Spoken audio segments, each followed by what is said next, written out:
This is basically the domestic installation in a household. We use this to practice on how to connect plug sockets and intermediate switches that connect the plugs. I will connect the switch so that it connects the bulb for you right now.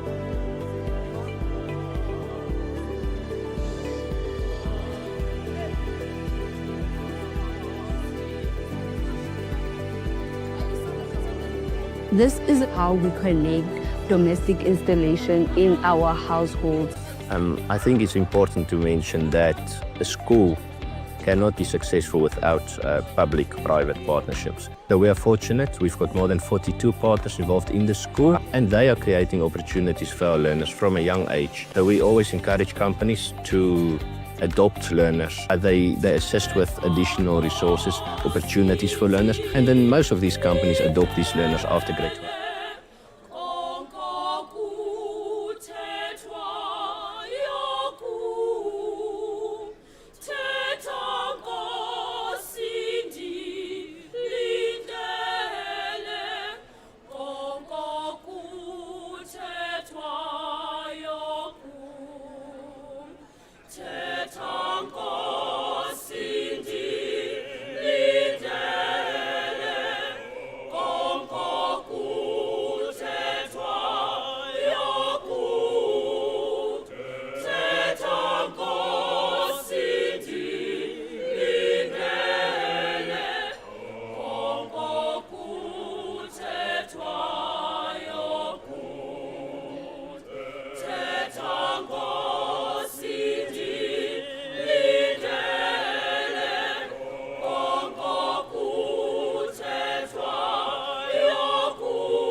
South Africa, born 30 years ago as a new nation, united and free from apartheid. A great wave of global solidarity of the peoples of the world, led by the United Nations, championed our freedom. Today, South Africa is a flourishing democracy, a multicultural and diverse nation. We are Africa's most industrialized economy, a country of breathtaking beauty. Our greatest strength is our people. We remain rooted in our African identity, but fully integrated into the global community of nations. We are a country that fights for peace and justice. We are honored to lead the Group of 20 from 1 December 2024. South Africa is committed to multilateralism with the United Nations at its center. South Africa's vision is a world that is people-centered, development-orientated, and inclusive. A community of nations that leaves no one behind. This dictum is rooted in the African philosophy of Ubuntu. We have thus chosen the theme, Solidarity, Equality, Sustainability for our G20 presidency. Guided by our theme, we will use our G20 presidency to refocus global attention on the social, economic, and environmental dimensions of development in the economies of Africa and the global South. This includes a focus on critical issues such as inequality, employment, food security, and artificial intelligence. The symbol of our G20 presidency is the magnificent King Protea, our national flower, which has a rare ability to regenerate. It is a symbol of renewal, resilience, and hope. It symbolizes South Africa's intention to deliver a positive and solution-driven G20 presidency. By reigniting our common humanity, South Africa will use its G20 presidency to harness the power of global collective energy to confront our common challenges. And as we have done over the past 30 years, we will serve to bridge the gap between the global North and the global South, being uniquely positioned at a point of intersection between both worlds. We are ready. Are you? We welcome you to Africa. We welcome you to South Africa. G20 South Africa 2025. Solidarity, equality, sustainability.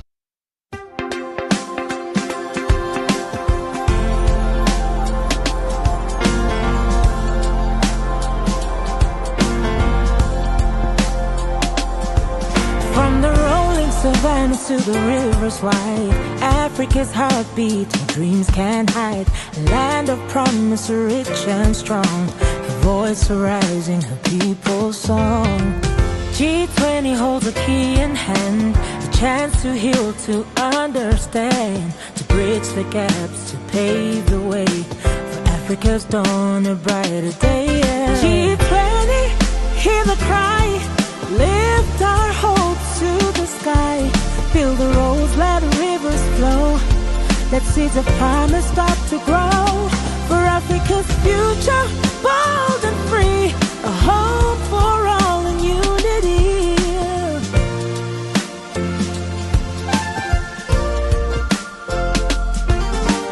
Trade and tech, the tools we need to sow the fields, to plant the seed.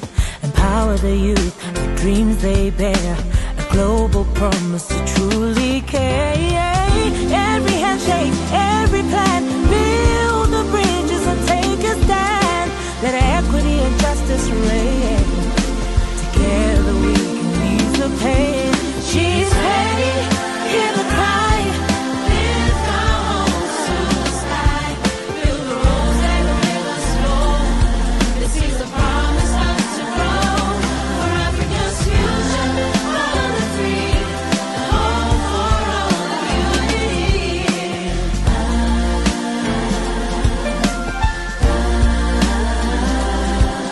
Education.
dawn a brighter day. G20, hear the cry, lift our hopes to the sky, build the roads, let the rivers flow, let seeds of promise start to grow, for Africa's future, bold and free, a hope for all in unity.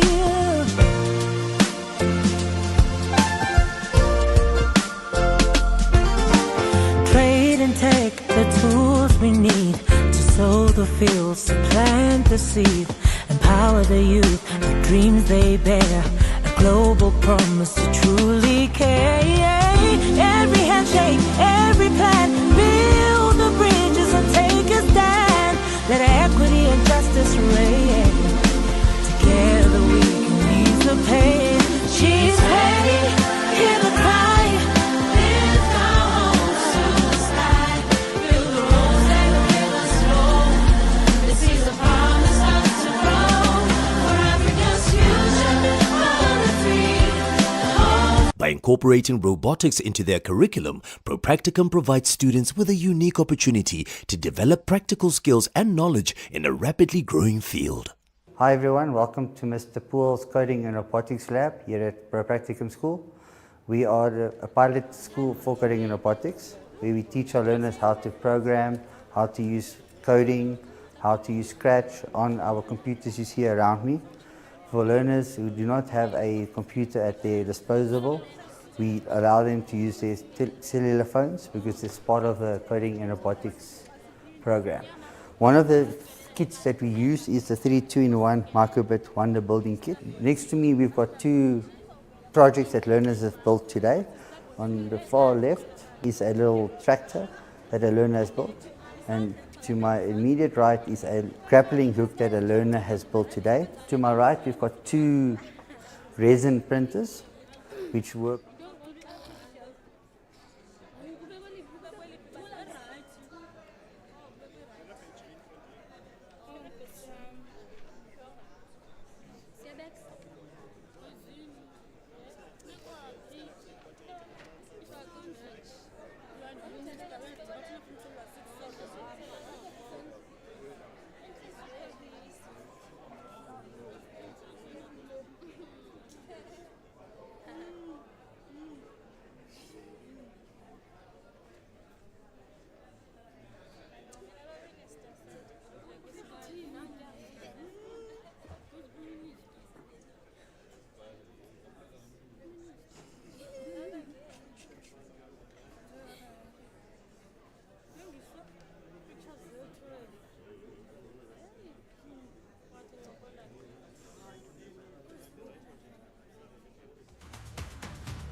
Sanbonani, Goeiemorgen, Abusheni, Minjani, Dimachirone, Dumelang, Khotso. Ushers, can you please help us to get everybody into the hall? The minister and MECs are on the way. I want us to be seated. They should be getting into the hall any time from now. Please help me to get everybody into the hall so that we get seated and make the task of the program director easy. We've got a very long day, and thank you very much for coming. You look amazing early in the morning. Where you got time to look so good, only God can tell. I struggled. So please help us to get everybody in. Beautiful choir of Harry Gwala Senior Secondary School. They were with us yesterday. Amazing, amazing. I'm telling you. The problem is that, Basil, people only judge us on academic outputs. They forget about curriculum enrichment, Dr. Whittle. We work so hard. These guys were with us yesterday. When did they get time to do their homeworks? The teachers to prepare for this morning because it's normal schooling today. I really don't know. Are we all in? I still see some empty chairs of people who are supposed to be in the hall.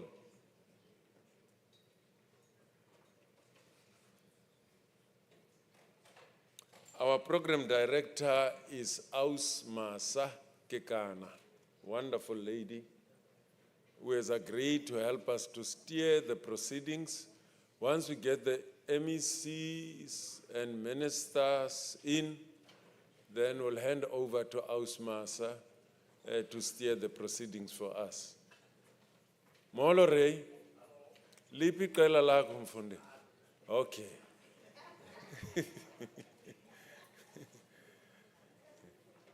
Yeah, now that the veterans have just settled, we'll get the ministers coming in. On the way? Okay.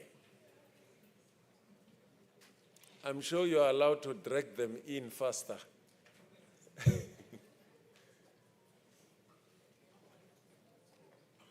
Where is Rob? I know Rob will do it. We'll get them here quickly.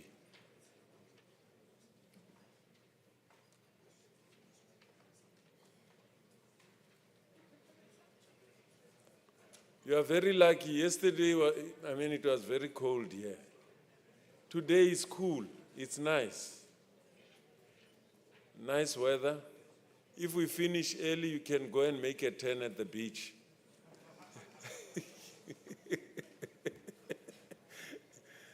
Dr. Mbude is looking forward to go to the beach. It's home. Okay.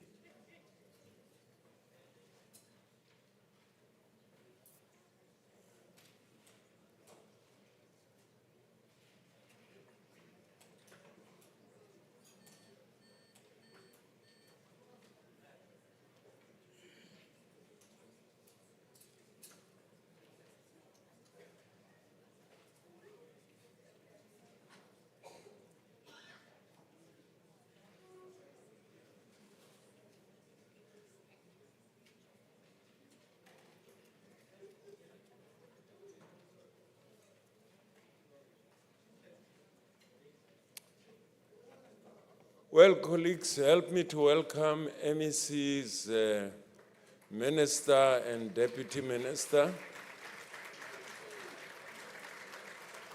You know how we welcome them. Thank you very much.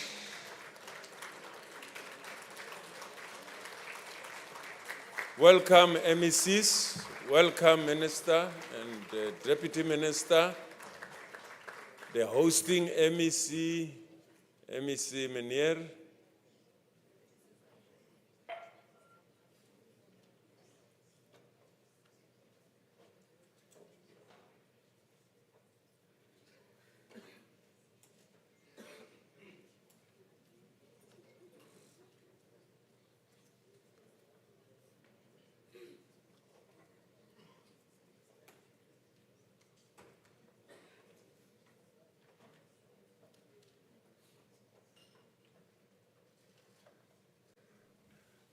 as the Minister, Deputy Minister, and MECs take their positions, would you please join me in welcoming our Program Director for the day, Ausmasa Kekana. Let's put our hands together. Thank you.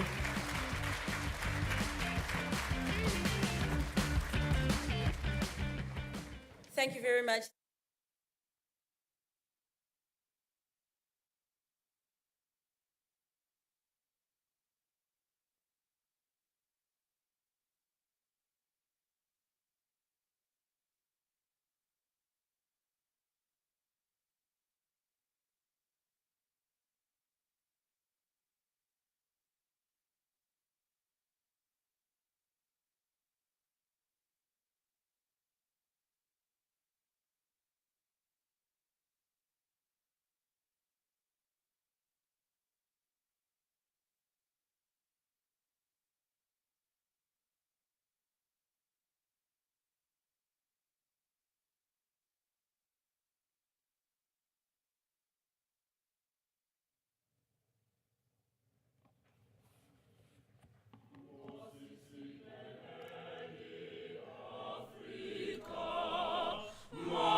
Ladies and gentlemen, you may take your seats, and a very big thank you to the Harry Gwala Secondary Choir, award-winning, might I add, led by the choir master, Mr. Hlati Mongeka. Good morning once again. Dumelang, molweni, goeiemorgen. This promises to be a very impactful day, and I'm excited to be here with you today. We have already started a little bit late, so in the interest of time, I will keep my opening remarks very short. Just a reminder as well of our theme, taking the G20 to the people, igniting impact beyond 2025, which is exactly what we are aiming to do here, not only today, but the work that has already kick-started with the various imbizos that have been taking place across all 9 provinces, bearing true testament to the G20's call of taking it to each and every corner of South Africa. The G20 for the last couple of years has been held in the Global South, and South Africa being the one to wrap up that leg of the Global South, hosting from Saudi Arabia to Indonesia, India, and Brazil is quite fitting before we hand over to the United States. As we know how vital the Global South is.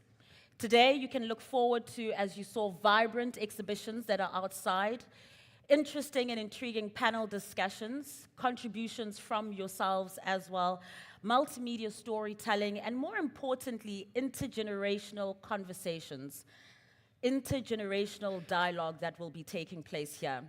I'd like us to please stay cognizant of time. If you would like to be a part of it, and I implore you to be a part of the discussions, please send your comments and your questions on each and every desk. There is a piece of paper that looks like this. It has a QR code. The QR code will lead you to where you can pose your comments and your questions.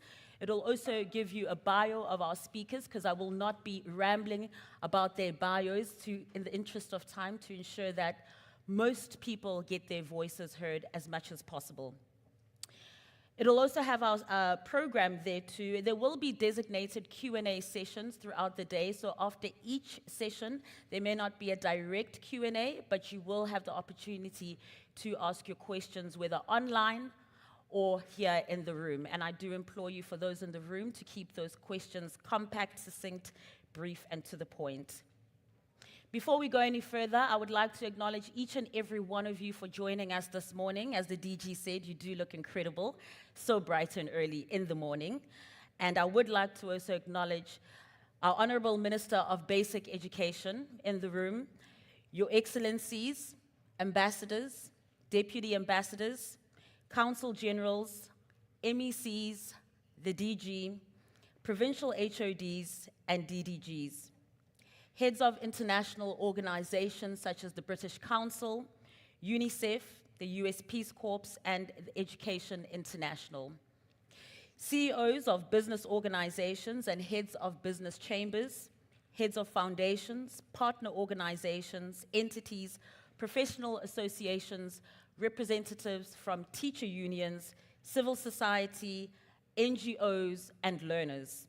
And last but not least, officials from the Department of Basic Education and provincial departments, I say welcome.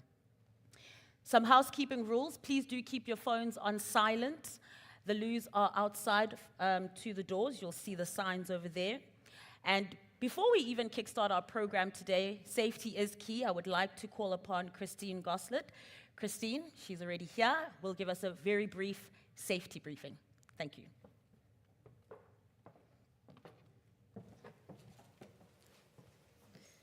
Good morning, ladies and gentlemen, and a very warm welcome from Century City Conference Center. My name is Christine Goslet, and I'll be the banqueting manager looking after every one of you today. So if you see me and you have any questions regarding the conference center, please do not hesitate to ask. Just to touch base on some house rules, we have all our catering served in the foyer at the moment, and we will also for lunchtime have catering served between the foyer and upstairs. I do believe that has been communicated to certain delegates as well for upstairs. There will also be an overflow catering station in Hall D, which is just outside in the foyer towards my right-hand side, inside of the venue. So please feel free to make use of those seating spaces. We have toilet facilities outside in the foyer space. So outside of Hall C and D to my right-hand side, there is a ladies and gents toilet facilities, and then also towards the registration area. We are a non-smoking facility, so please, if you do want to enjoy a cigarette, please make use of our main exit where everyone has entered. And then lastly, we are not aware of any fire drills happening today, so should you hear any fire alarms go off, please do take it serious. If you're finding your way towards the foyer, we've got 3 or 4 emergency exit doors that will lead you into the energy lane. You can turn right, leading you to Kinetic Way, and follow all the way down behind the Bridgewater Hotel. That will lead you right into Ratanga Park. If you are inside the venue, please use the exit on my right-hand side and also on my left-hand side. You will make yourselves going towards the back of the conference center. It will lead you into a conference lane, and then you can also just make your way beyond the Bridgewater Hotel towards the Ratanga Park. If you have any questions, please don't hesitate to ask. Enjoy your day with us. Thank you. Thank you, Christine. We are in the Western Cape, and it's only fitting that our host province welcomes us. I would like to call the MEC for Education in the province, Mr. David Maynor, to give us a welcoming address. Sir, please make your way.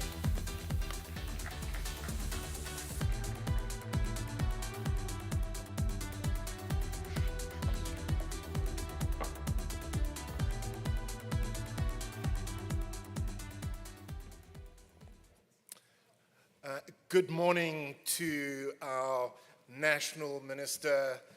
Good morning to our Deputy Minister. Good morning to all our MECs for education.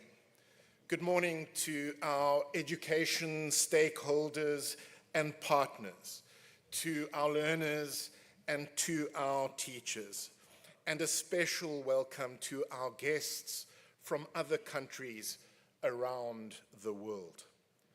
It is my great pleasure to welcome you all to the Western Cape. We are the fastest growing province in our country. We have the top maths and science results in our country. We have the largest learning recovery program in our country. We are building more schools faster than anywhere else in our country.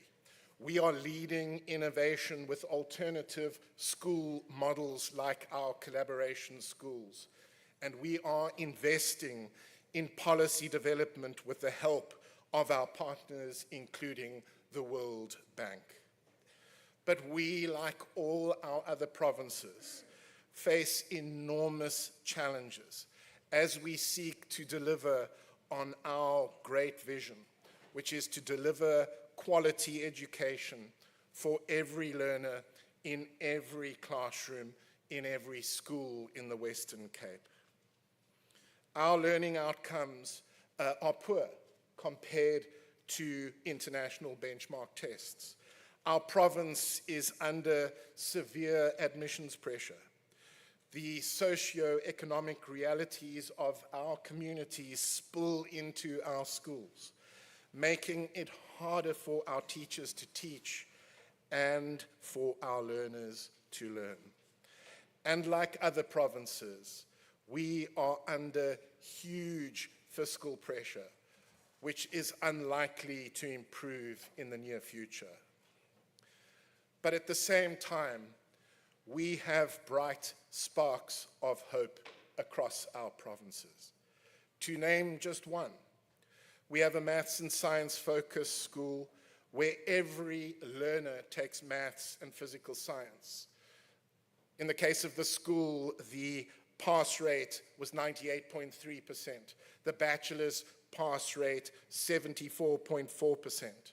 The mathematics pass rate was 98.3%. With 19 candidates earning distinctions for mathematics. And the matric physical science pass rate was 80.2%, with 3 candidates earning distinctions for physical science. And that school is a no-fee school in the middle of Khayelitsha. It can be done. What we as a province and indeed as a country need to do is to fan these sparks of hope into flames of success. To tackle the challenges, we need to look inward at what other provinces are doing well. But we also need to look outward at what other countries are doing well. We are not the only country with low economic growth. We are not the only country with high inequality. And we are not the only country with severe budget limitations. There are many other countries that have grappled with exactly the same challenges. So we must look outward and see what kind of solutions other countries have implemented that could work here to improve learning outcomes, to improve mathematics outcomes.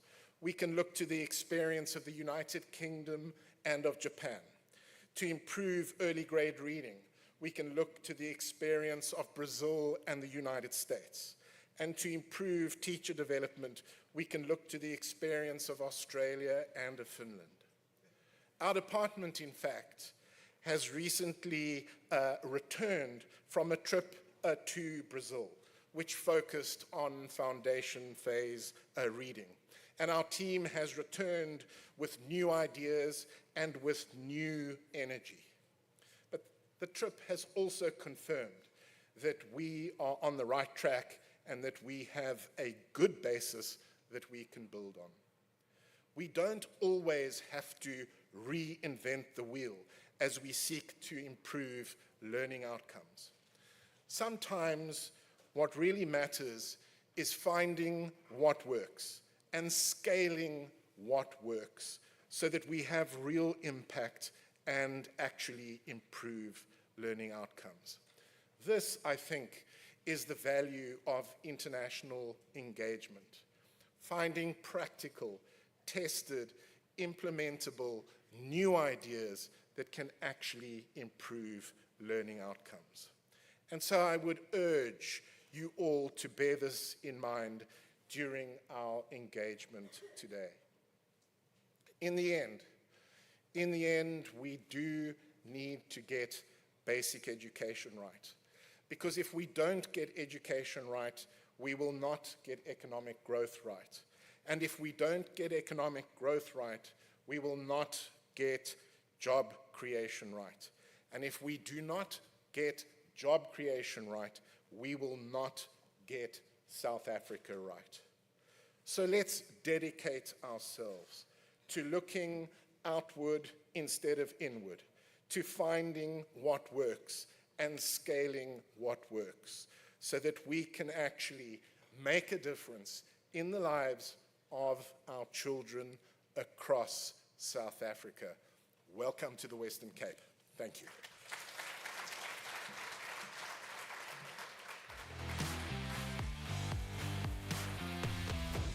Thank you, MEC, for that welcome, and couldn't agree more with that outlook as well.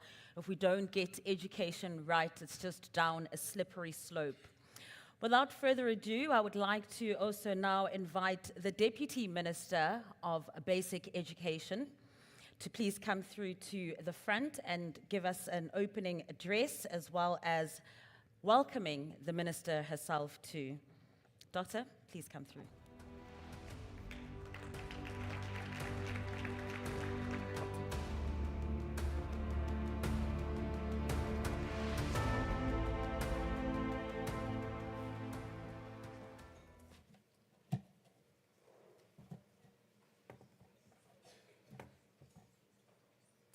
Thank you so much, Program Director, Ms. Masakekana.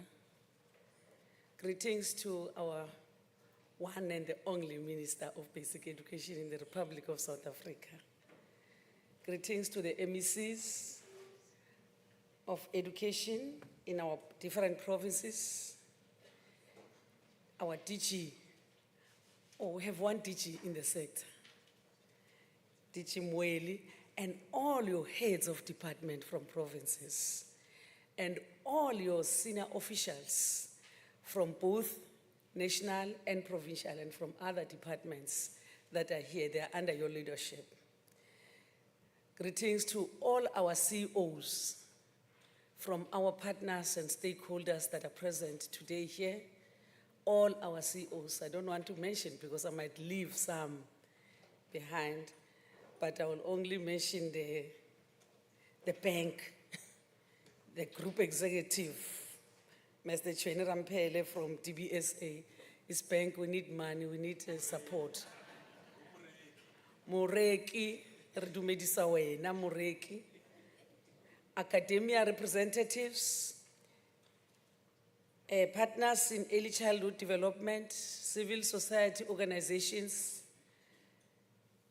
all esteemed and distinguished guests, you are all very important. Without you, this event would not have been an event. Media, ladies and gentlemen, Nimacheroni, Rishile, Khuyemore, Avushen, Nmasehare.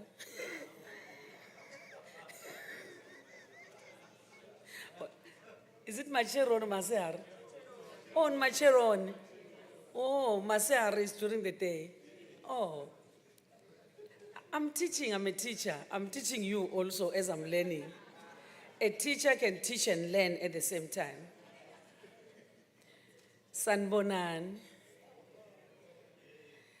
It's indeed a privilege to stand before you today at this national Indaba, a moment that marks the culmination of our provincial dialogues and the consolidation of South Africa's leadership in global education. In 2025, South Africa assumed the presidency of G20. For the first time in our democracy, our democratic history, we were entrusted with shaping the global agenda. In education, we embraced this responsibility with conviction. Our priority is a vision for global and local impact. As chair of G20 2025 by the country and our president, Education Working Group South Africa advanced 3 strategic priorities. Quality foundational learning with a strong emphasis on early childhood care and education. Mutual recognition of qualifications to support mobility and lifelong learning. Education professional development for a changing world to elevate and equip our teaching workforce. These priorities reflect both our national imperatives and our global responsibilities. They are rooted in justice, inclusion, and the belief that every learner and educator deserve the tool to thrive. The G20 Education Working Group held to this far 4 meetings, 1 shared agenda. Our presidency unfolded through a structured and collaborative process. Our first meeting, which was held virtually from the 12th to 13th of February 2025, South Africa introduced its priorities to the global community. The response was unanimous. Every country endorsed our agenda. This was a moment of alignment and trust. The second meeting, Minister, was held on the 27th to the 29th of May at Sun City, MEC Northwest, 27th to the 29th in Sun City. We hosted an in-person dialogue focused on quality foundational learning and mutual recognition of qualifications. The meeting was preceded by a seminar showcasing South Africa's innovation in ECCE, literacy, and qualification frameworks. Delegates engaged deeply with our national experience and global best practices. The third meeting was held in KwaZulu-Natal, eZimbabwe, from the 1st to the 3rd of July 2025. This meeting focused on education professionals for a changing world. We explored how to prepare, support, and to elevate the teaching profession in the face of digital disruption, inequality, and evolving learner needs. The fourth meeting will be held, which is the last meeting, will be held from the 20th to the 22nd of October. That one will be a ministerial summit. The G20 program will culminate in a ministerial declaration. If consensus is reached, it will be signed, marking a historic moment of shared vision and commitment among G20 member states. One of the key outputs of our presidency will be a 4-volume compendium of knowledge products developed in collaboration with G20 members, guest countries, and international partners. Volume 1 will be an overview of all 3 priorities and key learning from each meeting. Volume 2 to 4 will be deep dives into each priority, showcasing best practices, innovations, and policy insights. This compendium will serve as a resource for policymakers, practitioners, and researchers, both in South Africa and globally. In response to President's call to take G20 to the people, we extended this mandate to include taking the G20 to the education sector. Through a national engagement program led by the Department of Basic Education and the National Education Collaboration Trust, NECT, we convened 9 provincial Indaba. I don't know how to put it in plural. Indabas. But when I say Indabas, it looks English, but in isiZulu, we say Indaba is Indaba. These dialogues surfaced local innovations, grounded challenges, and elevated community voices. They demonstrated that global leadership begins with listening at home. South Africa's G20 education presidency has been more than a diplomatic milestone. It has been a platform for transformation, where we have led with both heart and mind, ensuring that our priorities reflect the lived realities of learners, educators, and communities. As we prepare for the Ministerial Summit, let us carry forward the insight, energy, and the commitments forged through this process. Let us ensure that our presidency leaves a legacy, not only in policy, but in practice. We kept on emphasizing that it's time for action. It's not time to talk. All the compendium that I talk about will influence planning, will influence the way to go. All these meetings that I've been talking about were led by a young woman, a very brilliant young woman who is leading from the front, whom the President of the Republic of South Africa, Mr. Cyril Ramaphosa, see it deemed fit that she is capable of leading this department. And we all can attest to that. We saw her as she's leading all this Indaba of the G20 and leading the department. And that woman, I want all of you to join me as we welcome her to the stage to give us a keynote address. Her name is Siviwe Kwahube, Minister of Basic Education. Let's stand up, ladies and gentlemen, and welcome our minister.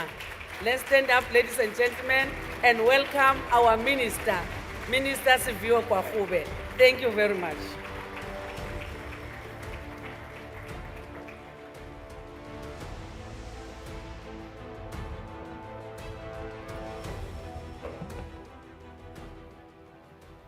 Thank you very much, ladies and gentlemen. You may please take your seats.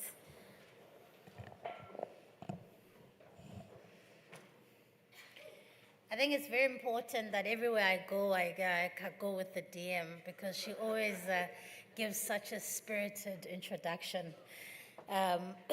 Program Director, the Honorable Deputy Minister of Basic Education, Dr. Mhaule, the Director General, Mr. Matanzi Mamweli, our MECs who are here in their numbers today, HODs who are also here with us, leaders of various education unions, heads of various international bodies that are present, distinguished guests and partners, the people who walk this journey with us, education professionals and learners. Ladies and gentlemen, a very good morning. For anyone in this room who comes from outside of Cape Town, welcome to the most beautiful city on the planet. Don't take my word for it. Over 20,000 readers of The Telegraph in the UK voted Cape Town as the best city in the world. So please do take time as you are here attending this Indaba to go and explore this beautiful city and you know, maybe perhaps take a walk on the prom. I would also like you to welcome you to the G20 Basic Education National Indaba. As we gather here today, I would like us to remember that this is a culmination of months of learning and listening as we went from province to province, taking the G20 to the people.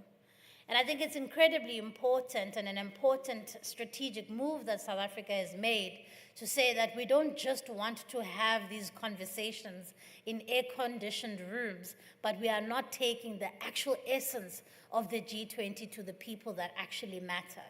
And so with that, I do want to say an incredible thank you to our MECs for having led the charge of hosting the provincial Indaba, as the Deputy Minister said.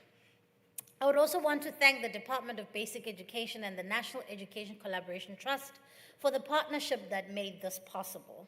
Through the provincial Indaba, we have created a space where voices from every corner of the country could be heard, where ideas could be tested, where solutions emerged that speak directly to the realities of our schools and our communities. The MEC for Western Cape spoke passionately about the challenges that dog our education system. And it's incredibly important that as we're hosting this G20, that we look at that and see how are the priorities of the G20 responding directly to the challenges that are still in our education system. When President Cyril Ramaphosa called us on to take the G20 to the people, as a sector, we responded with conviction. We understood that leadership on the global stage must be grounded in the experiences of our communities, and that's why we went to province, convening the 9 G20 provincial Indaba. We created spaces of substance where government, teachers, unions, learners, communities engaged on critical issues of early childhood care and education, teacher professional development, and mutual recognition of qualifications, the 3 key priorities of our presidency of the G20 Education Working Group. The voices were heard, and the voices are the ones that are guiding us here today.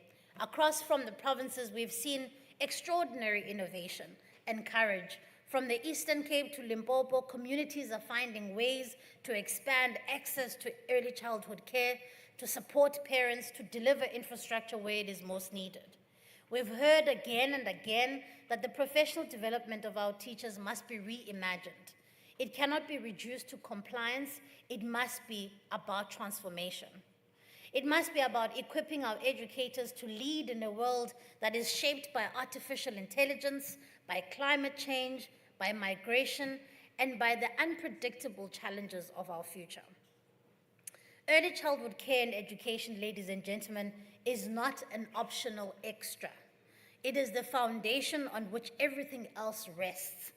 If we fail to get the quality foundational learning right, we undermine every other reform.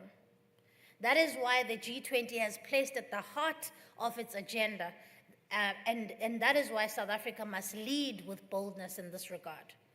We are really grateful to see that our president has taken on this challenge to champion the foundations of learning not only in our country, but also in the broader global stage. Today, we will hear from leaders and partners who are already showing us what is possible when policy, financing, and community action come together. And for those of you who've heard this story, I will tell it again and again because I do believe that it is one that truly captures, for me, the essence of why we do what we do. I often talk about the tale of the 2 10-year-olds in the South African education system who grow up to both take what we call the Pearls International Benchmarking Test. But these 2 10-year-olds come from vastly 2 different backgrounds. On the one end, you have a child who comes from a well-resourced home, a home of means, where they're able to be read to, where they have access to educational toys, where they're able to access an early childhood care program, where they're able to essentially have trained practitioners, nutritious meals every day. By the time they get to grade R, they are able to read and write and count confidently. They are able to take on the challenges of foundation phase. And that child, by the time they get to grade 4, they are able to read and read for meaning and confidently. The second 10-year-old child, and this is where it becomes different and painful, the second 10-year-old child comes from a family, perhaps not of means, where reading is not a culture at home, where they don't have access to books, where they don't have access to educational toys, and they get to grade R and they are unable to read or read for meaning or calculate confidently. They get through foundation phase, they are unable to read and are not as cognitively developed as their other counterparts. Both of these children will get to grade 4, they'll take the same international benchmarking test, and the other child will fail.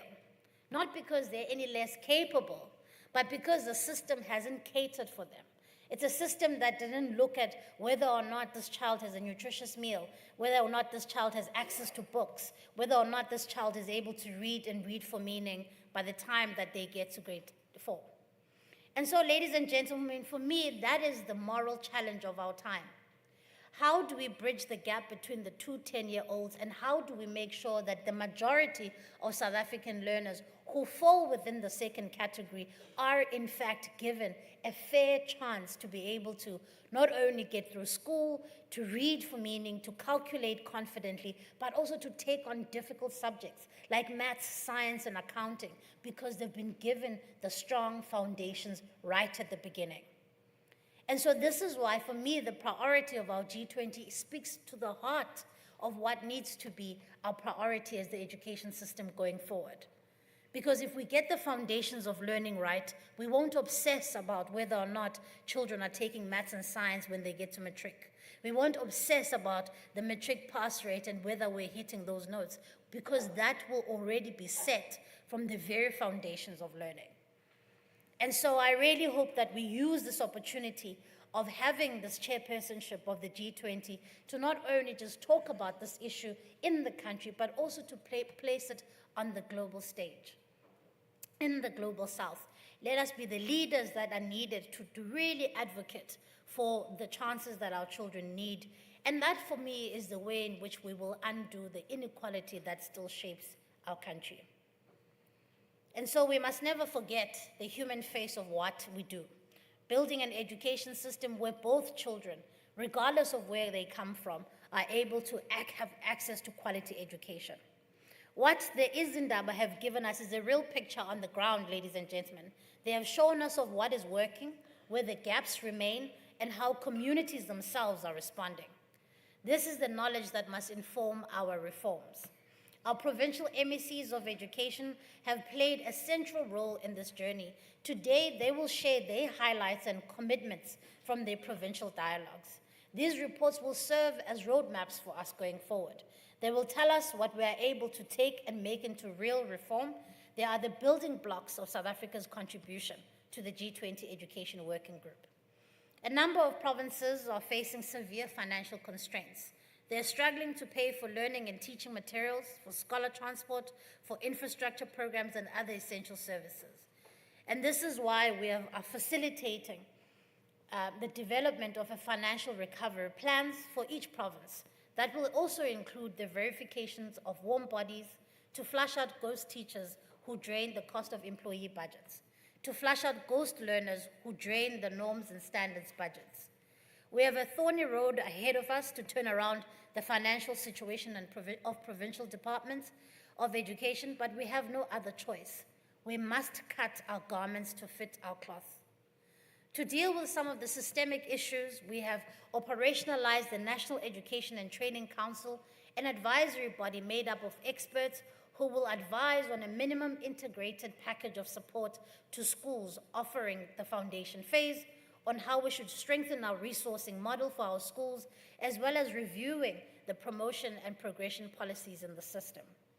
We are working on finding long-term solutions to the more systemic challenges facing our sector, and we are going to be evidence-led in doing so. Colleagues, I'm looking forward to the contribution of our learners. I think too often young people are spoken to but not listened to. And so today they'll take their rightful place in this dialogue. Alongside them are the voices of education professionals, unions, researchers, and community organizations. Today they represent the collective wisdom that must guide us, because nothing about them without them. This National Indaba is not the end point. It is a convergence, a moment to listen, to reflect, and to move forward with clarity and determination.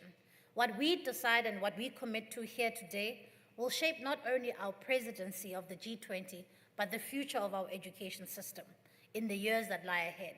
And so let us leave this room not only inspired, but mobilized. Let us take the insights we gather here today and translate them into action. Let us strengthen our partnerships and commit to reforms that are bold but yet realistic, and ensure that South Africa's presidency of the G20 leaves a lasting legacy for our learners, for our educators, and for our country as a whole. Together, we must strategically reorientate the system to strengthen the foundations of learning by expanding access to early childhood development and improving the quality of literacy and numeracy outcomes in our country. That, for me, becomes one of the single most important things that we can do in our education system. Making sure that our children are able to read for meaning, so that they can go on and take on difficult subjects, so that when they leave our education system, they leave it with a quality product in their hand. Whether they are acquiring skills of the future, whether they are going on to acquire university degrees, we must get the foundations right, and we must lay that foundation. Together, we must ensure that every learner has strong foundations that give them literacy and numeracy tools to thrive. I look forward to your contributions. I look forward to the robust discussions we will have today. And I look forward to taking on some of the outcomes of today's, to making sure that we map our roadmap ahead in order for us to strengthen our education system together. Diabulela.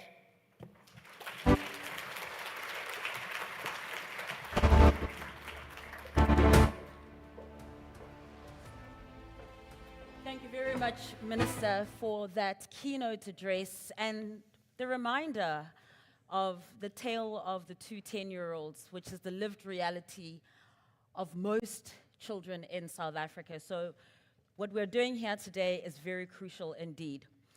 As the Deputy Minister mentioned about izindaba that have been taking place across the provinces, I would like to invite Dr. Godwin Khoza, who will give us an overview of those discussions that have been held across the country, some of the reflections that have come out of those discussions as well. And as the Minister mentioned too, these inputs that have been gathered over the months and also here today will play a pivotal role in the legacy that we leave as South Africa being the host of the G20 and beyond. So Dr. Khoza, without further ado, I'd like to call you forward.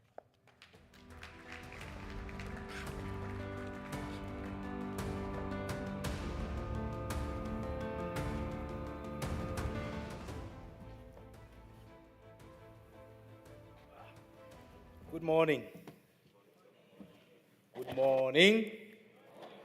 Minister and Deputy Minister have spoken. They've spoken from a policy perspective, and all the Jews should have thought by now. Deputy Minister, the word izindaba is polysemous, isn't it? Yes. It has more than one meaning. From the one end of the country where I come from, izindaba means news, isn't it? Izindaba. And then now we have a new one for many indabas. Anyway, such is South Africa. Minister, Deputy Minister, MECs from the breadth and length of our country, DG, and colleagues and partners in the room, good morning. I think it's important to reiterate the observations of the Minister and the Deputy Minister about how remarkable and historic the descension of all of us to the foot of one of our very great mountains, mean.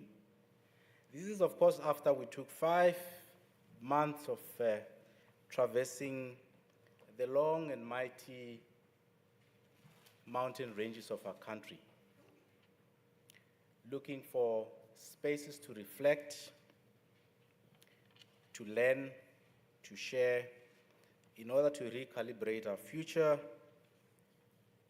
the trajectory and the pace of where and how we're taking education forward.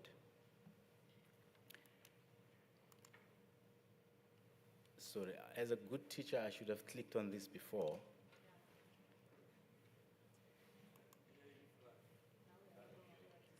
I am not, my screens are not working. Yes. IT, I should have come here at 7 to come and test these things. As a good teacher, that's what we were taught at college. How do I do this? Can you? If you don't mind, I'm going to take my iPad. Sorry, 1 second.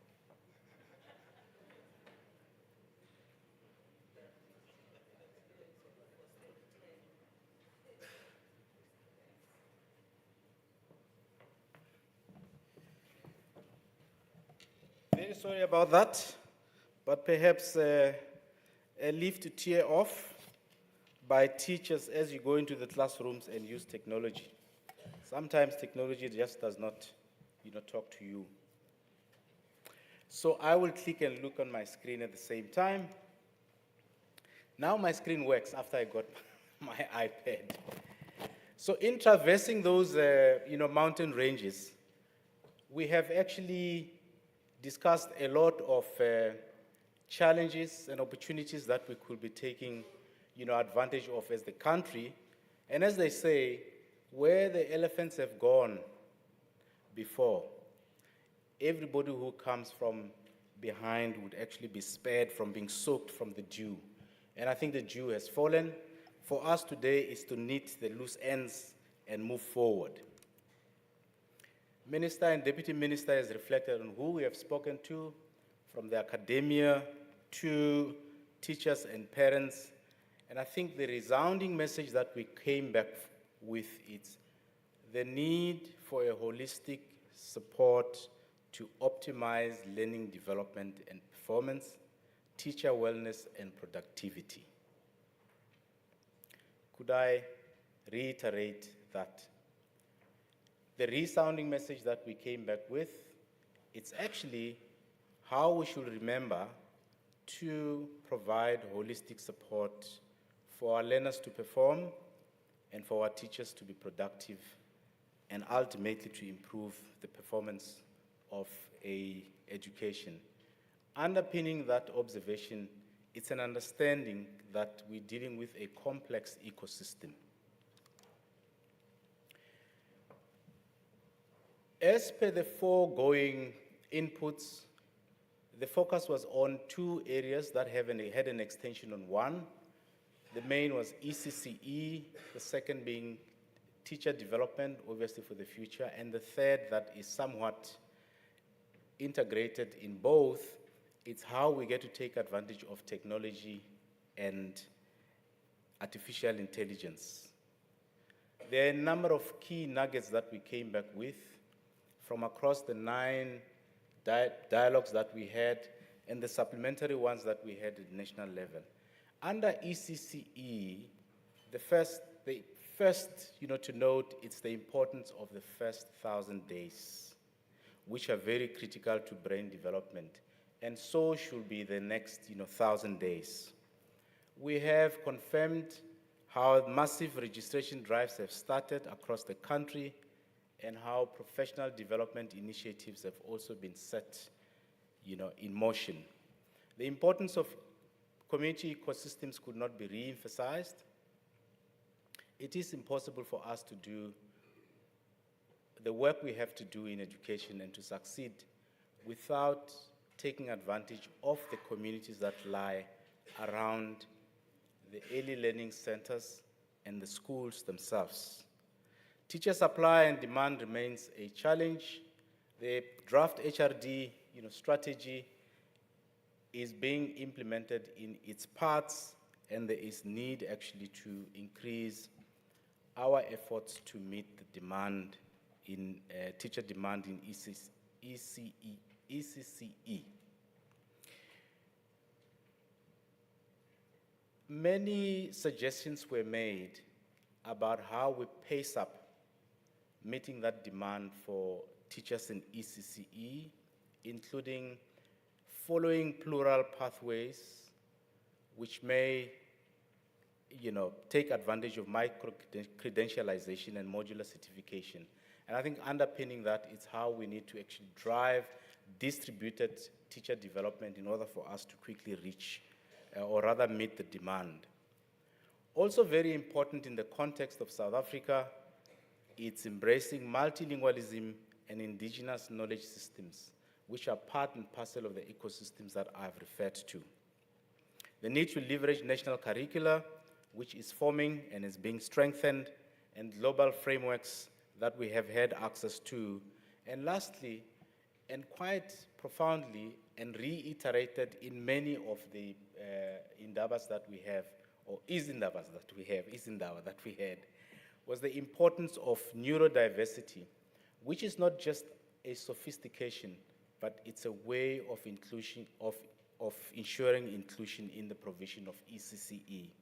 I'm very happy that we have a fair representation of people from universities whom it should be their responsibility to explore more what that means in practice, in the South African realities.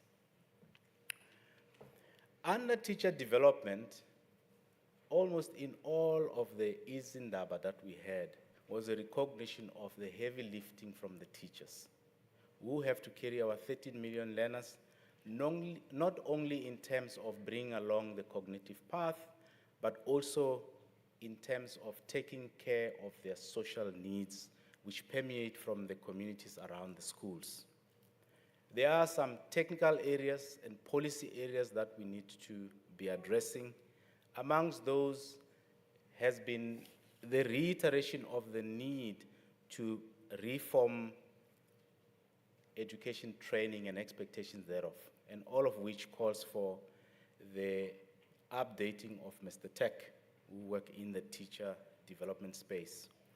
The need for investment in holistic teacher wellness systems was reiterated, and partly in response to the heavy lifting from the teachers, and the need to advocate wellness which should contribute to student success and societal well-being. And lastly, and quite importantly, I was part of the discussions at UNISA, and I could not marvel more the conversations that we had between the academia and the officials in education. But out of those conversations came very big, interesting, and relevant concepts. And the need and the suggestion that we have to explore additional useful pedagogies to take forward our teacher preparation, as well as to take advantage of artificial intelligence. The buzzing word was actually cybergogy, and I think the academics thought that they were taming us. But there were others that actually were dwelling more on andragogy, which is about the teaching of adult people, and I didn't know there was something called eutagogy. And perhaps as you stream back to your own offices in the different parts of this country, you would now know that there are different pedagogies that we can use. DG, any training that is aimed at officials should actually meet the andragogy principles. We should not use primary school teaching pedagogies to teach older people. And nor should we actually, forget to take advantage of the emerging knowledge and insights around cybergogy. And in respect to the last, focus area, of course, it's how we should be taking advantage of technology and artificial intelligence. There's been recognition in many of the conversations that we've had across the breadth of the country on how the digital divide persists and how many of our communities actually still lack meaningful connectivity and devices. That's a challenge that needs to be taken on head-on in partnership between involving government and the private sector, and some of those sectors in the private space that work with a connectivity. Teachers require not only support in terms of their technical capabilities, but they require support to embrace their new roles in classrooms, to embrace new identities that will put them in the forefront of leading the adoption and use of technology. And of course, we need to, bridge, the gap between the privileged communities and the lesser, advantaged communities in the country. So what does the roadmap going forward look like? One, amongst the various groupings in this hall, we need to force social compact in learning communities to bind the stakeholders behind the ideals and the insights that we got from the various Indaba, elevate indigenous, the insights that we got from the various news. Is that what you want to hear? And elevate indigenous knowledge systems and multilingualism, which initiative has actually taken off from the DBE, and develop cross-industry frameworks, both in legal and technical areas that will foster inclusion going forward, and adapt pedagogies to local ecosystems and learners' needs, including adult learners and learners who want to learn or who are learning on technology platforms. Therefore, if you're in policy, it makes sense to actually anchor multi-stakeholder growth and leverage the G20 networks. If you're in the private sector, it would make good sense to increase investments in ECCE and strengthen foundational systems. If you're in the academia, perhaps one of the first things that you could look at doing is build the capacity for neurodiversity training and innovative professional pathways, both for ECCE as well as for teachers who have to teach today for tomorrow, taking advantage of the various pedagogies that we spoke about. If you are in the classroom, advocate wellness and inclusion, which will contribute to well-being of the learners and the teachers, as well as the productivity of the teachers. It makes sense, actually, to say for a child to learn best is not when he or she is left with a gadget, but when teachers are equipped with the knowledge, the skills, and the identity to facilitate the utilization of those. We will succeed if education is seen as a microcosm of society in our everyday doings in policy and in the implementation of all those policies. And if we integrate the economy, people, and languages into the work that we do, we will succeed if we invest in early childhood care and education. We will succeed if we champion inclusive knowledge systems and multilingualism. And I think we'll succeed if we bridge the digital divide and nurture AI-enabled learning communities. And the call here, and perhaps one of the last important principles that should underpin the discussions we have during the course of the day, is to remember and look for opportunities to forge social compacts where communities, educators, policymakers come together to chase the insights and the commitments that we've made in the various Indaba that we've had in the last 5 months. Thank you.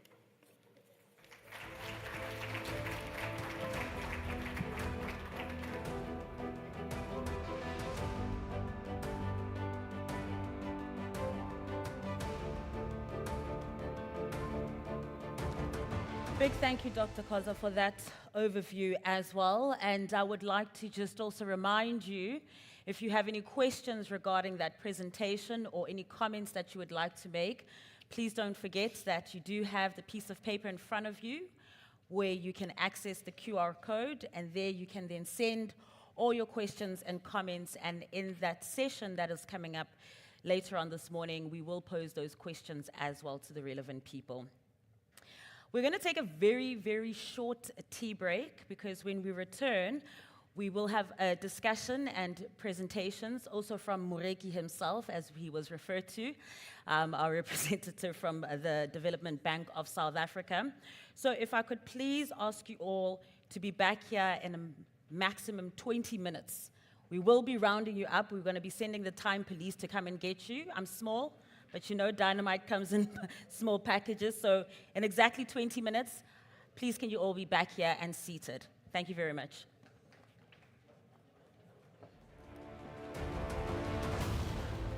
To print anything you can think of out of resin, you heat up the bed at the top, you pre-program it to print something, and it will heat up the resin inside, and it will electrocute the resin, building the project that you have designed and put on the resin printer to print. Okay, we're also having a pilot program for the grade 8s and 9s for hospitality studies, and that's for the learners to get introduced to hospitality studies so that they know by grade 10 what the subject is going about.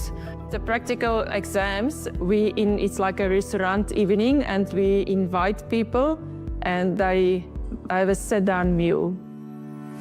At Morgenson Landbou Academy, the students are learning the skills needed to succeed in this critical industry.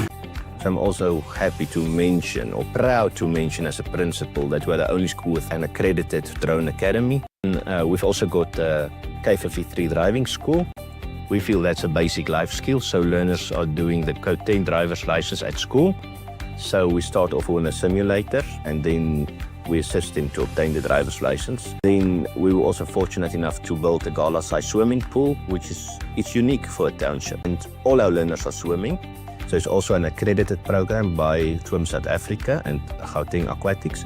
So I'm also happy to mention, or proud to mention as a principal, that we're the only school with an accredited drone academy. So we do training at school. And then the important one also that we have, regardless of us being an engineering school, we do have hospitality studies. So those are the 4 specializations that we're offering in the school. So how important is the 3-stream model? 3-stream model, it's one of the most, I think, important initiatives by the Department of Basic Education. For us as an engineering school of specialization, there are so many benefits for our learners. It works as a career guidance, and our learners in senior phase, they are doing all the subjects simultaneously. We end up having learners who are graduating from this school sure that they want to be engineers in terms of electrical or mechanical or civil or even hospitality. So our hospitality learners now are making food, selling it to their friends and to their fellow learners, also for us teachers. So we go and buy food produced by our own children, and the money that we're generating from the tuck shop come back to the school as a fundraiser. Whether motor mechanics or electrical, John, all students are setting themselves up for exciting careers in industries that are always in need of skilled workers. This is a domestic and appliance trainer. This is basically the domestic installation in a household. We use this to practice on how to connect plug sockets and intermediate switches that connect the plugs. I will connect the switch so that it connects the bulb for you right now.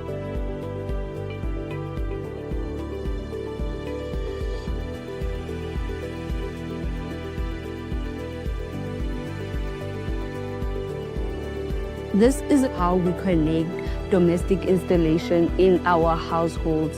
I think it's important to mention that a school cannot be successful without public-private partnerships. So we are fortunate, we've got more than 42 partners involved in the school, and they are creating opportunities for our learners from a young age. So we always encourage companies to adopt learners. They assist with additional resources, opportunities for learners, and then most of these companies adopt these learners after grade 12 as well in terms of apprenticeships, learnerships, and providing them with bursaries to further their studies.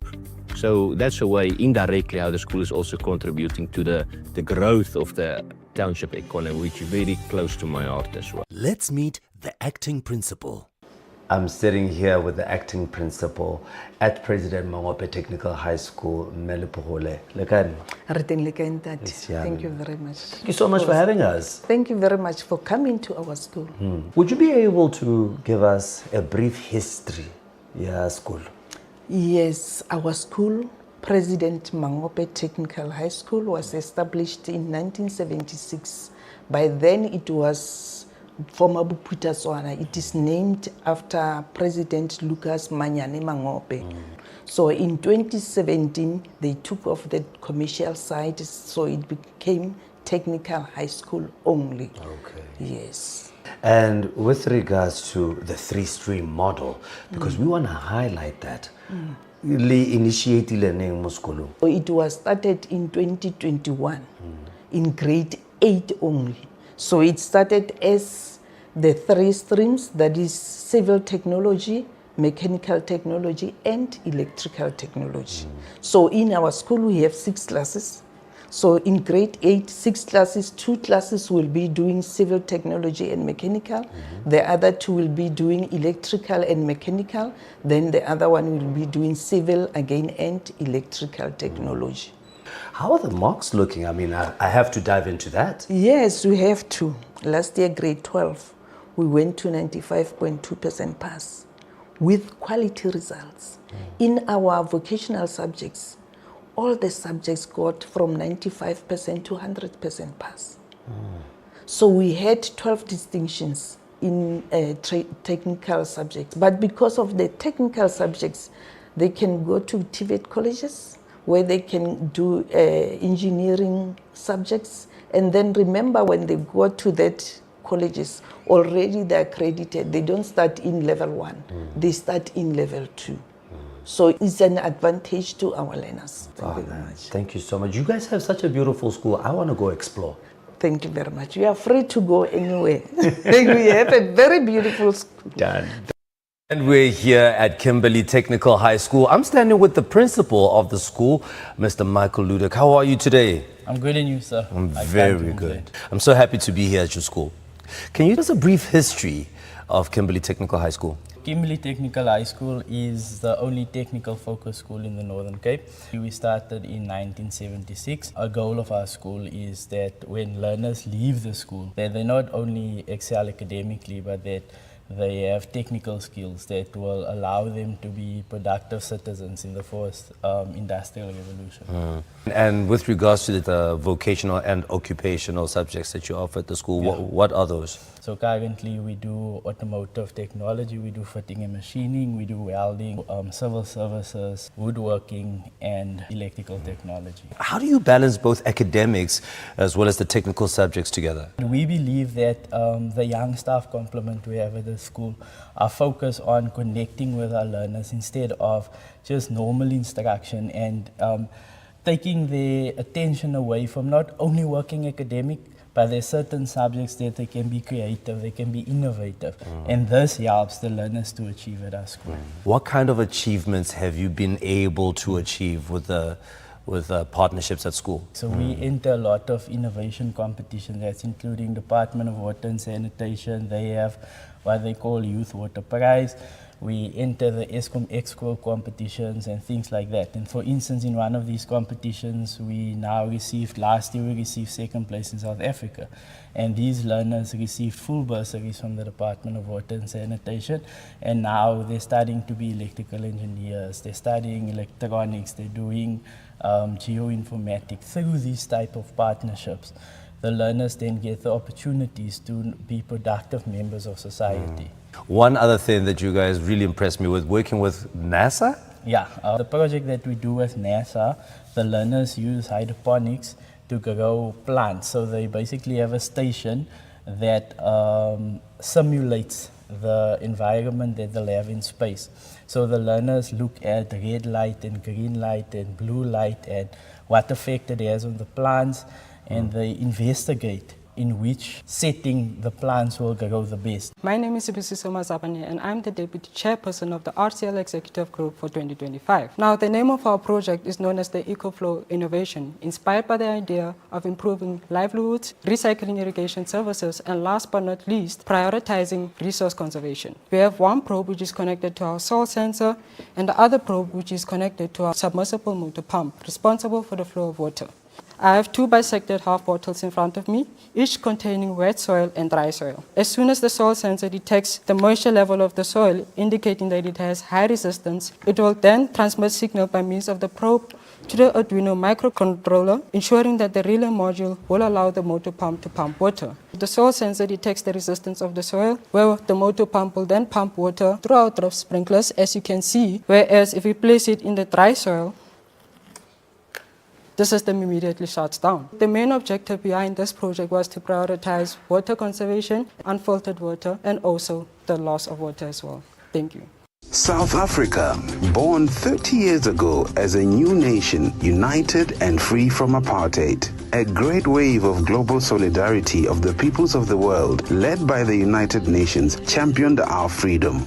Today, South Africa is a flourishing democracy, a multicultural and diverse nation. We are Africa's most industrialized economy, a country of breathtaking beauty. Our greatest strength is our people. We remain rooted in our African identity, but fully integrated into the global community of nations. We are a country that fights for peace and justice. We are honored to lead the Group of 20 from 1 December 2024. South Africa is committed to multilateralism with United Nations at its center.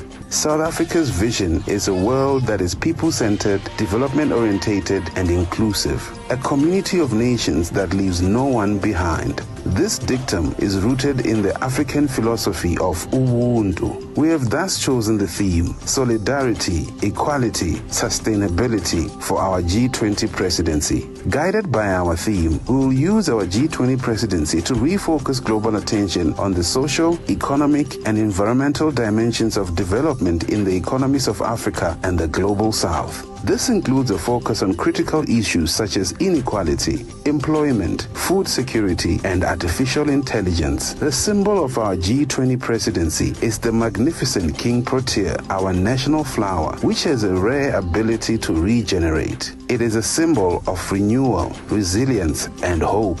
It symbolizes South Africa's intention to deliver a positive and solution-driven G20 presidency.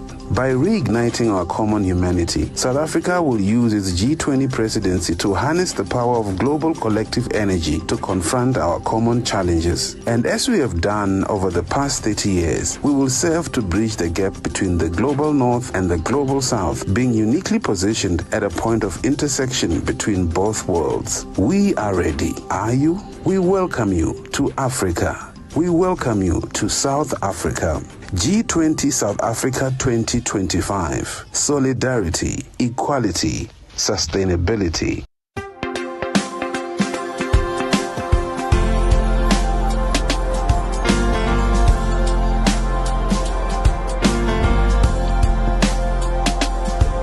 From the rolling savannas to the rivers wide, Africa's heartbeat, dreams can't hide. A land of promise, rich and strong. Her voice rising, her people's song.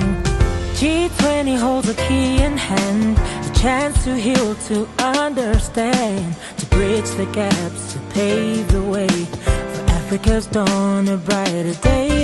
G20, hear the cry, lift our hopes to the sky. Build the roads, let the rivers flow. Let seeds of promise start to grow. For Africa's future, bold and free. A hope for all in unity.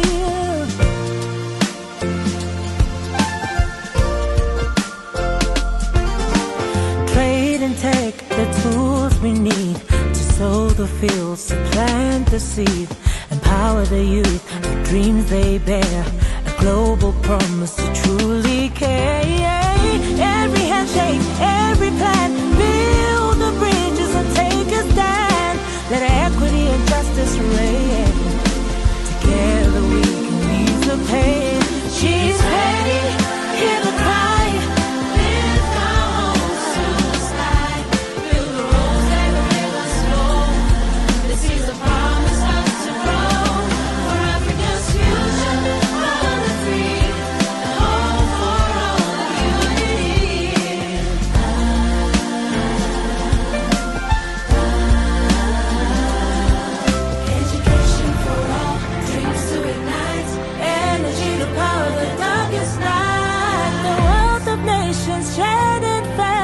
Together we rise beyond despair. G20, take your place. Stand with Africa, embrace her grace. A better world for us to see. A better Africa, bold and free. For every child who calls it home. Together we'll build, they'll never roam. No.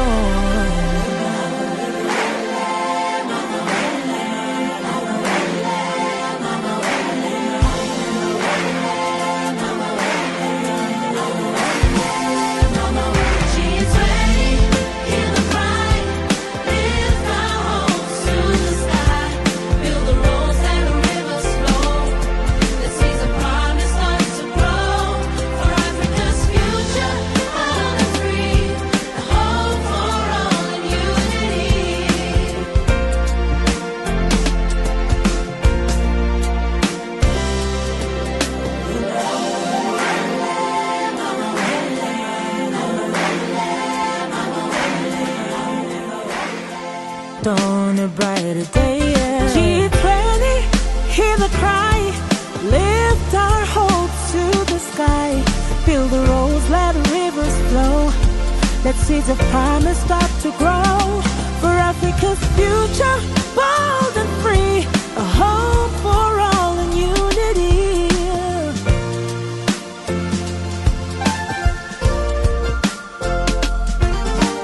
Trade and take the tools we need to sow the fields, to plant the seed, empower the youth, the dreams they bear, a global promise to truly care. Every handshake, every plan, build the bridges and take a stand. Let equity and justice reign. Together we can ease the pain. She's ready, hear the cry.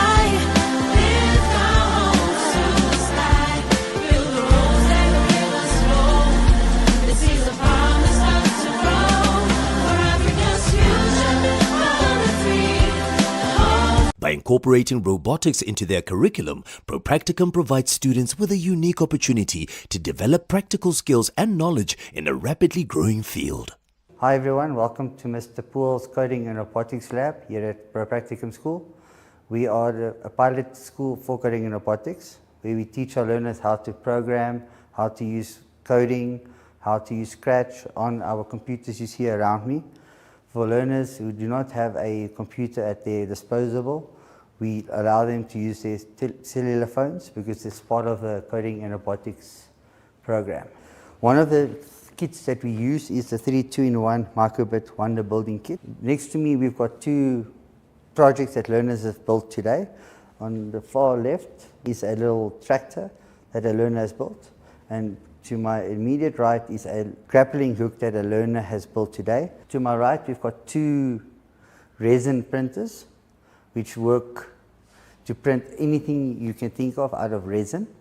You heat up the bed at the top, you pre-program it to print something, and it will heat up the resin inside, and it will electrocute the resin, building the project that you have designed and put on the resin printer to print. Okay, we're also having a pilot program for the grade 8s and 9s for hospitality studies, and that's for the learners to get introduced to hospitality studies so that they know by grade 10 what the subject is going about.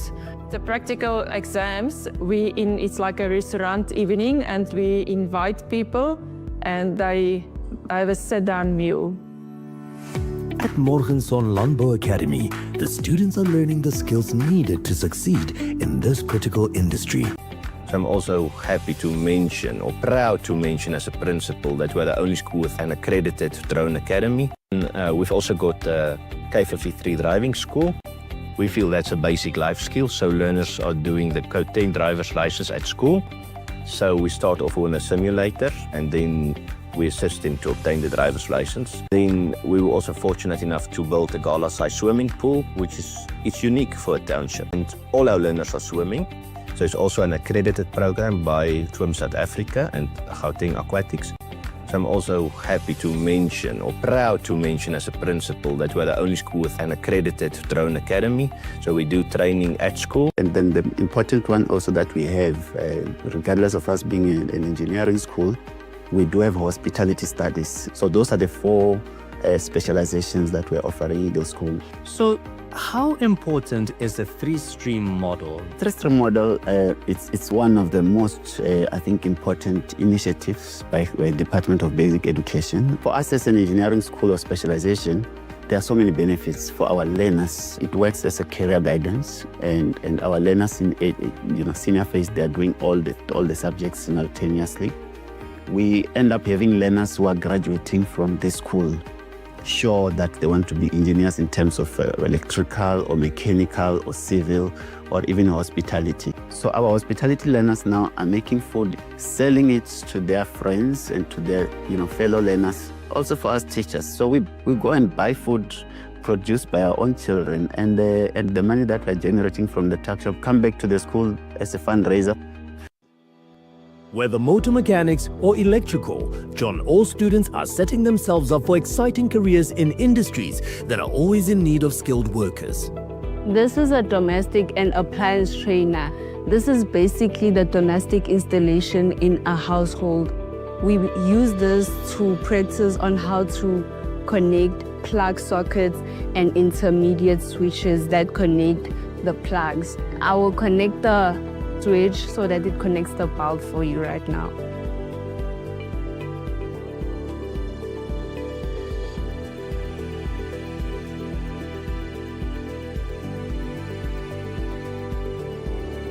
This is how we connect domestic installation in our households.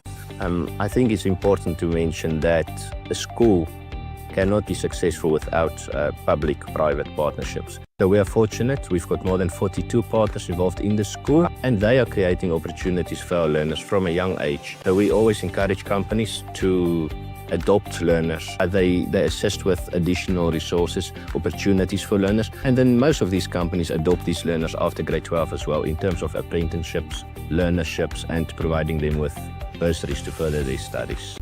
So that's a way, indirectly, how the school is also contributing to the growth of the township economy, which is very close to my heart as well. Let's meet the acting principal.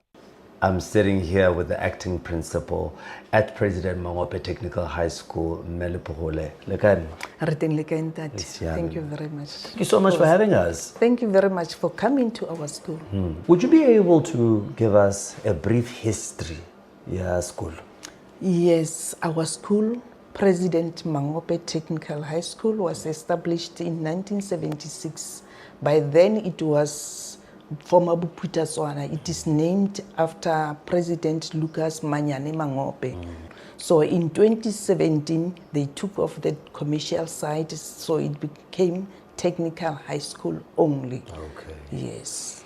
And with regards to the three-stream model, because we want to highlight that, it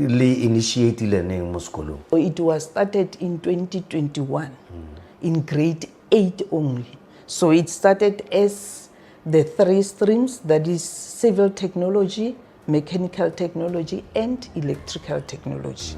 So in our school we have 6 classes. So in grade 8, 6 classes.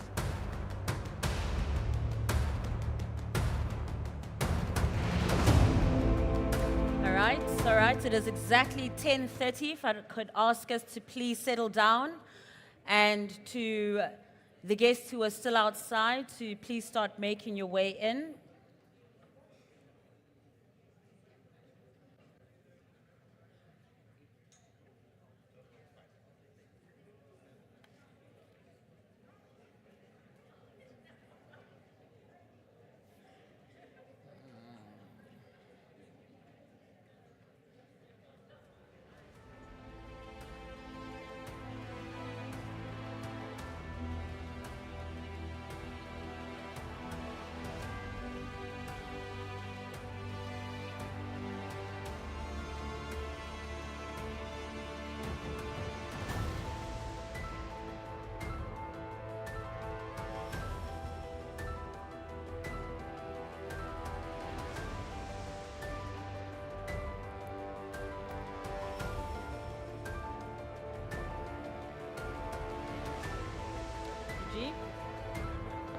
Okay, and the minister? The minister?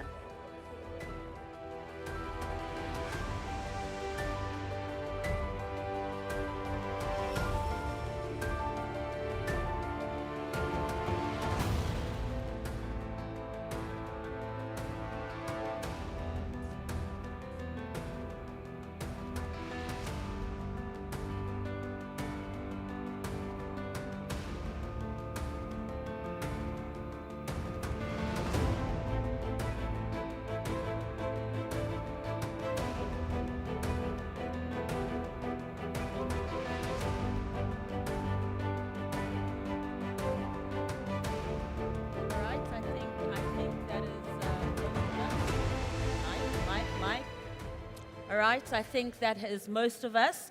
I'm quite impressed with your timekeeping skills. If we could all please settle down so we can proceed with the program. Clearly, I don't need to be bringing out any carte blanche cameras to expose anyone for being tardy with time because we're all really, really good at it. Welcome back. I hope you had a great little break with refreshments there because the first session that we're going to be getting into for the next session we're going to be getting into is one of the department's key priorities. We heard the minister talk about it, we heard the deputy minister talk about it, and of course the MEC for Education in the Western Cape also talking about early childhood care and education, the quality foundation learning, and how we can improve quality foundational learning for each and every learner, no matter where they come, which tail end of the 2 10-year-olds that they may come from, and hopefully improve the life of the former. So to speak to us about best practices emanating from the Education Working Group, I'd like to call to the stage Ms. Kulula Manona, who is the Chief Director at Foundations for Learning. Also to come to the stage to talk about the social impact and action of expanding access to quality ECD programs. Please may I also call Ms. Grace Mahlape, who is the Chief Executive Officer at Smart Starts, and the money man himself from the Development Bank of South Africa. I'd like to call Mr. Chweni Rampele, who will talk to us about infrastructure support, which we know is vital when it comes to our education system. They will have 30 minutes to give their presentations between the three of them, and thereafter we will have a panel discussion with Professor Mary Metcalf, and she will be moderating that discussion with our MECs from our provinces, as well as the representatives of the MECs for those who couldn't make it today. But for now, I'd like to call our 3 speakers, and you have exactly 30 minutes. Thank you, ladies.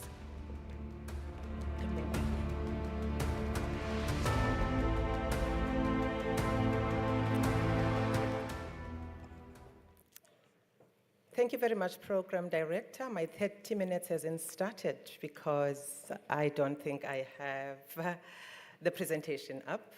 But let me take this time at this point to greet the minister. I don't see her in the room, but to greet the DM, MECs, HODs, looking for DG as well. Ladies and gentlemen, allow me to say the protocol has been established and therefore a very good morning to you.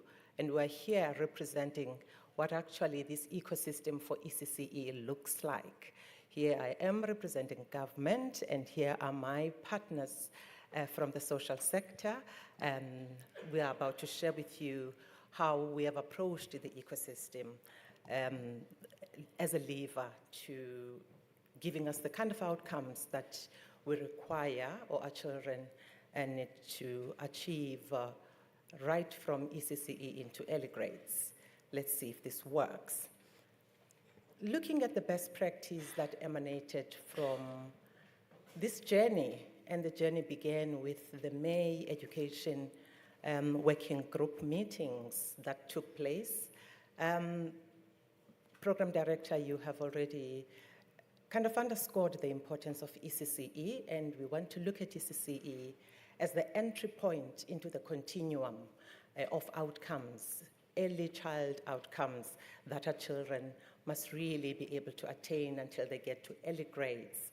And so it's important that when we look and talk about ECCE, we understand the role it plays in creating that foundation for foundational learning and foundational literacy. But not just for that, but ensuring that our children are emotionally ready to even get to school, and they have the executive functioning that is required of them. They master skills like your motor skills, which are fine and gross motor skills, and really are children who show that emotionally they are rounded. That is the role of ECCE, to give us these rounded, holistically developed children who enter into school. And what we see on that slide is that this journey has been walked and traversed with a lot of talent and a lot of experience. There was a lot of leadership that was poured into it from both the government and the non-government sectors. So there's a cross-section of the ecosystem that participated in shaping the agenda that we have today as a G20 agenda that we are carrying as the flagship for South Africa, and which we are ready to hand over to the next chairship, which is the United States. What we focused on in terms of this journey was to foster collaboration among G20 member states, to strengthen ECCE as a cornerstone of foundational learning, to share strategies, evidence-based practices, and policy innovations to enhance ECCE workforce development and quality assurance, and to also align global, national, and national efforts towards equitable, high-quality access to ECCE. What emerged then is that we saw in the presentations that were shared with us that there was an emerging rich tapestry of strategies in workforce development and quality assurance, reflecting the diverse global landscape of ECCE. And while shared commitments to high-quality ECCE were evident, the strategies varied because of the varied contexts. There was convergence, however, on how play-based learning and micro-credentials and equity-focused expansion should be central in ECCE. And however, divergences were also apparent, such as rigid traditional qualification requirements versus some of the countries who are embracing flexible pathways to ECCE development. Just to quickly double-click on the 3 days in May, starting from the 27th of May with a seminar, which I have with you here on the screen. There was a lot of showcasing that was done by a number of countries, and we also, I'm struggling to read, there was deepened knowledge about what actually works, and what we saw emerging are a number of lessons, which I'm going to just quickly take you through on the right. What emerged through the seminar particularly was the need or the embracing of systems thinking in ECCE policy, the need to strengthen the ecosystem, and I think we're here representing how we're strengthening it in ECCE, and also to embrace the need for us to be more accountable. And another important learning was that it's a tiny shift that we've realized that we actually need to make, and that tiny shift is the shift from sometimes wanting to scale things that work, but in design to start by finding what works at scale, and then your scaling a story becomes easy to tell. Also important was empowering parents and empowering communities. This is really understanding that these are assets that we already have. They are there in the communities, and they need us to understand that they are assets. And again, we understand the role of parents as the first teachers of children. Equity and inclusion, I think it also came through from the presentation that Dr. Kosa did. Again, very important. We can't have all of these if we do not invest in ECCE. So financing ECCE as well as advocating it, and I think we've begun to do that. Even having it as a priority is telling us that our country is in the right direction about advocating for ECCE, and the importance of who makes it happen for our children and who makes it happen for this system. It is the teacher, it is the practitioner. So the importance of training them, of providing them with quality professional development, as well as quality assurance. Very briefly, We saw with the very first session, which happened the day after the seminar, that session looked at reimagining pathways for a highly skilled ECCE workforce, focusing on minimum requirements, qualification frameworks, and professional development mechanisms. We shared national data on qualifications and on innovative practices. But what you see lying there, threading that slide, is micro-credentials being recognized as a powerful tool to bridge the gap in terms of skills. And I think we saw a number of countries, some who are way ahead of us in terms of having taken the leap of really using micro-credentialing as a lever to promote a qualified and a skilled ECC workforce. The second day focused on quality assurance in ECC programs, examining monitoring strategies, support processes, and best practice in ensuring program effectiveness. So starting from information and perspectives focused on how to develop a skilled ECC workforce, again, embracing that contexts differ. So there are many issues, and we know that our first issue as South Africa is the issue of access. Also affirming the need to expand appropriate qualification requirements, and again, converging on the importance of using multiple pathways to ensuring that our practitioners get the qualifications and the skills and the competences that they require. What we did then in ending up this phase of conversing with the other countries was to make a call, and our call as South Africa, who has this presidency, was to get the G20 members to join us in deepening our collective commitment to both ECCE and foundational learning, which is foundational literacy and numeracy. And because it is this dual focus that will ensure that our children have what they need to be able to thrive, and we called then upon the countries to prioritize achieving inclusive and equitable learning. But this was not just the only part of our journey. Our journey, as Dr. Kosa has shared with us, took us to provinces where the G20 was taken to the communities and provinces. He's already shared with us the lessons, so I'm just going to quickly wind you through what emerged as some of the key themes that became very prominent in the Indaba. It's about diversity and embracing diversity, including neurodiversity. It's about the importance of mother tongue, particularly mother tongue-based bilingual education, but in ECCE, mother tongue teaching and learning and playing for our children, ensuring that we have access. We can't tell the story of quality in ECCE if there is no access. That is why we've ramped up the mass registration drive, which we call Banabili Mass Registration Drive. And I think my partners here are going to share with you how they are supporting this drive. Parents, and how to put together frameworks that support them and policies that are friendly for parents and their families.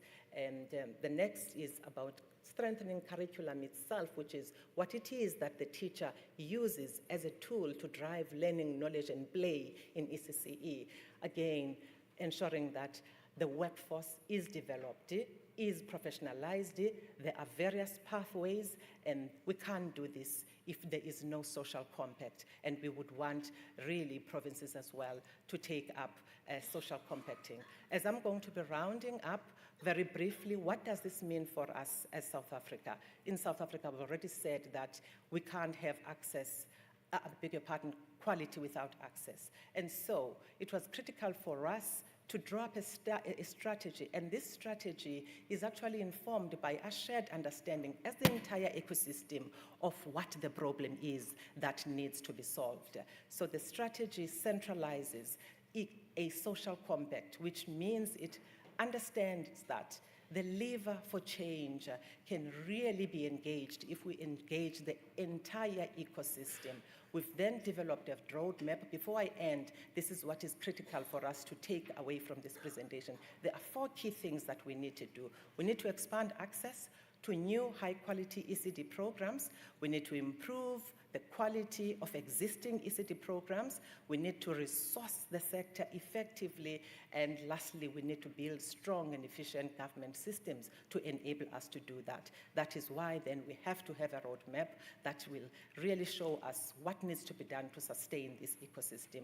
And this is what we are reaffirming, ensuring that access and quality to ECCE, including and supporting our parents and also leveraging the assets that already lie in communities. And lastly, this is really the ecosystem that I would want us to understand and realize just how important it is to be able to give us what we want. It's a sustainable ecosystem that is an ecosystem that recognizes the roles of government, of education and training and resource providers, of practitioners, of parents, communities, and civil society, of the private sector, the NGOs, as well as of the international organizations that are part of this huge ecosystem. I thank you.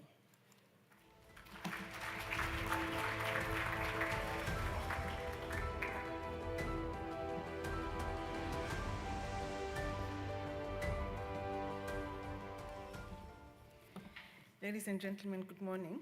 So I don't have a lot of time. I just would like to acknowledge the Minister, the Deputy Minister, the MECs, dignitaries, DG.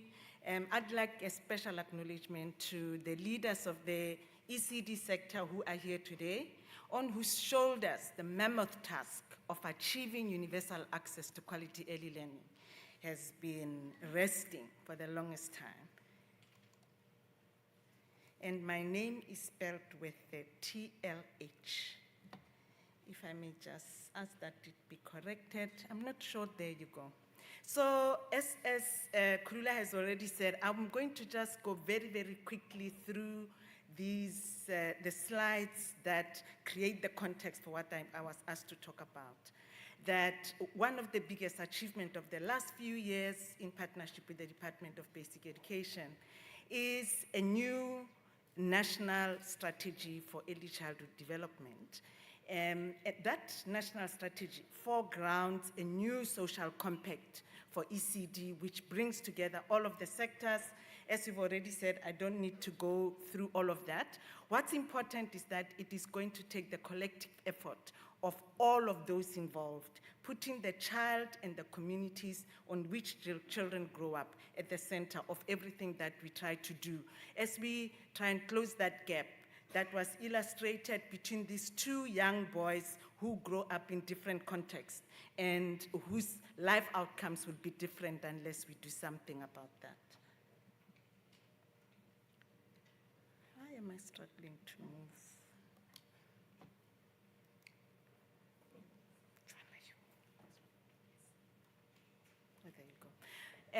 This national strategy actually gives us an opportunity by showing the various elements of a new service delivery model.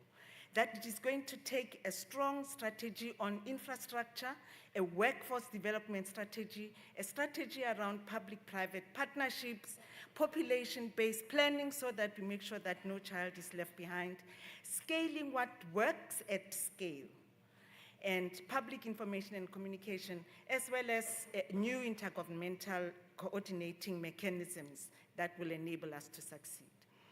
When we look at all of the things that are important for us to achieve in ECD, or let's just say early childhood care and education, the early child care and education value chain shows three parts of the value chain as you see on this illustration.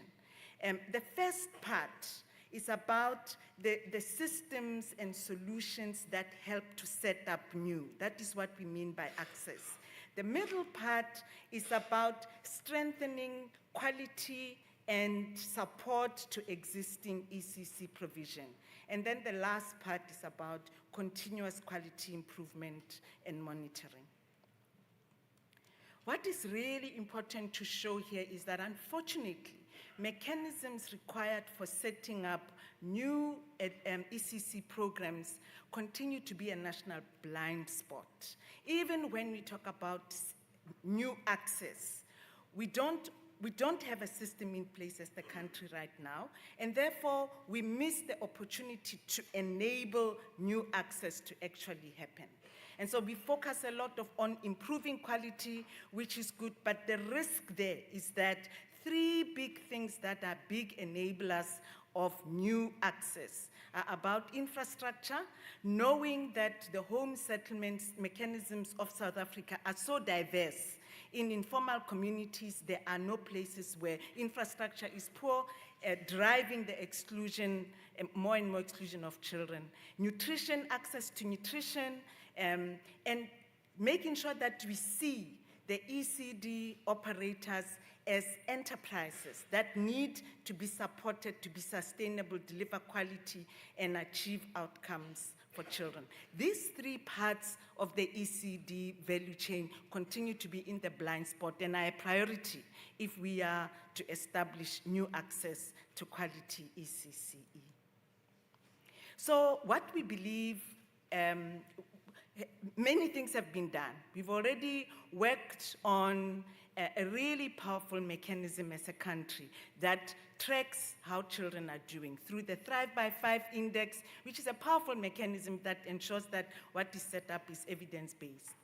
The second thing is the mass registration drive, which is a part of the social compact that enables children to be reached, particularly those that are most marginalized. What will it take for us to move forward from where we are right now? Creating a shared narrative as a country around the role and dividends of early childhood development and childcare. A lot of evidence around the world already exists. However, we continue to distribute our investment unequally where we know that the early years are going to give us the greatest returns on investment. Our investment is the other way around, foregrounding later years than the earlier years. The Banapili initiative gives us an opportunity to create a shared narrative as a country that will enable us to foreground early childhood care and education. Building an enabling ecosystem, which is about convening, organizing, and empowering the actors who are themselves already part of the social compact and delivering change in a whole of society approach. And then, of course, executing the mechanisms of change, which is about strengthening the public-private partnerships. It's been gratifying to see the Department of Basic Education acknowledge the ECD sector that has invested so much effort, has generated such strong evidence about what works and how that can be scaled. And so ensuring that we have mechanisms for public-private partnerships, new funding vehicles, and a regulatory system that will enable us to reach the most hardest to reach children and their practitioners in our country. So as I was saying, the social compact on access to quality ECCE is already in action. And I make an example here of Smart Start, which is a delivery platform that is made up of 12 to 13 organizations that are showing how collectively you can build a delivery platform that will help us to reach more and more children and their practitioners. Through the Smart Start delivery platform, 15,000 ELPs have already been initiated and are in place, reaching 170,000 children every week. So this is an example of how collective collaboration efforts can enable increased reach to all children who are excluded. We've also been working on following the Leadership Summit that was convened by the Minister earlier this year. An Access Commission involving 10 organizations have been coming together to provide leadership on how we can innovate around creating new access. And then we've also, as a sector, been working on a roadmap 2030 for the early childhood care and education sector, operationalizing the ECCE strategy that was articulated, as well as putting together a blueprint that will enable us to get to 2030 at universal access to quality early learning. Much has been done, a lot more needs to be done, and all of that is going to come from a stronger social compact as society. That's not just about one sector and another, but mobilizing the entire society, realizing the strong start in life for children enables all aspects of success in a country that works.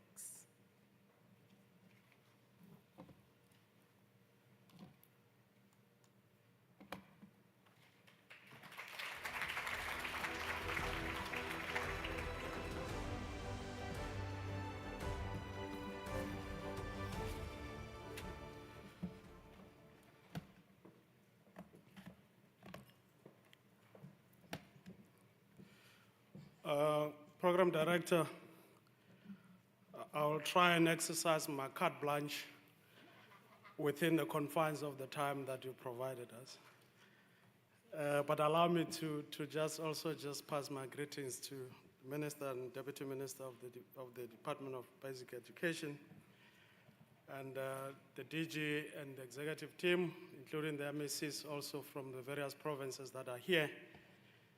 And more importantly, also the Planning Commission, the civil society, academia, as well as the partners, both local and international. Let me straight away say that we, as the DBSA, our purpose is to build Africa's prosperity. And clearly, prosperity without education, you won't realize prosperity without education.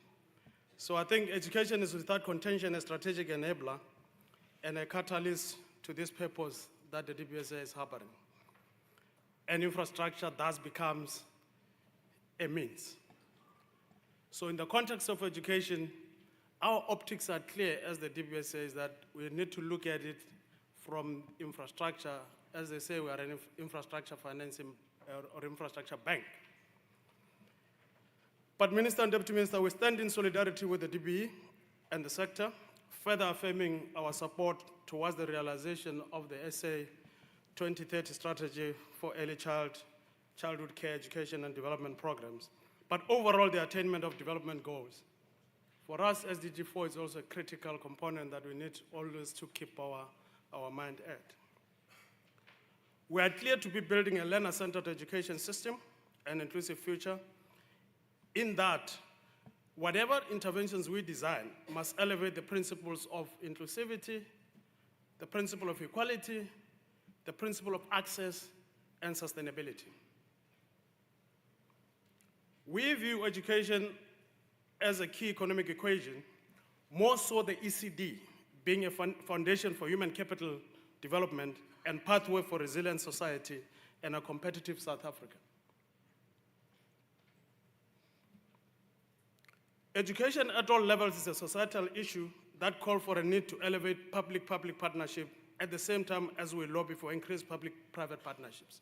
I always advocate to then say, if we leave the issue of public-public partnership behind, there's no way we're going to create the confidence in the public-private partnership. Because if you don't work together in-house, what impression are you giving to somebody that comes and wanting to invest in your own space?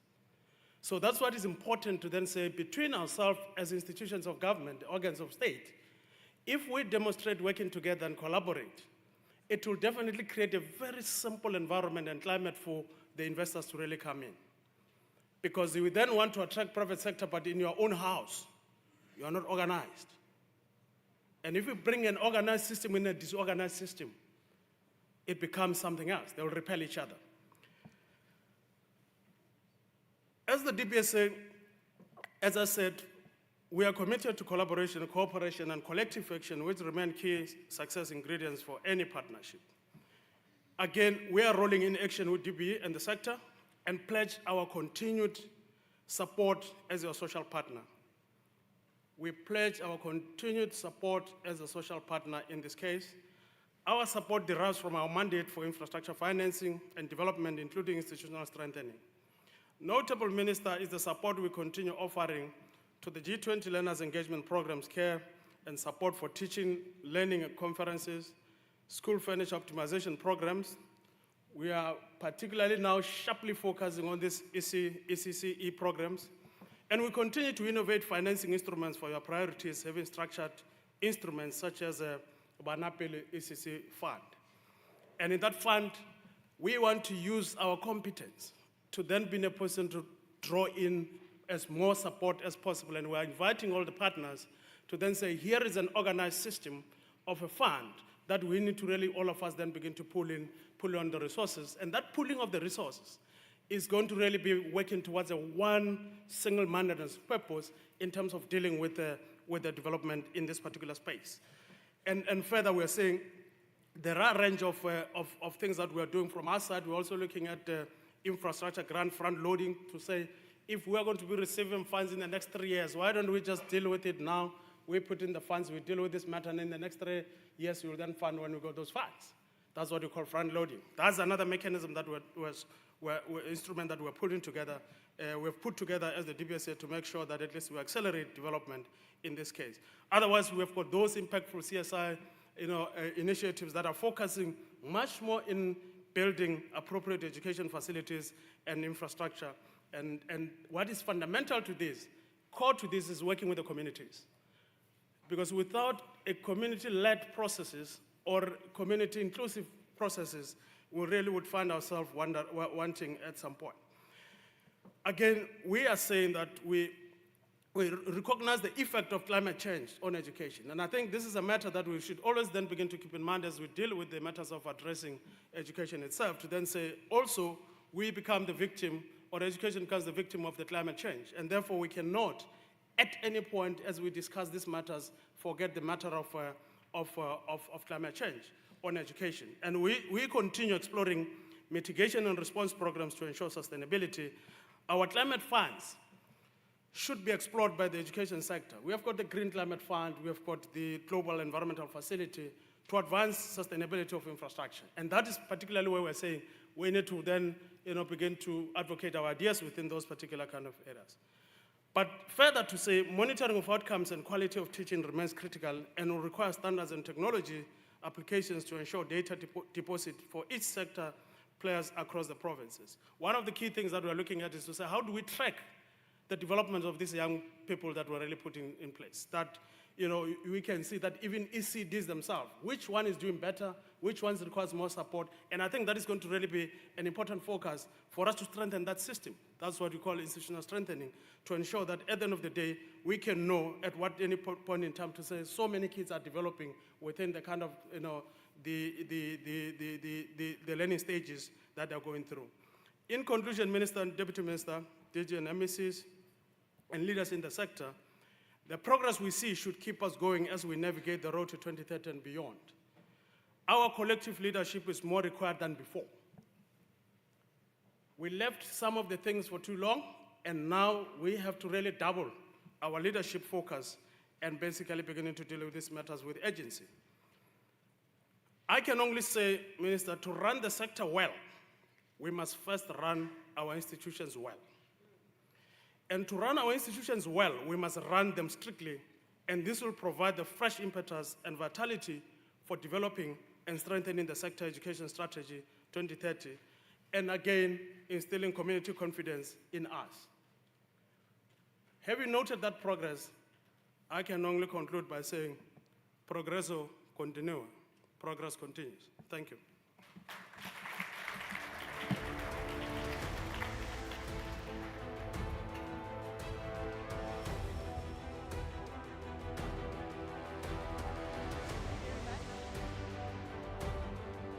Thank you very much to our speakers, Ms. Manona. There are some questions for you, so in the next session, do be prepared for those questions. And of course, to Ms. Matlape and Mr. Chweni as well. To remind you once again how you can send those questions, that QR code, the paper is on your desks. So if you want to send those questions, we are already receiving some of them. Thank you very much for those who are sending your questions. And just to remind you again, everything that comes out of the session today is not in vain. It's not another talk shop. It is going to go into the tangible solutions that are going to come out of our presidency of the G20 hosts. To the stage, I would like to call Professor Mary Metcalf. She's going to be moderating a very crucial panel discussion that we will be having with our MECs. The MECs, of course, have been hard at work with their teams and their departments as the Indaba have been taking place across the country. So if I could please call the MEC for the Free State, the Western Cape, the Northern Cape, Limpopo, Mpumalanga, and the Northwest, and the representatives from the Eastern Cape being the DDG, from Gauteng being the HOD, and from KZN also the DDG. If you could please make your way to the stage for this discussion, Prof. Really appreciate your time today.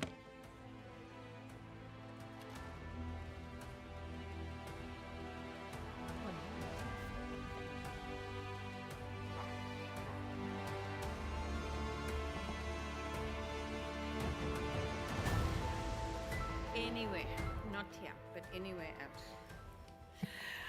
Morning, everybody. I'm going to say all protocol observed. It's wonderful to be with everyone, with all of the stakeholders that are here. And what I want to do is to try and save time, because we've got 9 provinces. We've got our fabulous MECs and in some cases senior officials who we're going to put through a grill. So here they are, and I'm going to just contextualize where we are with this program. So what we have to do is we have to reflect on all of the provincial Indaba that many of you attended, and where you gave our leadership a mandate for action. So I'm going to take advantage of my stick and my age. And I'm going to be very strict with you about time, because you've each got 2 questions. The first one, you've got 1 minute. And the question simply is, what was the highlight for you as a person from your provincial Indaba? After you've answered that, I'm going to move on, and there's 9 different questions. I've looked at the provincial Indaba outcomes. We've all heard the excellent summary given by Dr. Khoza, and we're going to directly go to pushing you on action. Okay? So thank you very much. I'm going to start with Gauteng. So in Gauteng, we have the HOD, who is Albert Cheney. Now, Albert, we know that in all of the Indaba, there was a strong commitment to multilingualism. It came out in all of the reports. Before we look at the multilingualism, I want to ask you to give 1 minute. What was for you the highlight?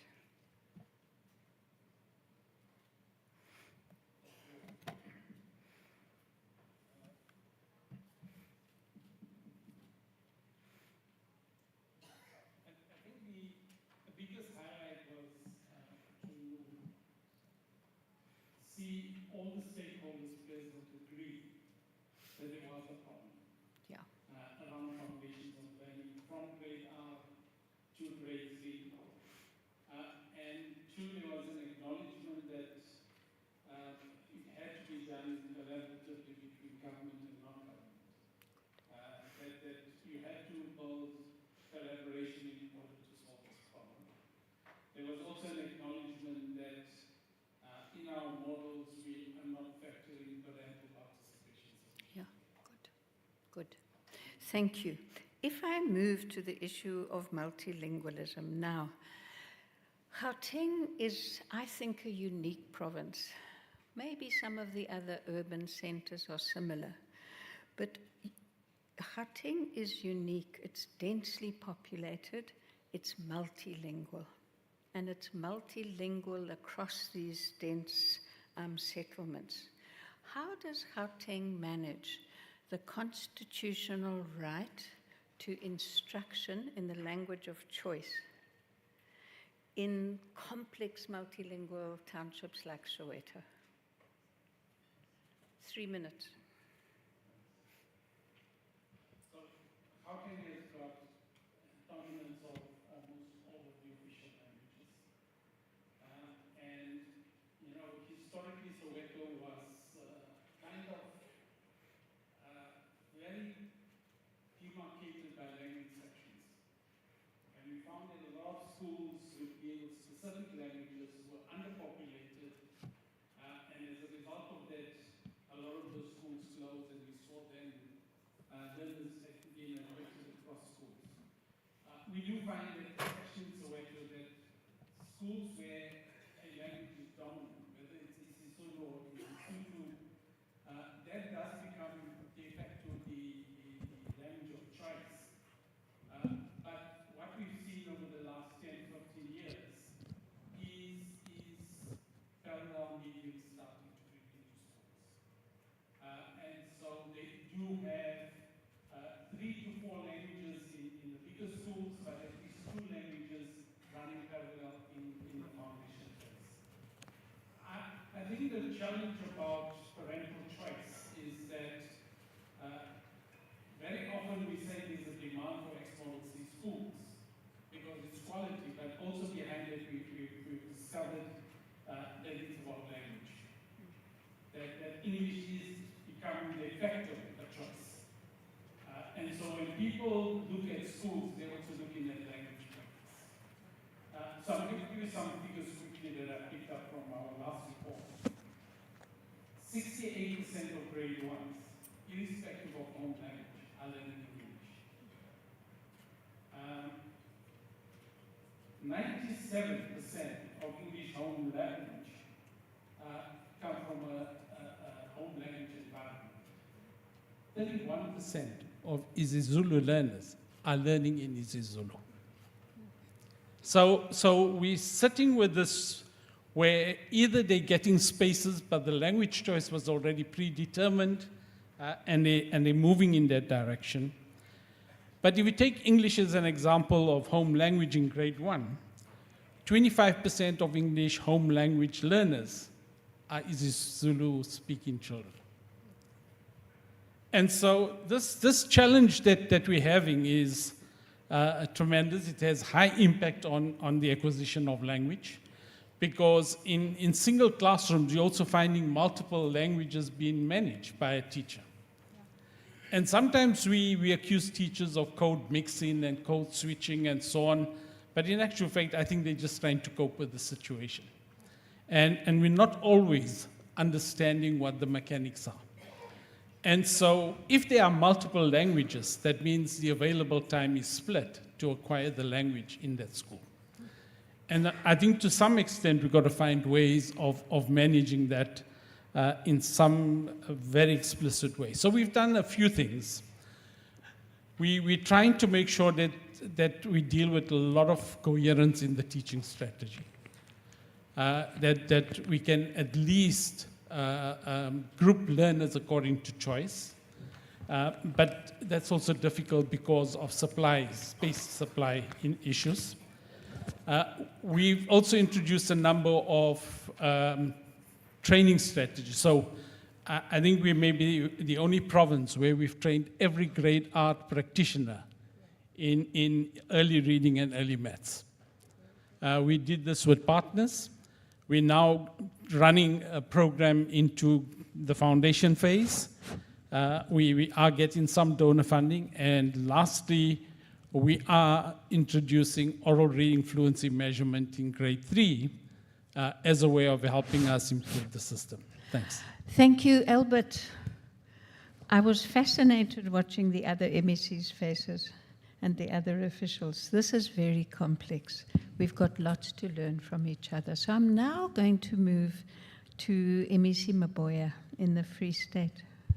So MEC, in 1 minute, speaking to your stakeholders, your colleagues, what was your biggest takeaway from your provincial summit? Thank you very much. And let me share with you 4 things that really made my heart sing. The first one is the shift in terms of the narrative. through our well-organized we managed to reset our focus to foundational learning, sparking a crucial conversation about prioritizing primary education. So for me, that was a big win for us as the Free State, but also seeing what one could term a people-led movement, where now with this Indaba, we marked a conceptual shift from a supply-driven approach to a demand-driven one, where now we are listening to the communities, we are listening to the role players, stakeholders, and they direct our course. And we are saying that as the Department of Education, we are poised to lead this great movement.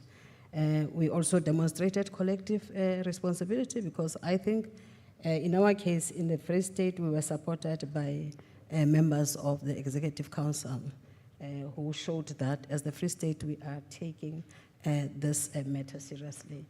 And the last one is about the openness that came out to rethink the role of young mothers in terms of closing the gap between ECC coverage and children's readiness to school. So for me, those are the great, the highlights that I wanted to share. Thank you, MEC. I really love them, and it reinforces what D. Cheney was saying about stakeholders' responsiveness and accountability. Now, as we take that forward in the resolutions from your provincial Indaba, it would help us if we could understand what are the challenges the Free State is facing in improving literacy and maths in the foundation phase, which is from grade R to grade 3. What are your major challenges, and what are you going to do about these challenges? 3 minutes. Well, in the Free State, just like in other provinces, we do face what we call systemic and contextual challenges that affect literacy and numeracy. But for us now, our view as the Free State is that it is going to be quite impossible for us to improve the quality of numeracy and literacy in the foundation phase in dysfunctional schools. Schools have to be functional. I think Tate Chweni also articulated that, to say that we need to run our institutions well, because it is only then that we'll be able to improve the quality of numeracy as well as literacy.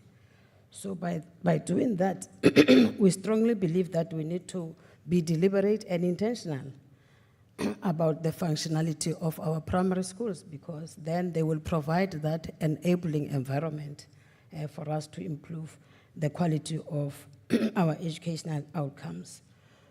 As we would know, for the longest time, we have been focusing on high schools and almost neglecting our primary schools. So we have had the Free State G20 Indaba, which was preceded by our primary school summit. And out of that summit, both of these fora, they afforded us that opportunity to reset our focus on literacy and mathematics, and to recognize the urgent and collective need for action. Now, in the Free State, what we have done subsequent to that, we have identified about 150 primary schools in our townships. The intention is to turn them into what you call schools that work, or primary schools that work. And we are going to implement the pragmatic and evidence-based strategies that emanate from both the summit that we held and the G20 Indaba. And we are not reinventing the wheel necessarily. We are going to use our whole school evaluation tools, but out of that, as you would know, there are about 9 pillars, but we will be lifting your key levers that will help us to make sure that these primary schools do work. And after this phase, then we'll be taking another 150 schools so that we can scale whatever best practices that would have maybe realized out of this initiative. Thank you very much. Hey, MEC Mapoya, and you hit 3 minutes spot on, so thank you for that. MEC Messina, you are the MEC for Mpumalanga, beautiful province.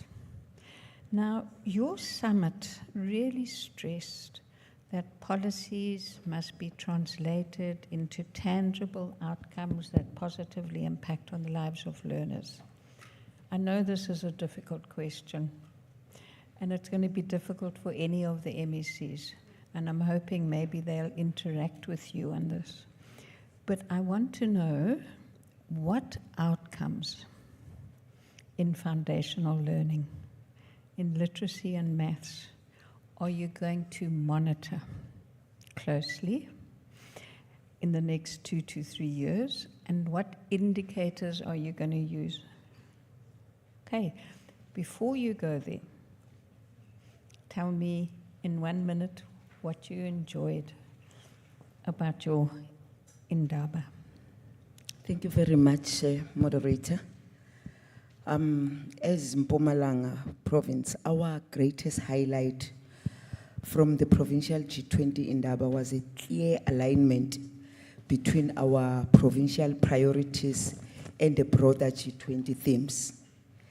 What stood out the most was a collective endorsement of the Institute for Early Childhood Development. In our view, that institution represents hope for thousands of our children in the province, ensuring that quality foundational learning, it's not just an aspiration, but a lived reality.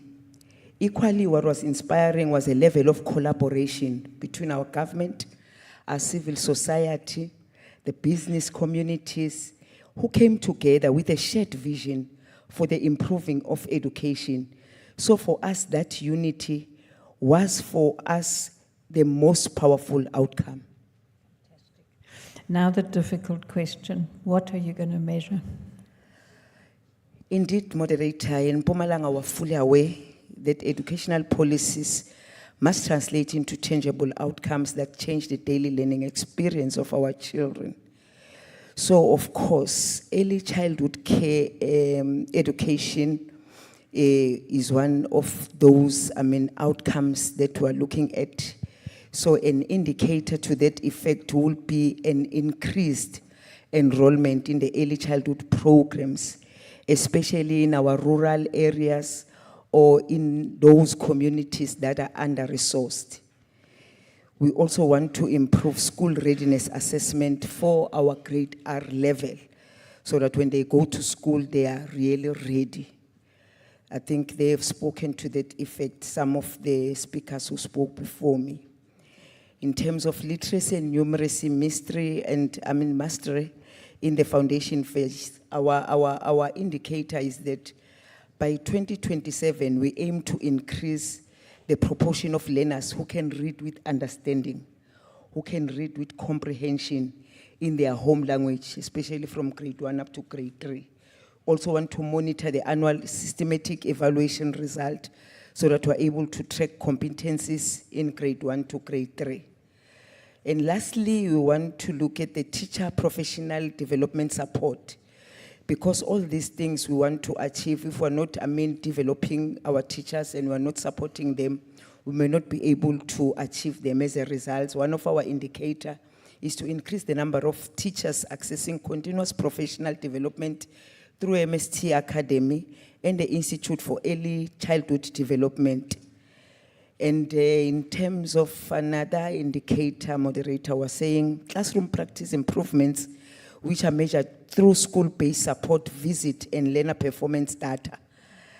In addition to that, we are intensifying the rollout of Ubuhle Buzile e-learning program, which is an initiative from Mpumalanga in terms of improving the learning of our children.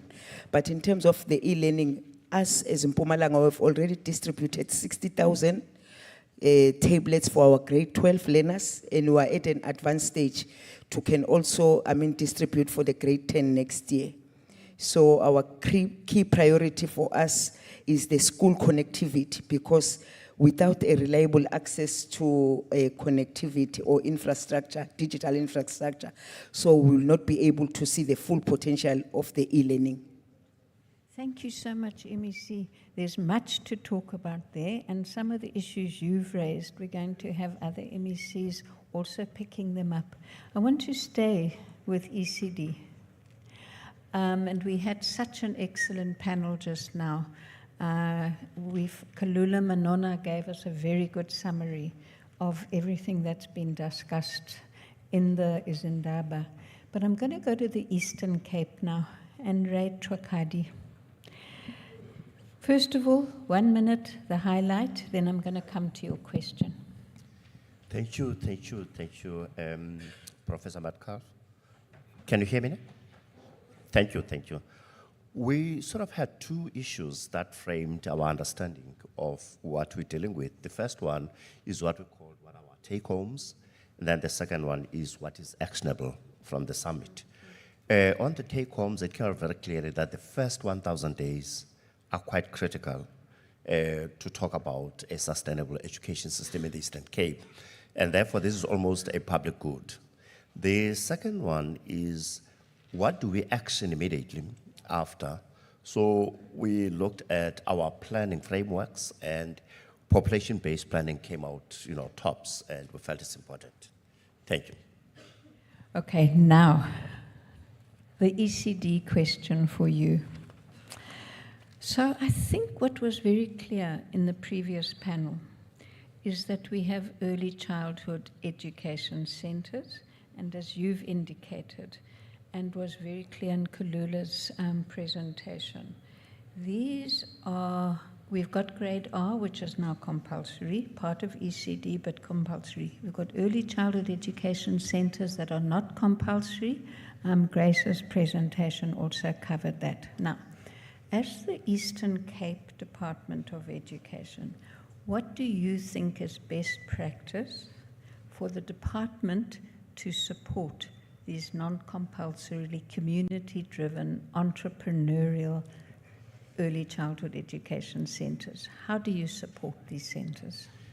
Thank you for the question. One of the most significant contributions that were made in our discussion was the model from Kenya, where it became very important that government plays a fundamental role in that sector, especially between 0 to 4, where government has been very active. And in the Eastern Cape, we looked at what is it that will make us more active to support registration as well as support to community-based centers.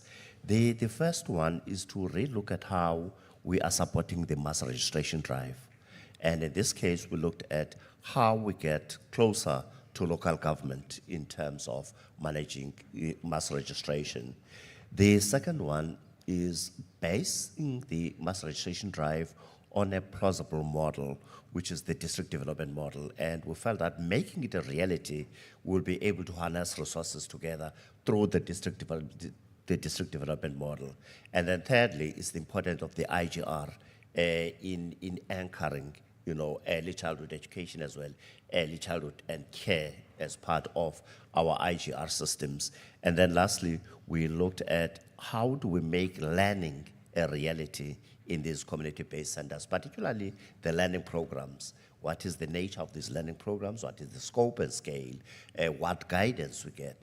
We had a very useful contribution from SAIS in terms of how we approach professional development and how we look at supporting this cohort of practitioners. Thank you. Fantastic, Ray. And thank you for saving time, because I want to have some interaction at the end if there is time. So I'm going to stay with ECD, and I want to build on the presentation that Rampela Chweni from DBSA gave, and I'm going to move to the Northwest. So MEC Mutsume, I want to start. First question, 1 minute. What were your highlights of your Indaba? Thank you very much, ma'am, for the opportunity. I think one must indicate that from our Indaba, I think we were the first to host this Indaba as the Northwest. But one must indicate that based on the discussions, all the stakeholders that participated in that particular Indaba, they have reached a consensus to say that as the department, we have to agree that if we can successfully investing in this ECCE, definitely it will break chains of poverty and also deal with the issue of inequality, and also it will attain learner attainments and so on. But one must also indicate that we're given a serious task as the Department of Education from the discussions to say that what we have to do, we have to go back to basics and start to identify innovative solutions to ensure that all children, especially those from disadvantaged backgrounds, have access to high quality early education. We are used to that where these particular learners actually in the past, every time they were singing this song, no, gone are those particular days. That is why we have started actually by training our practitioners and so on, and also to promote comprehensive multi-sectoral approach to our ECCE. Yeah. And also sustainable funding models is very important. I don't think we have to be hard on ourselves as a sector. We've done well. We are collaborating well with our stakeholders. The problem is coordination. There is serious duplication. They are all over the place. So what we have to do, coordination, so that whatever that they do, at least we are able to say that this is what we have achieved. Very good. Thank you. But I'm going to push you even harder now. When I read your provincial summit report, I was delighted and fascinated because you said something that's it's one of the core challenges in developing early childhood education centers, and it's the question of infrastructure. So what your provincial summit said is that you want to lead an intersectoral approach involving municipalities, which is also what Eastern Cape has said, local authorities. So in order to get the mass rollout of numbers, we need more centers. How do we work to create the infrastructure working with local government? It's a heart of the problem. So how are you going to action it? We agree with you it's necessary, but what are you going to do to make it happen? Now you've only got 2 minutes. Remember, first and foremost, what we have to do as the Department of Education is to continue to strengthen the relations between us and our local authorities, together with the municipalities, and together with our sister department, which is your Public Works. You just reminded me of the motion that was sponsored last week, when actually I was pressured as the MEC of the Department of Education to move for the expropriation of land without compensation when it comes to farm schools. And I did refuse to say that so far I'm having a good relations with the farmers around the province, and they are assisting me a lot in terms of issues of infrastructure. Hence, as the department, we have taken upon ourselves in making sure that from here, what we are going to do, we are going to have another Indaba. We don't have to wait for G20 again. It's going to be a continuous process where we are going to sit together with all the relevant authorities to check how best can they assist us going forward, because without a land, as a department, we are not going to make it. But most importantly, we do have the successful story to tell when it comes to the Department of Education. 2023, we have identified, we came up with the concept of 40 pockets of excellence, where we have identified 10 ECDs across the province, 10 per district, where actually we're checking how best can we assist in terms of improving in terms of infrastructure. That particular concept, actually, it has assisted us a lot, because as I'm talking to you, those particular 40 adopted ECDs in terms of infrastructure, we are doing good.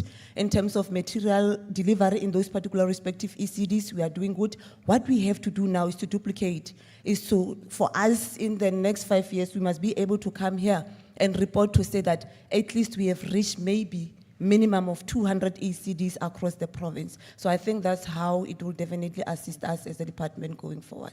Thank you so much, MEC. That was great. So now we're going to move to Limpopo.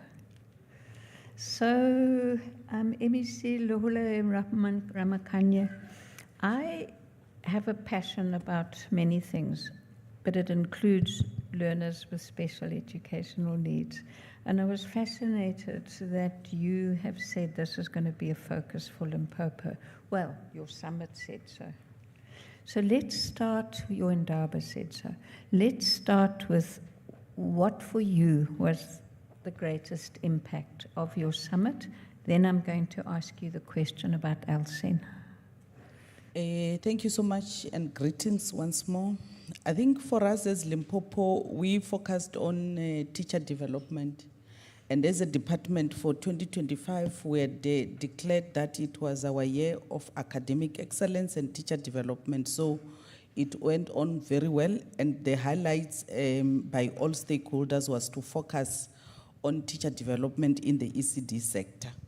But I think what came out was the need for us and agreeing that we need to have a strategic approach for both the rural and urban ECD centers so that then we deal and close the gap that exists. Because I always give an example that my learners that are, my children that are in the farm schools have to also have an ECD, and when we are using the ECD trucks that we take to the farms, it is not every day. You'll find that the truck has to be in other farm areas as well in one district. So we had a discussion on how to bridge that gap, and we can have farmers, the learners also going there.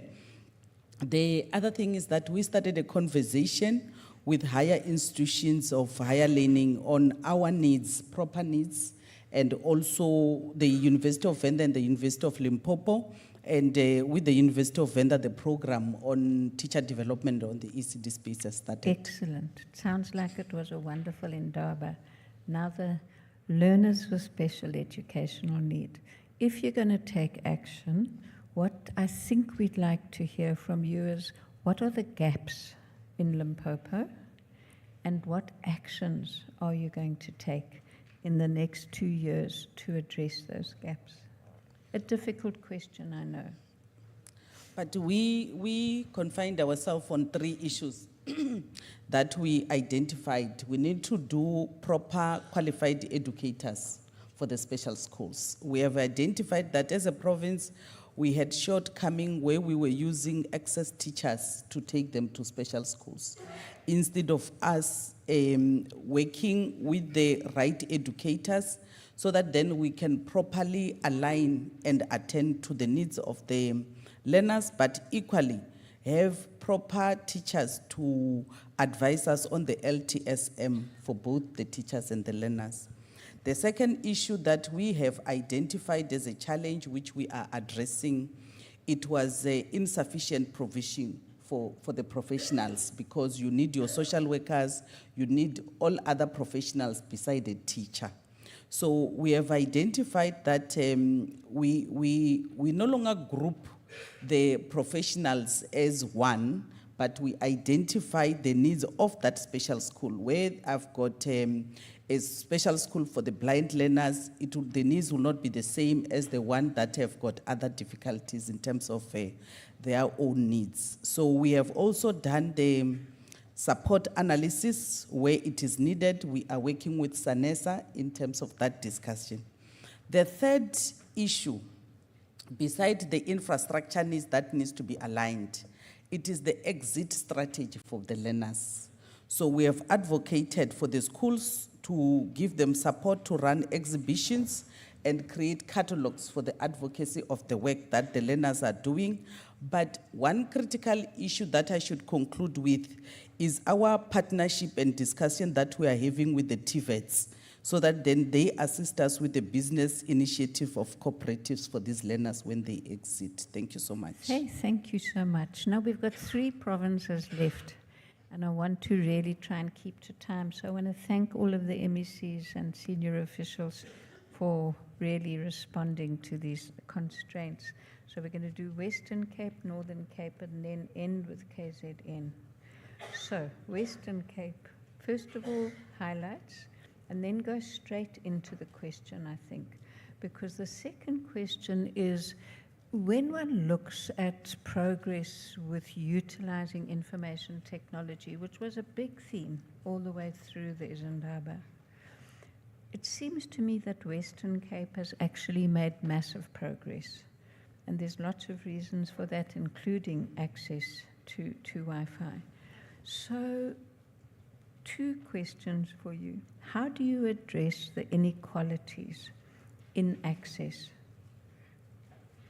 How do we make sure that resource inequalities don't exacerbate the inequalities? And the second one, what are the lessons you've learned that you'd like to share with other provinces? So, David, that's quite hard, MEC Mania, but 3 minutes. Thank you. I'll certainly do my best. I think the first point to make on the provincial Indaba and the highlights is that, I mean, we had a very good provincial Indaba, and it was actually a rare moment for us to sit back and to think, to reflect, also to think about new ideas and new ways of improving learning outcomes, which is something that we as a sector, I think, do too infrequently given the massive pressure we are under in the sector. The highlight for me in our Indaba was an almost sort of on-stage scrum between two groups in a discussion about the use of technology in education. And there were really sort of two views on stage. The first was a view where technology could be controlled, technology could be contained, and technology could really be kept out of the classroom. That was sort of one argument. I mean, there was another argument, of course, that technology could not really be controlled, that it couldn't be contained, and indeed, the technology was already in the classroom. And the consensus view after the debate, of course, was that the really big question for the education sector is that, of course, is not whether we are going to utilize technology. The real question facing us is how we're going to utilize technology in education. I think then to turn to your questions, I do see the problem slightly differently. The problem is cast as a problem as well. How do we ensure that technology doesn't, in fact, deepen inequality? Whereas I think the real opportunity is that technology can be key, in fact, in reducing inequality. And I think that we've got a pilot program going in our province where we are utilizing digital education platforms together with a private sector partner, which I think is showing some very early promise. What we're showing is that with the use of technology, we can dramatically reduce the cost of education, for example, by eliminating the use of expensive textbooks, but we can also dramatically improve learning outcomes, for example, with a sort of continuous real-time assessment. And I think the important point to make is that these pilot projects are showing great promise, and we're running them in no-fee schools. The second point I think to make is that technology does not necessarily, I think, need to be a barrier. Yes, we could go the route of furnishing our learners with tablets, which of course is an expensive exercise. But we mustn't forget that as a country we have very high levels of cell phone connectivity, and that there are actually almost low-cost options available to us. We can, for example, utilize existing platforms like WhatsApp. We can also have, of course, zero data options which promote access to learning platforms. So I think that there's a lot of promise, and the big question is not whether we utilize technology, but how we use technology, and I look forward to that debate. Thank you. No. Excellent. Again, I could see so many other provinces saying this is interesting, we've got to learn from each other. Now, Northern Cape, MEC Vosloo, 1 minute highlights, and then I'm going to come to the question, which I think you know is more difficult than it seems. So let's start with your highlights. Thanks, Prof. I think, Prof, my takeaway from the provincial Indaba, I think first and foremost we must applaud the concept of convening provincial events, because I think it provided an excellent platform for local and provincial stakeholder engagement. For me, that was one important, because in our case, is that the turnout was extremely good, but more so for me was the commitment that was pledged by all the stakeholders in the education sector, as well as those outside the sector. Because I think for the first time in the province, we've been able to determine the scope of the ECC ecosystem in the province and its related challenges. And we had an opportunity to unearth that and delve deep into it, and from that, derive with a blueprint as to what the way forward should be. Very good. Now, here's the difficult question. I think it's difficult. So I'm going to be interested to hear what you say. So this is Indaba really helped us, I think big, learn from each other, listen to stakeholders. But, you know, the National Planning Commission produced an advisory for basic education where we said planning is everything if we're going to improve foundational learning.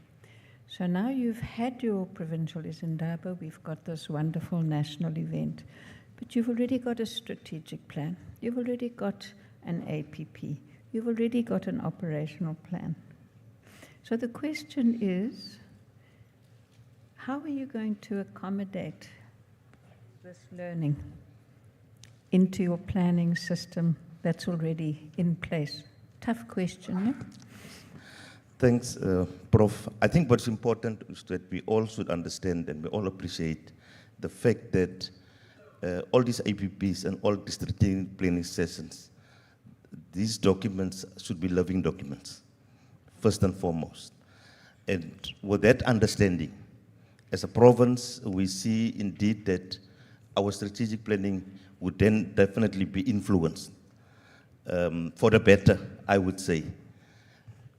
Firstly, in terms of the additional focus area on ECD, but also secondly, in terms of amended timelines that we need to bring into place, but thirdly also in terms of resource allocation. That becomes very, very important. Key in the province for us, in the Northern Cape, is that Census 22, in terms of ECD access in the province, we stood at about 26%.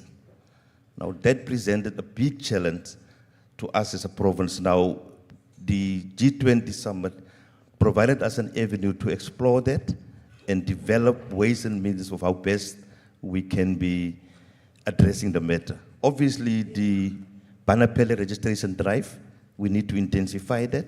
We need to further augment it with a dedicated advocacy program to actually make sure that we address the issue of access to ECD.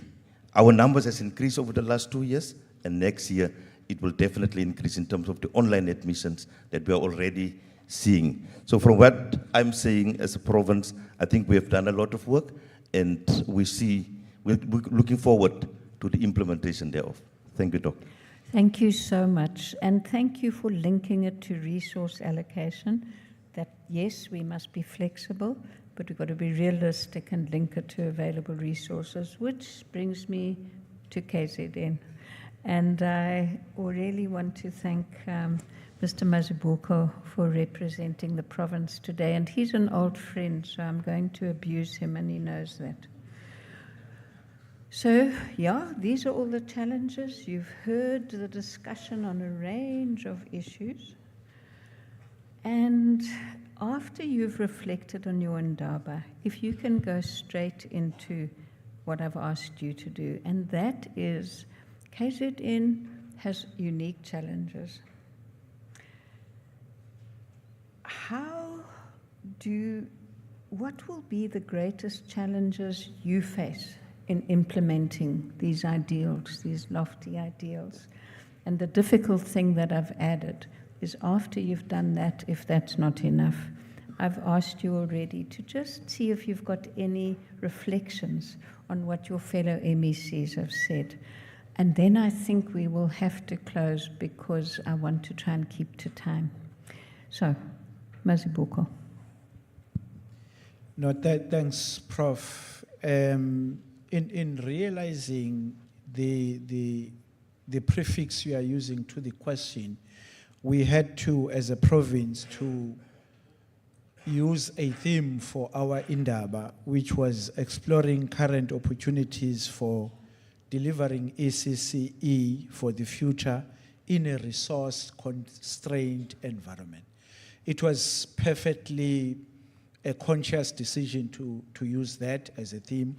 But secondly, we then came up with outcomes, but then a realization that these outcomes are not easy to achieve. One, because we observed through Indaba and also through our interaction on a day-to-day basis, is that we are having a problem of capacity and the professionalization of our practitioners who are working in the ECC centers. Then in us dealing with that, we are relying mostly, having noted that our coffers are quite dry, we can't run as much as we like, but we have got friends and partners that we are working with in the province. We've got your VVOP, we've got your PILO, your NECT. Those are the people who are assisting us in making sure that we run capacity building workshops for our practitioners, because the belief is if we want to improve what is taking place inside the classroom in an ECD center, something must happen to a practitioner. Then secondly, we also noted that our ECD centers are not in terms of infrastructure now, and also in terms of the equipment, are not in a state where we can be proud of, where we can then say a learner is having a good start by going to the ECD center. In terms of resources, we are noting that there are areas in your rural areas, in your township, where the centers are not as good as one would like. And for that, we are also reliant more on our partners. We have got people like in Impande who are assisting us at Ugu and Herikwala. We've got eThekwini Metro who are assisting us to upgrade the infrastructure so that our ECD centers can be something that we can be proud of. But most importantly, what we also are observing is that as with our partners and other stakeholders, even in government, we need to work towards aligning our plans to make sure that we can then achieve more with less. Thank you very much. Fantastic. I think that I'm going to close. I'm looking at our facilitator, and I think that she's right. I would love to have seen more conversation, but you guys get together often. I just want to say, are we not well led?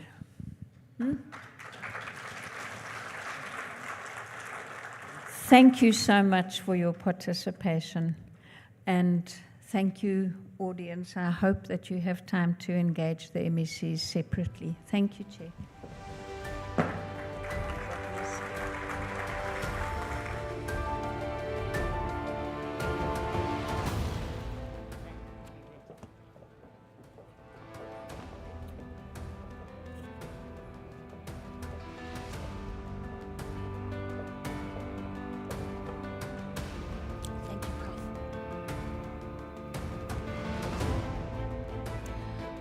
Thank you very much to our MECs, HODs, and DDGs, and a very special thank you to Professor Mary Metcalf as well. I don't know if that made you miss your days as an MEC, but it clearly showed your experience in it. I would like us to open for questions that we have been receiving and those QR codes that you've been sending through.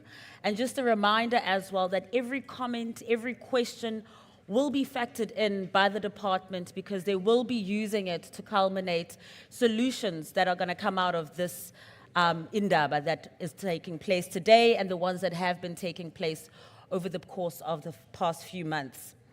So there will be roving mics for especially Ms. Manona. You have quite a few questions that have come through for you. There will also be a question for the HOD, Albert Cheney in Gauteng. So just to prep you for that, and also a question for Dr. Khoza about that really insightful presentation he gave us with an overview of everything that's been taking place across the provinces. But I think a good point to start is with a comment. The comment was directed to Mr. Chweni Rampele from the DBSA, who gave us a very insightful talk right now. And the comment reads, insightful presentation, great thinking from the department, from the DBSA, and social compact for financing infrastructure. So just so you know, there is a big thumbs up coming through there from UJ. And while we're on Dr. Rampele, maybe you can kick off with answering the question that has been posed at you. And this question comes from Breadline Africa RSA NPC. Does Mr. Rampele have a mic on him that he'll be able to answer from where he is? If we could just make sure that we can get a mic to him. There we go. The question for you, Mr. Rampele, as NPOs who work in infrastructure, do you think there is a role for NGOs to support on the infrastructure delivery side? Just to repeat that question, as NPOs who work in infrastructure, do you think there is a role for NGOs to support on infrastructure delivery side? No. Thank you so much, and thank for the question. Definitely, as we say, everyone has got a role and has to make infrastructure delivery his own business because it is our business. So therefore, I can just outrightly say that the role of the NGOs and the MPOs becomes very critical. And this is in the context that we need to then look in terms of how we scale, because we must never think of working alone, and we need to work together as long as there's that particular capacity that exists so that we can support each other. So in essence, the reason why it is important for the NGOs to get involved is because most of the NGOs and the NPOs, if you look at them, they're so community grounded, and they really operate in the areas that we know that when we discuss like now, those are the areas that are disadvantaged, like your rural communities, like your townships. And I think we then would have to take advantage of that particular kind of orientation of those NGOs. And the footprint that you have, it's important for us because then it's just a question of us working a means of how do we work together, how do we bring in the NGOs. But there's a caveat that I think is very important to mention, because critical thing is the governance of those NGOs. We don't want NGOs that, it's a one-man show. There's just no controls. Because then when you work together with such institution, it has to really be like, as I said, the institution must be functional. So the governance part of it becomes an important matter. The accountability becomes an important matter. And also the community centricity, because that is basically the three components that I think are important. So in that regard, we think that the NGOs becomes a very important vehicle to scale up the kind of support or to scale up the infrastructure delivery at that level, especially when it comes to ECDs. Thank you. Thank you very much. I think that sufficiently answers that. And for our next question for Dr. Khoza, we do remember that presentation that we had first this morning. This question is coming from the National RCL Executive Team for Dr. Khoza. The question is, as we focus on ECCE, learners in high school are becoming less interested in their studies, which leads to low pass rates. How do you think this could be resolved? This is an interesting question, and it does suggest that ECCE learners may have to find a way of bringing up their voice because they don't have a voice as it is. I think it's a serious question, and I do think that the NEC or the high school result should not decline. However, if we were to deliberately move some resources, some focus, some concern, some public interest, a bit from high schools to foundation phase, there will be a shock to the system, practically. And I do think that in managing such a shock, one, I think we must prepare society, we must prepare the public of a possible shock in that manner. The NSC and high schools and so on did not perform the way they did out of the blue. It's because we put resources there, we put a lot of attention and so forth. But secondly, in terms of strategies, I do think that we have to think about how we're going to avert a possible shock to the system if we are going to make some deliberate moves and focus a little more on the lower grades. Lastly, perhaps even the RCLs themselves should be thinking about strategies that they, as the young people, will be taking up to help avert a possible shock of that nature to the system. Thank you. Thank you very much, Dr. Khoza. We also have a question for the acting HOD in Gauteng, Mr. Albert Cheney, who was here on stage right now. There he is, if we could get a mic to him. The question reads as follows, acting HOD. The HOD's input seemed to focus a lot on foundational phase, which is from grade R to grade 4.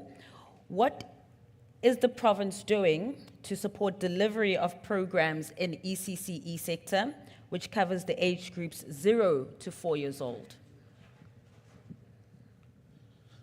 Thank you. The 0 to 4 is a challenging sector. I think as education, we've been responsible for the sector for 3 years. I think in 3 years, we've systematized what needs to happen in that sector. But if you take Gauteng as an example, the last audit revealed almost 10,800 ECE, early grade learning centers, of which 3,000 are registered and 6,000 in total are known to the province, which means 4,000 are not known. And we are working with that sector to understand it even more. So I'll give you an example of the impact of ECE, is that those early learning centers, almost 70,000 grade R learners are learning in those centers. The majority of them are not registered. And that means we've got to bring them into the schooling sector as a challenge. Two big challenges. We are increasing the registration. I think the last report I saw is that a large number of these centers have got bronze registration, which means they have an intent to register, which is a big shift from where we were. We took over 1,500. We're now sitting at almost 4,500 to 5,000.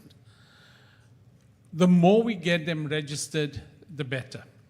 We have set up a meeting with municipalities to improve the approvals for applications of households and centers to operate as ECD centers. And that will start helping us. So we have almost a monthly meeting with municipalities to improve the approval rate. If they approved, what we don't have is the funding to subsidize those in very poor communities. And the majority of them are in those poor communities. Thank you. Thank you very much, Acting HOD Cheney. And also that leads us to a question that has been posed to Ms. Manon and Ms. Matlape as well, if they could please also be given mics to be able to answer this. And the question reads as follows. It has been more than 2 years since the ECD function shift from the DSD to the Department of Basic Education. Yet, there haven't been tangible adjustments in the delivery of ECD services.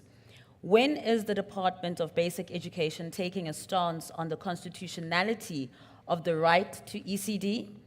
And followed by, is it a standalone right or under Section 29? And followed by, does the DBE accept that it is not ready for the responsibility, hence the proposition for public-private partnerships?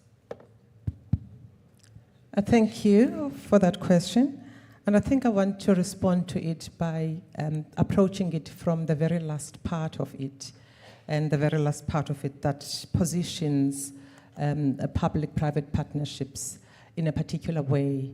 And I think I would just like to urge that we perhaps have an understanding of what the public-private partnerships have been positioned, not just by the education sector, but by various sectors, and not just by South Africa, but across the globe. And I think we've spoken here enough about the ecosystem, and we're borrowing the concept of an ecosystem from the natural ecosystem that really shows how and demonstrate very clearly how organisms, plants and animals, you name it all, live in harmony, and they live together and they work together. And I think it's important that we position the PPPs as an ecosystem, because it is through the ecosystem that we see that this is a lever of an opportunity for collaboration and for innovation. So what they help us to do, it is to distribute our power to solve for problems together as a system and an ecosystem. The question around whether ECCE is a right to education, quoting Section 29, and I think we've seen what the country has done, systematically shifting. We now have grade R as a compulsory grade. And I think this goes way back to even 2010, 2011, 2012, through the NDP that had called for compulsory education and access to grade 1. And I think we are seeing that the system is systematically making this a reality. The question is that, or the statement is that there have been no tangibles over the 2 years. We have had MECs and HODs here talking about the tangible things that have been achieved in the space of 2 years. We came as education in a space that had very limited data that allowed us to be able to plan. We've put in quite a number of data sources, very credible, starting from the census itself. Here are HODs and MECs giving us the numbers that they are solving for. That clarity is actually a very big tangible. We now know where children are in terms of their abilities to start strong, and that is the Thrive by 5. That's a credible, tangible. We know how the system across various departments that are part of the public sector are funded when it comes to ECD. That's another powerful instrument, the public expenditure and institutional review. It's very tangible. The numbers that we've achieved through the mass registration drive, the Banapili drive, since its inception in August 2024, we've registered now more than 13,000. That's a clear tangible. There's a tangible in terms of funding that was never there, unprecedented, 10 billion, where this government has shown that it really means what it says when it says it wants to put children first. We've heard Mr. Chwene there, my colleague from DBSA, showing that as this ecosystem, we're willing to support government through a blended finance modality. That's a clear, tangible. In terms of what we're doing for our practitioners who are really critical in turning this lever, we are, together with this sector, developing a human resource development plan. It's out for public comments. That's a clear, tangible. We are digitizing processes in ECD through the e-cares. That is a clear, tangible. I mean, I can go on and on to just really say that we are not where we were 2 years ago when we received this function. Thank you. I will hand over to Grace. And I think it's also important to note that public-private partnerships are empirical across the globe, and not just in South Africa as well. I will continue to collate all those questions and comments. Please do keep them coming by using the QR code that is on your tables. And also remember, even if it is not read out loud in this session, there will be another session, and if it's not read out in that session, it's still an empirical contribution for the department to be able to use it for tangible, actionable solutions to be put in place moving forward for the legacy that will be left by the G20 after it leaves. A little bit earlier in my opening remarks, I also spoke about intergenerational dialogue and how important it is. Quite often we hear that people sit in air-conditioned rooms and talk about people who aren't in those rooms. So this next panel is very, very fascinating and very important indeed, because it illustrates the learners' voices. So I would like our panelists to please come to the stage. I would like to invite the moderator, who is the junior councillor and junior mayor for the city of Johannesburg, Kamogelo Madikane. I'd also like to invite Ntadole Sandra Leshabela from Limpopo, as well as Angeline Mokwena from Northwest, Eric Maya from the Free State, Lilogutle Bigri from the Eastern Cape, as well as Erin Joy Damons from the Western Cape, and Usenego from Kosas.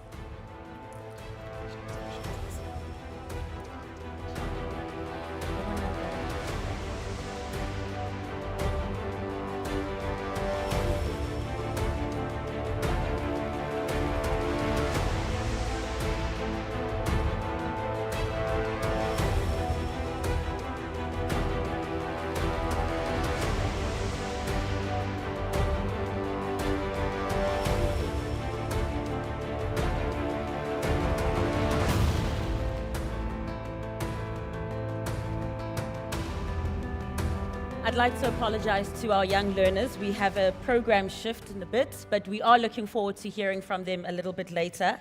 For this panel, we're going to jolt things a bit from the program and move to session F and get our educational professionals from Solidarity, Equality, and Sustainability.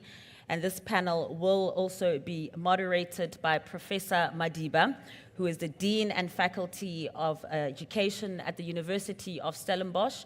Prof. Madiba, if you could please make your way to the stage. And joining him from UKZN will be Professor Mkwashu, as well as from University of the Western Cape, Professor Govender, and from the University of the Northwest in Potchefstroom, Professor Kaiser. And from CPUT, we'd also please call Professor Mji. If you could please make your way, and your session starts in exactly a minute, and you have exactly 20 minutes. In fact, my camera crew is waiting to expose you if you don't.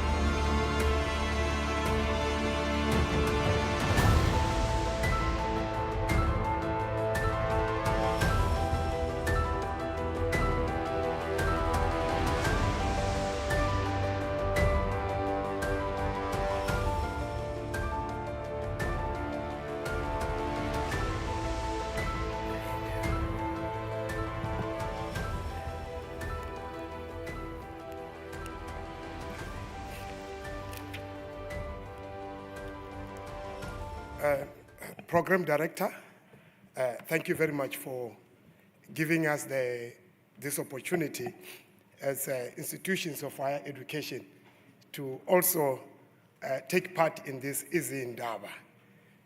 We find this very interesting and quite informative, you know, coming down from our ivory towers and also be part of this engagement. So thank you very much. I also just want also to say all protocol observed to save time. And I will just quickly do the introduction so that you know who is here. So I think next to my right here is Professor Kaiser, who is representing the Dean from the Northwest. Then next to him is Professor Nwashu, who is the new Dean, brand new Dean of the University of KwaZulu-Natal. And then next to him is Professor Govender, who is Dean of the University of Western Cape. And then next to him is Professor Mji, who is the Dean of CPUT. And then, of course, on the last one is Professor Mdau, who comes from UNISA. So I must really say that these are not all. I chair I'm a Dean of Stellenbosch University. I chair all the education forum deans, which is, I think we're about 25. So I wish I should have brought all of them here. But this will be very representative, and I've seen some of the deans right on the platform. So I think what we are here for is just to give the perspectives, from higher education. When we are talking about the challenges of initial teacher education, the institution of higher education plays a very important role, because these are the institutions that produces these teachers. So we've got quite a few questions.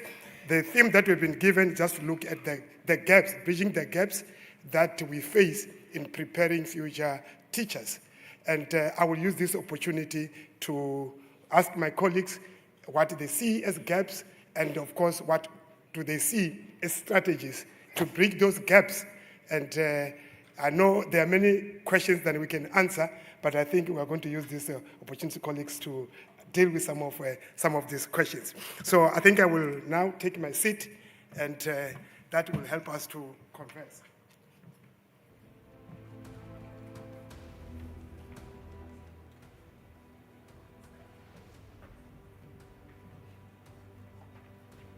So we have colleagues, we need to finish by 10:02. So we really, each of us have 5 minutes. And I will see how we are going to manage that. If you just speak less than 5 minutes, so that will give us another time to make a follow-up questions.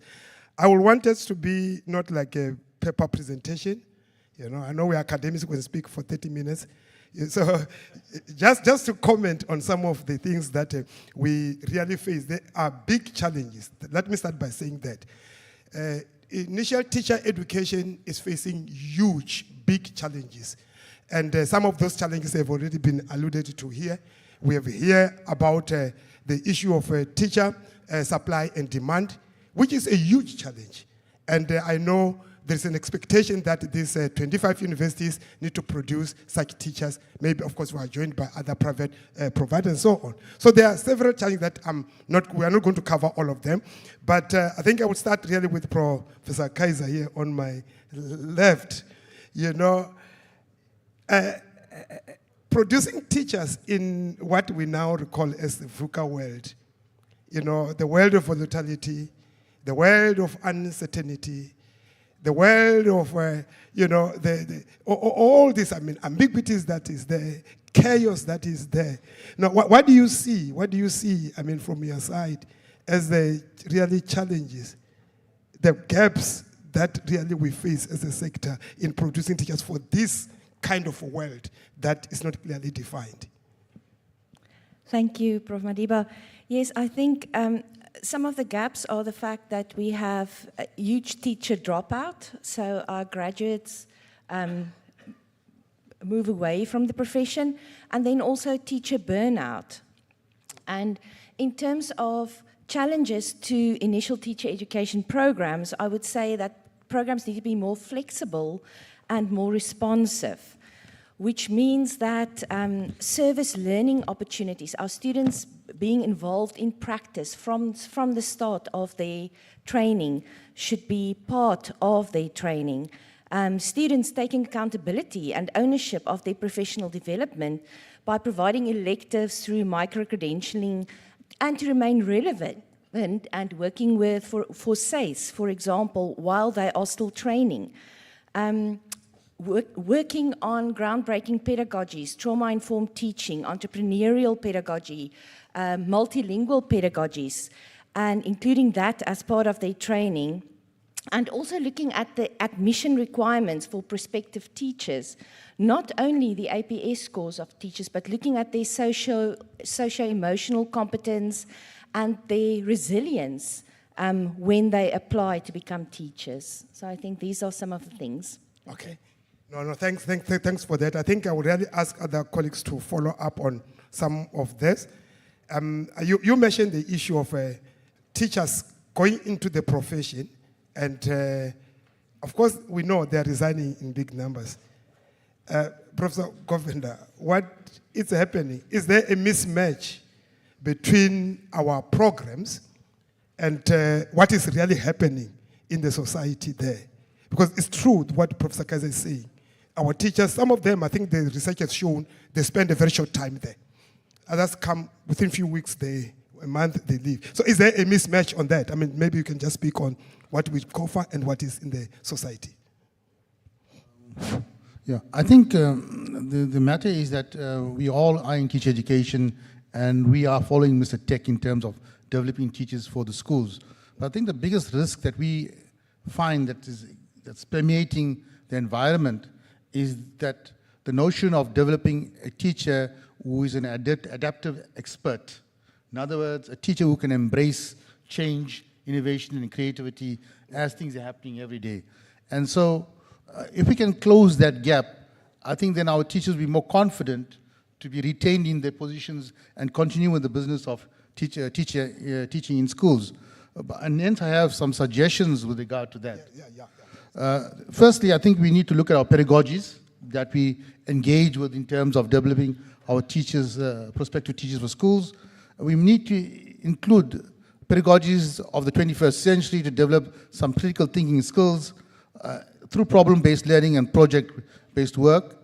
An important thing is that the notion of self-directed learning, it's important that in today's landscape, with the changing world, that we equip the students with the competencies to learn new things on their own. And self-directed learning is something that we should be looking at our programs that we design, the lessons and the lectures that we're designing in the classrooms in teacher educations to promote the notion of self-directed learning to a very good extent. The other thing is that we have to also, we in teacher education do not necessarily prepare the students for all kinds of classrooms. In most cases, as my colleague has indicated, that we prepare students, yes, for semi-rural schools, but not for the deep rural schools. And so, hence, I think we need to focus more on how do we use AR and VR technologies to kind of bring those kinds of contexts into our teacher education classrooms and present those case scenarios and allow our students to develop strategies of how to teach in those classrooms and really look at some of the things that are really happening in the classroom through case-based scenarios. And hence, developing multilingual pedagogies, including translanguage strategies, so to allow teachers to be quite involved inclusively in teaching in linguistically diverse classrooms. And I think the other thing is that we need to look at is across teaching across modules and not teaching modules in isolation. How do we give projects and assignments that develop skills across our modules that we teach in the faculty or in the program so that the teachers can, our prospective teachers can develop the skills so that when we go out to schools, they can deal with that quite confidently. The other issue is that whilst we speak about technology, etc., there is a challenge with us not infusing technology across all our modules within teacher education so that our students have developed the necessary competencies how to use that to facilitate meaningful learning in the classroom. I mean, how do you design learning experiences that promote thinking, that promotes problem-solving skills to be developed, and also argumentation and justification. So I think we need to model those kinds of things within the teacher education scenario so that when our teachers go out to schools, they're able to deal with that, comprehend situations and deal with that. So I think we will need to leverage AR and VR simulations for multilingual and multiclassal teaching contexts. And we need to provide hands-on training using particularly learning management systems, collaboration platforms, and interactive assessment tools. Yeah, thank you. Okay. No, thank you for that. Maybe Professor Mji can just come in. You come from CPUT, University of Technology. I think Professor Govender just mentioned the issue of AI. And I think this is a big gap since we have started here. There has been a lot mentioning about AI.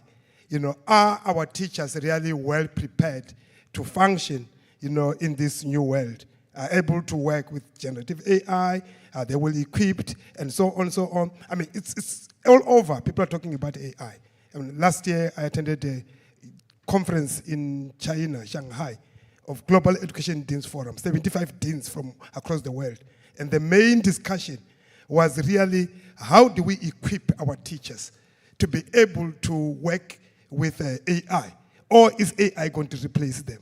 You know, what is going to happen there? So I just want to find out your perspective from there, AI, and how, you know, it's, when we're thinking of future educators, how can we bring that as part of, I think Professor Government has mentioned a few things, maybe you can just add and give practical examples if you've got programs that are running in your faculty.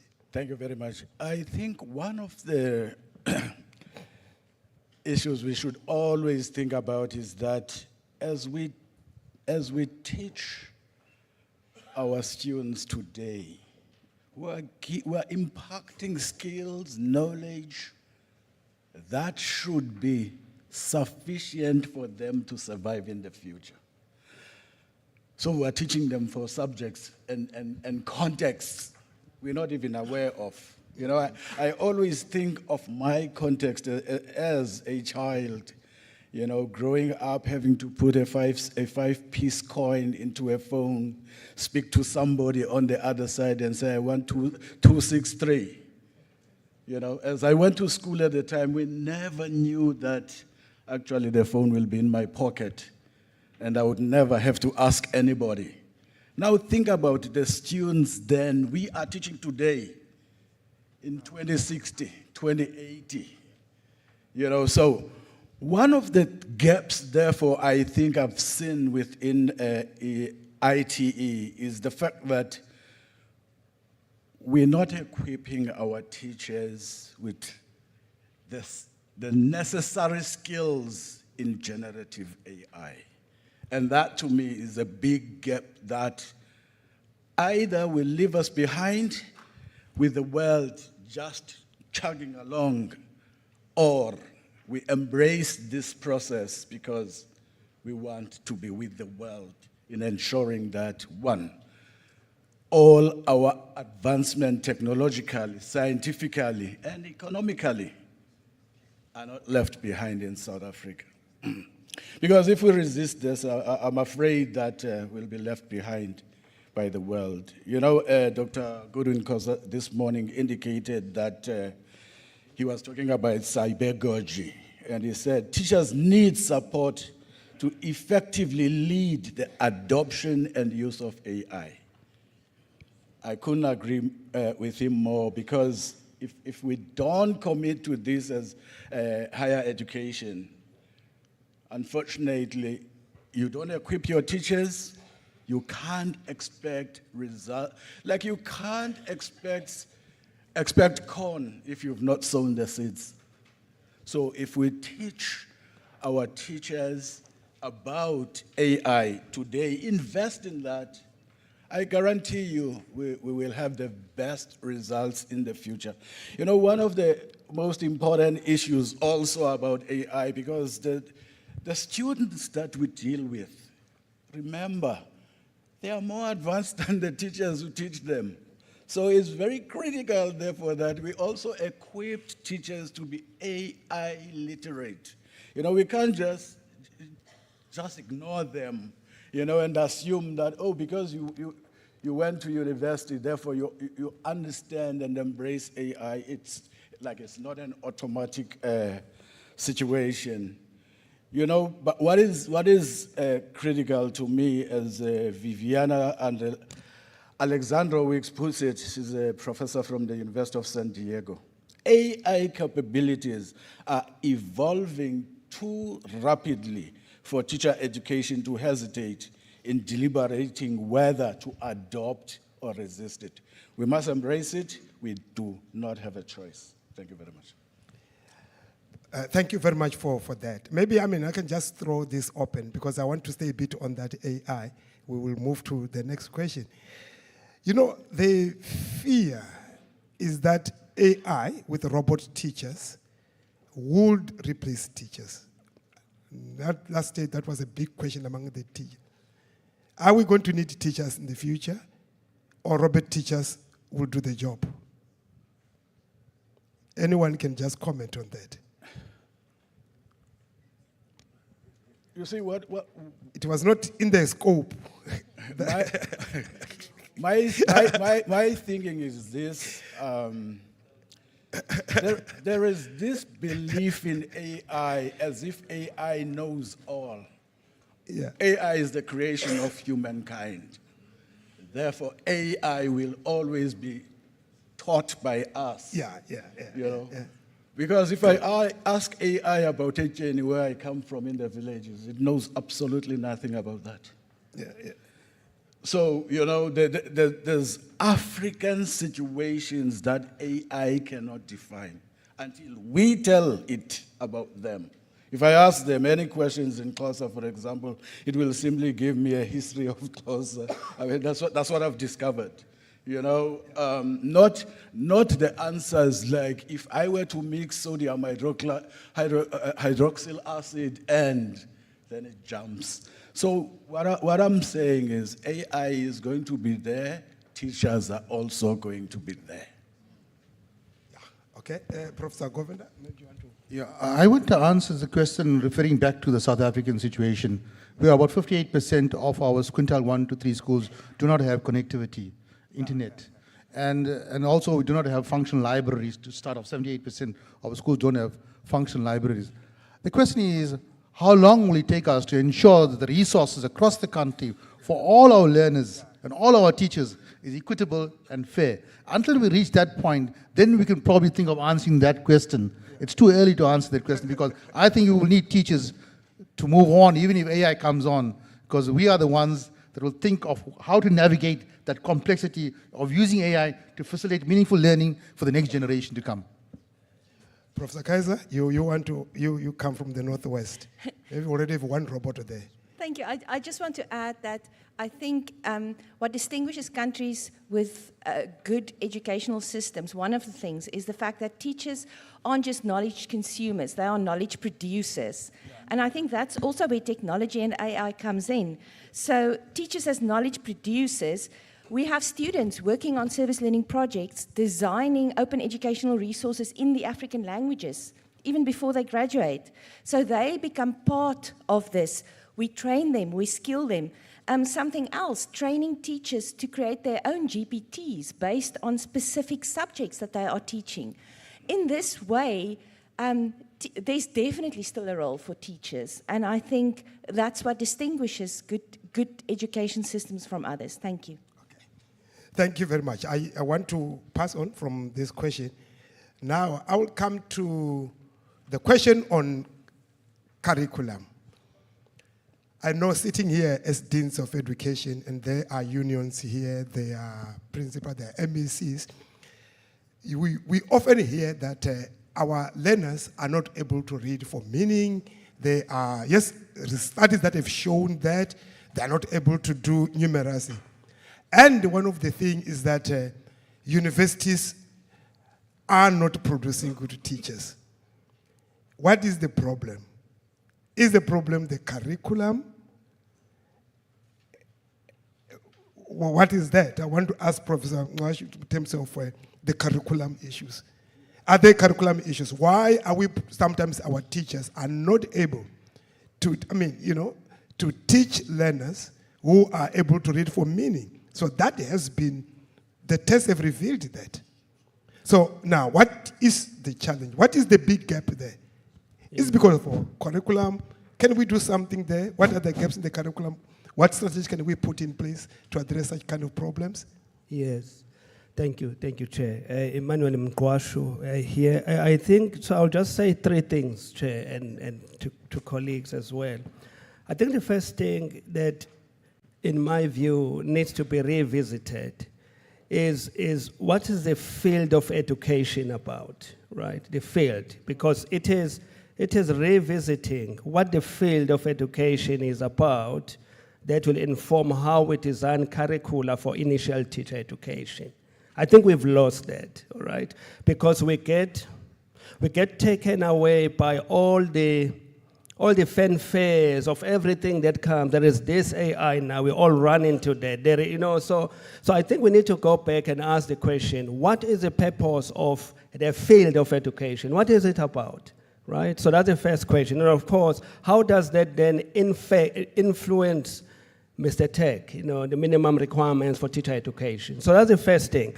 I think the second thing that we need to ask related to the first one is, are we training teachers or we are educating teachers? Because there's a difference, all right? If you train somebody, all you're really giving them is tools to do. But when you're educating somebody, you are giving them abilities to think beyond their context. So our first year students in 2025 will be graduating when? In 2030. Am I correct? 2029, sorry. How will 2029, well, 2028, thank you. How will 2028 look like if they are first years in 2025? And how do we factor that in the curriculum that we are busy with? And so I think the real question is, are we educating our teachers or we are training them? I think part of the problem, we have conflated the two. That is why you have educators who are unable to perform in our classrooms, all right? Of course, 5 minutes is very short to say more on these things. I think the third thing is, are we educating our teachers on what to know or how to know? Are we educating them on what to think or how to think, right? Because, see, once we engage in those scholarly conversations, then how we design curriculum, how we package knowledge, how we pedagogize, if there's any English word like that, how we deliver this knowledge. Are we enabling learning or are we transmitting knowledge, right? And then the last thing that I think we're not appreciating is to ask ourselves, who defines world-class education? Whose frame do we use to define something as world-class, right? The other question is, what consequences has the discourse of globalization caused for countries like South Africa, for the continent like Africa? What has globalization done? Has it not obliterated difference? Has it not obliterated different experiences and basically imposed particular definitions of excellence that favor particular worldviews and particular countries and particular societies, and all of us have to fit into this box? So the real, I think we're not asking the right questions, right? What do we mean by resource-constrained environment? Okay. Which standard are we using to decide this is resource constrained, this is not resource constrained? Are we not defining things according to standards that are not interrogated? I was so happy to hear when the panel was here, even our national representatives talking about we must start from the local environment. Now, is it just a matter of starting from the local environment in order to take the boxes? Or is it starting from the local environment in order to ask scholastic, scientific questions about that which we heard from that community, from that chief, from that organization? How does it shape how Mr. Tech looks like? And how does it inform how we define things? Does the absence of an internet equal to disadvantage? Does the absence of a computer in some rural school somewhere mean these people are inadequate? All right? Why are we equating absence of resources with cognitive fluency? So what we have done, we have conflated. Yeah. So what we have done is we have conflated the absence of electricity, the absence of internet, the absence of computers with cognitive poverty, right? And so what I'm saying is we need to have serious, frank conversations around how we define things, because the way we have defined things have put us into this bind and we are stuck there. And all we want to do is to fit these categories that we are not even problematizing.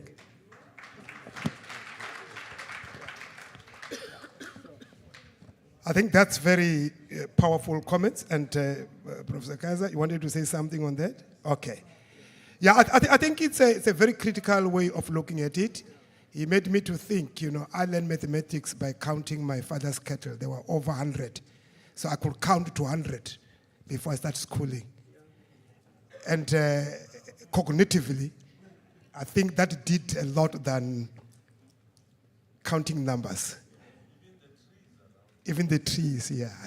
No, so I think what Professor Mkwashu is saying is that when we think of curriculum, I think we need to go beyond what is just prescribed. And I think that's very, very useful. And when we think our learners are not able to read for meaning, we need to ask ourselves what meaning are they not able to read. If you ask them the right stuff, we'll be surprised how much they know. But if you ask them about octopus, they've never seen octopus. Yeah. Okay, let's stop there with the curriculum. Maybe I can just the next level on the curriculum, which would be the last item. I think I've heard about it.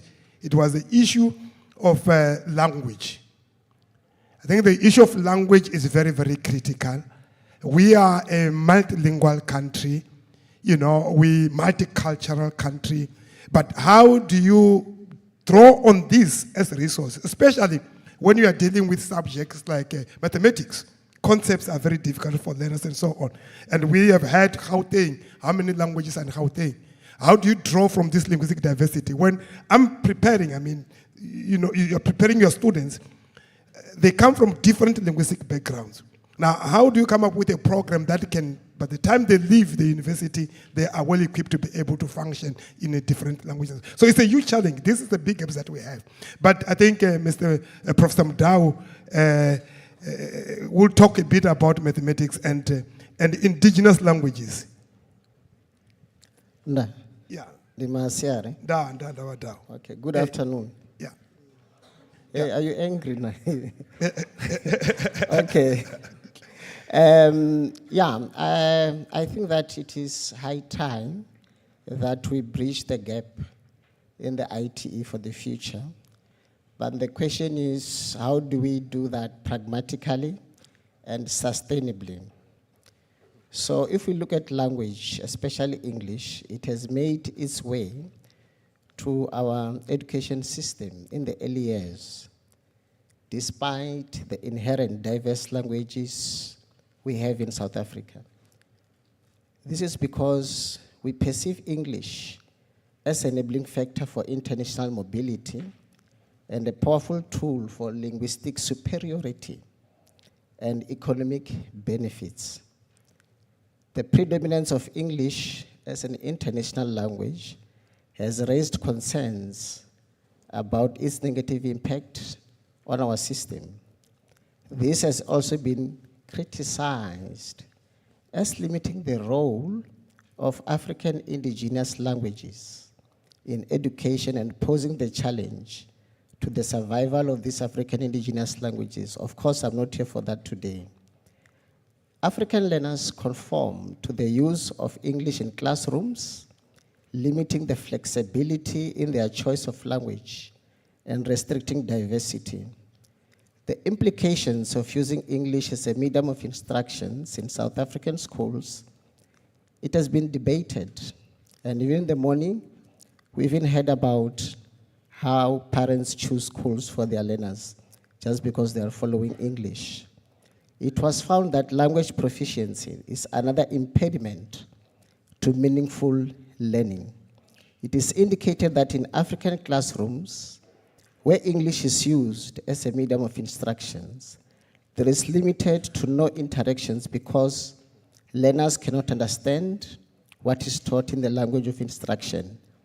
Mind you, it is not strange in Africa to find the teacher and the learner teaching one another in the language which they are not proficient in, both of them. They will experience difficulties in engaging with their lesson and progressing to the next level. It was further noted that learners who receive information in their mother tongue benefit more than learners who do not.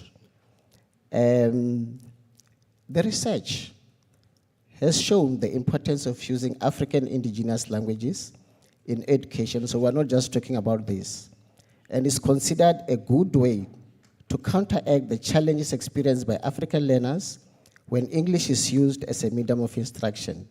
The significance of African indigenous languages in education, in particular maths and science, has paved a way to practice such as bilingualism, multilingualism, translanguages, and code switching. I would want to go to town as to why do we have these terms. We have these terms because there is a need to use our African indigenous languages. That is why we go behind the back door and then try to create that, no, I'm doing bilingualism or I'm translanguaging. These practices are dominant in South African schools where both teachers and learners are non-speakers of the medium of instruction. And these practices are used to break the barrier caused by the medium of instruction by including indigenous languages in teaching and learning. And the benefits of using these practices have been proven by the improvement in learners' interactions and discourse. So the question is, why don't we do something? This is not to say languages of teaching and learning like Afrikaans and English, we must do away with them. No, we need to create other resources which could be used in the African classroom. No, So, okay, all right. So yeah, let me conclude. So at UNISA, we embarked on a research making use of our master's and doctoral students in South Africa and other African countries like Ghana, Lesotho, Kenya, and then focusing on languages such as Twi, Sesotho, Indaba, Kiswahili, Tshivenda, Sepedi, Xitsonga, Zulu.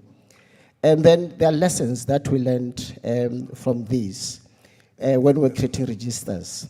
It is that it involves, when you are creating a register, it involves creating new words that were not there and contextualizing of content and integrating indigenous knowledge. I'm concluding now.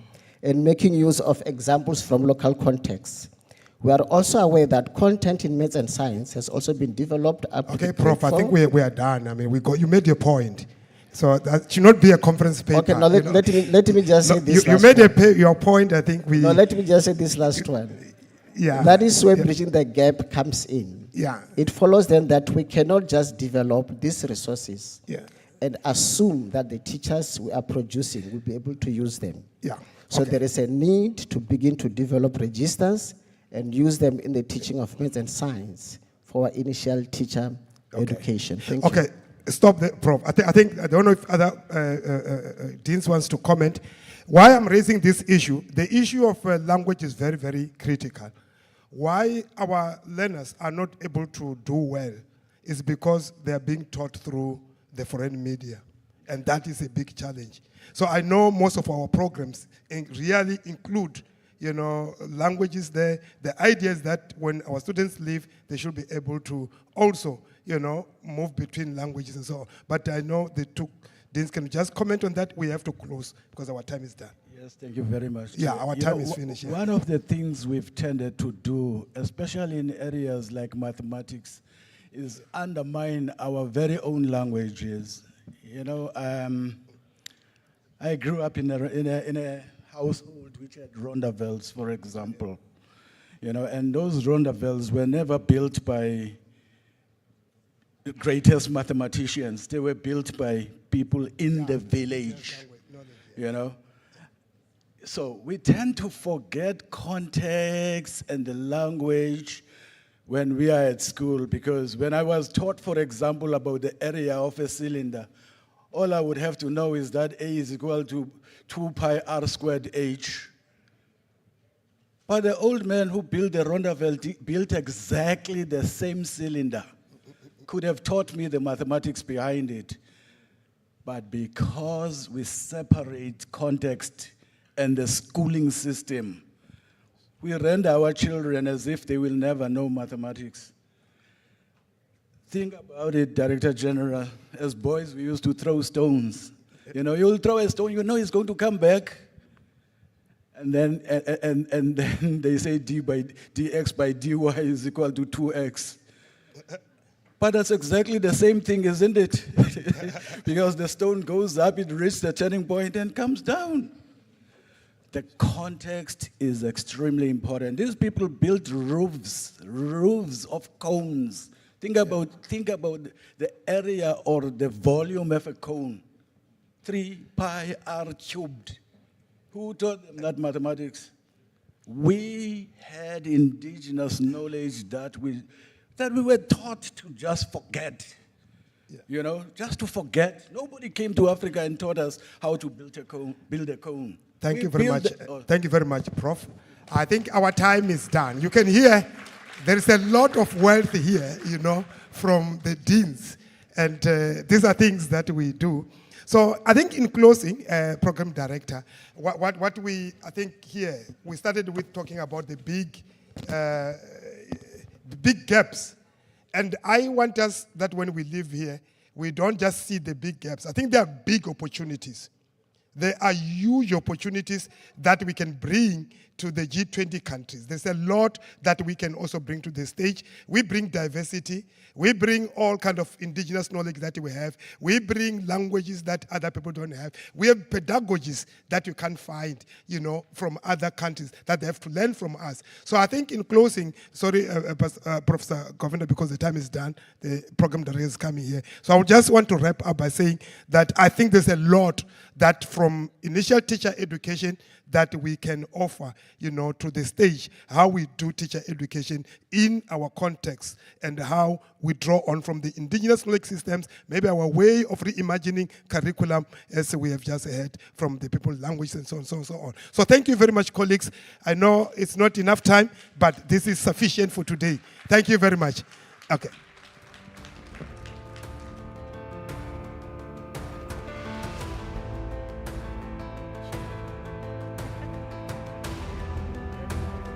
You can just leave them on your desk.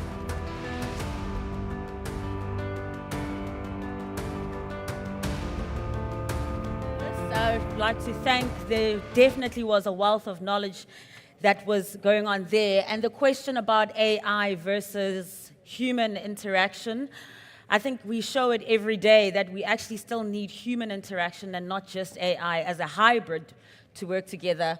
That's why I'm using my notepad now and not my iPad that can jig around the program.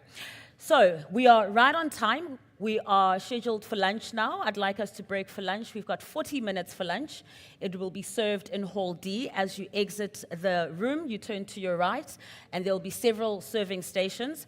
When we return, that will be at 1:30, we will resume with our program, and there'll be much more to discuss then. So enjoy your lunch, and I'll see you at 1:30 sharp.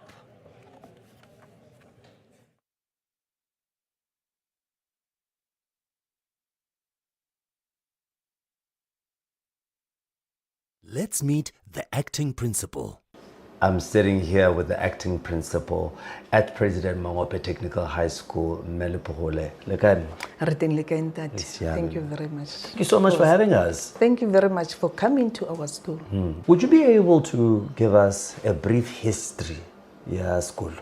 Yes, our school, President Mangope Technical High School, was established in 1976. By then it was former Buputa Swana. It is named after President Lucas Manyane Mangope. So in 2017, they took off the commercial side, so it became Technical High School only. Okay. Yes. And with regards to the three-stream model, because we want to highlight that, it was started in 2021 in grade 8 only. So it started as the 3 streams, that is civil technology, mechanical technology, and electrical technology. So in our school we have 6 classes. So in grade 8, 6 classes, 2 classes will be doing civil technology and mechanical. The other 2 will be doing electrical and mechanical. Then the other one will be doing civil again and electrical technology. How are the marks looking? I mean, I have to dive into that. Yes, we have to. Last year, grade 12, we went to 95.2% pass. with quality results. In our vocational subjects, all the subjects got from 95% to 100% pass. So we had 12 distinctions in technical subjects. But because of the technical subjects, they can go to TVET colleges where they can do engineering subjects. And then remember, when they go to that colleges, already they're accredited. They don't start in level 1, they start in level 2. So it's an advantage to our learners. Thank you very much. Thank you so much. You guys have such a beautiful school. I want to go explore. Thank you very much. You are free to go anywhere. We have a very beautiful school. Done. And we're here at Kimberley Technical High School. I'm standing with the principal of the school, Mr. Michael Ludek. How are you today? I'm good, and you, sir? I'm very good. I'm so happy to be here at your school. Can you give us a brief history of Kimberley Technical High School? Kimberley Technical High School is the only technical focused school in the Northern Cape. We started in 1976. A goal of our school is that when learners leave the school, that they not only excel academically, but that they have technical skills that will allow them to be productive citizens in the fourth industrial revolution. And with regards to the vocational and occupational subjects that you offer at the school, what are those? So currently we do automotive technology, we do fitting and machining, we do welding, civil services, woodworking, and electrical technology. How do you balance both academics as well as the technical subjects together? We believe that the young staff complement we have at the school are focused on connecting with our learners instead of just normal instruction and taking their attention away from not only working academic, but there's certain subjects that they can be creative, they can be innovative, and this helps the learners to achieve at our school. What kind of achievements have you been able to achieve with partnerships at school? So we enter a lot of innovation competitions, that's including Department of Water and Sanitation. They have what they call Youth Water Prize. We enter the ESCOM Exco competitions and things like that. And for instance, in one of these competitions, last year we received second place in South Africa. And these learners received full bursaries from the Department of Water and Sanitation. And now they're starting to be electrical engineers, they're studying electronics, they're doing geoinformatics. Through these type of partnerships, the learners then get the opportunities to be productive members of society. One other thing that you guys really impressed me with, working with NASA? Yeah, the project that we do with NASA, the learners use hydroponics to grow plants. So they basically have a station that simulates the environment that they'll have in space. So the learners look at red light and green light and blue light and what effect it has on the plants, and they investigate in which setting the plants will grow the best. My name is Sibusiso Mazabane, and I'm the Deputy Chairperson of the RCL Executive Group for 2025. Now, the name of our project is known as the EcoFlow Innovation, inspired by the idea of improving livelihoods, recycling irrigation services, and last but not least, prioritizing resource conservation. We have one probe which is connected to our soil sensor, and the other probe which is connected to our submersible motor pump, responsible for the flow of water. I have two bisected half bottles in front of me, each containing wet soil and dry soil. As soon as the soil sensor detects the moisture level of the soil, indicating that it has high resistance, it will then transmit signal by means of the probe to the Arduino microcontroller, ensuring that the relay module will allow the motor pump to pump water. The soil sensor detects the resistance of the soil, where the motor pump will then pump water through our drip sprinklers, as you can see, whereas if we place it in the dry soil, the system immediately shuts down. The main objective behind this project was to prioritize water conservation, unfiltered water, and also the loss of water as well. Thank you. South Africa, born 30 years ago as a new nation, united and free from apartheid. A great wave of global solidarity of the peoples of the world, led by the United Nations, championed our freedom. Today, South Africa is a flourishing democracy, a multicultural and diverse nation. We are Africa's most industrialized economy, a country of breathtaking beauty. Our greatest strength is our people. We remain rooted in our African identity, but fully integrated into the global community of nations. We are a country that fights for peace and justice. We are honored to lead the Group of 20 from 1 December 2024. South Africa is committed to multilateralism with United Nations at its center. South Africa's vision is a world that is people-centered, development-orientated, and inclusive. A community of nations that leaves no one behind. This dictum is rooted in the African philosophy of Ubuntu. We have thus chosen the theme, Solidarity, Equality, Sustainability for our G20 presidency. Guided by our theme, we will use our G20 presidency to refocus global attention on the social, economic, and environmental dimensions of development in the economies of Africa and the global South. This includes a focus on critical issues such as inequality, employment, food security, and artificial intelligence. The symbol of our G20 presidency is the magnificent King Protea, our national flower, which has a rare ability to regenerate. It is a symbol of renewal, resilience, and hope. It symbolizes South Africa's intention to deliver a positive and solution-driven G20 presidency. By reigniting our common humanity, South Africa will use its G20 presidency to harness the power of global collective energy to confront our common challenges. And as we have done over the past 30 years, we will serve to bridge the gap between the global North and the global South, being uniquely positioned at a point of intersection between both worlds. We are ready. Are you? We welcome you to Africa. We welcome you to South Africa. G20 South Africa 2025. Solidarity, equality, sustainability.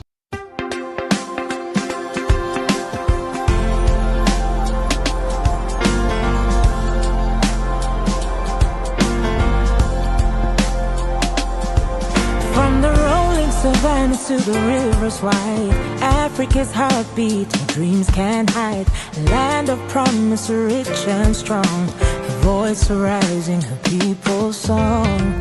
G20 holds a key in hand, a chance to heal, to understand, to bridge the gaps, to pave the way for Africa's dawn, a brighter day.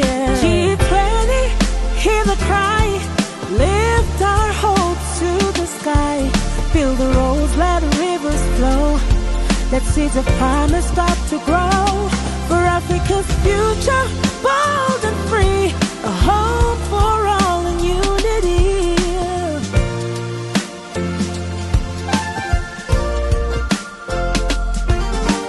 Trade and tech, the tools we need to sow the fields, to plant the seed. Empower the youth, the dreams they bear. A global promise to truly care. Every handshake, every plan. Build the bridges and take a stand. Let equity and justice reign. Together we can ease the pain. She's ready, hear the cry. Lift our hopes to the sky. Build the roads, let the rivers flow. This is the promise us to grow. For Africa's future, bold and free. Hope for all unity.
better day. G20, hear the cry, lift our hopes to the sky, build the roads, let the rivers flow, let seeds of promise start to grow, for Africa's future, bold and free, a hope for all in unity.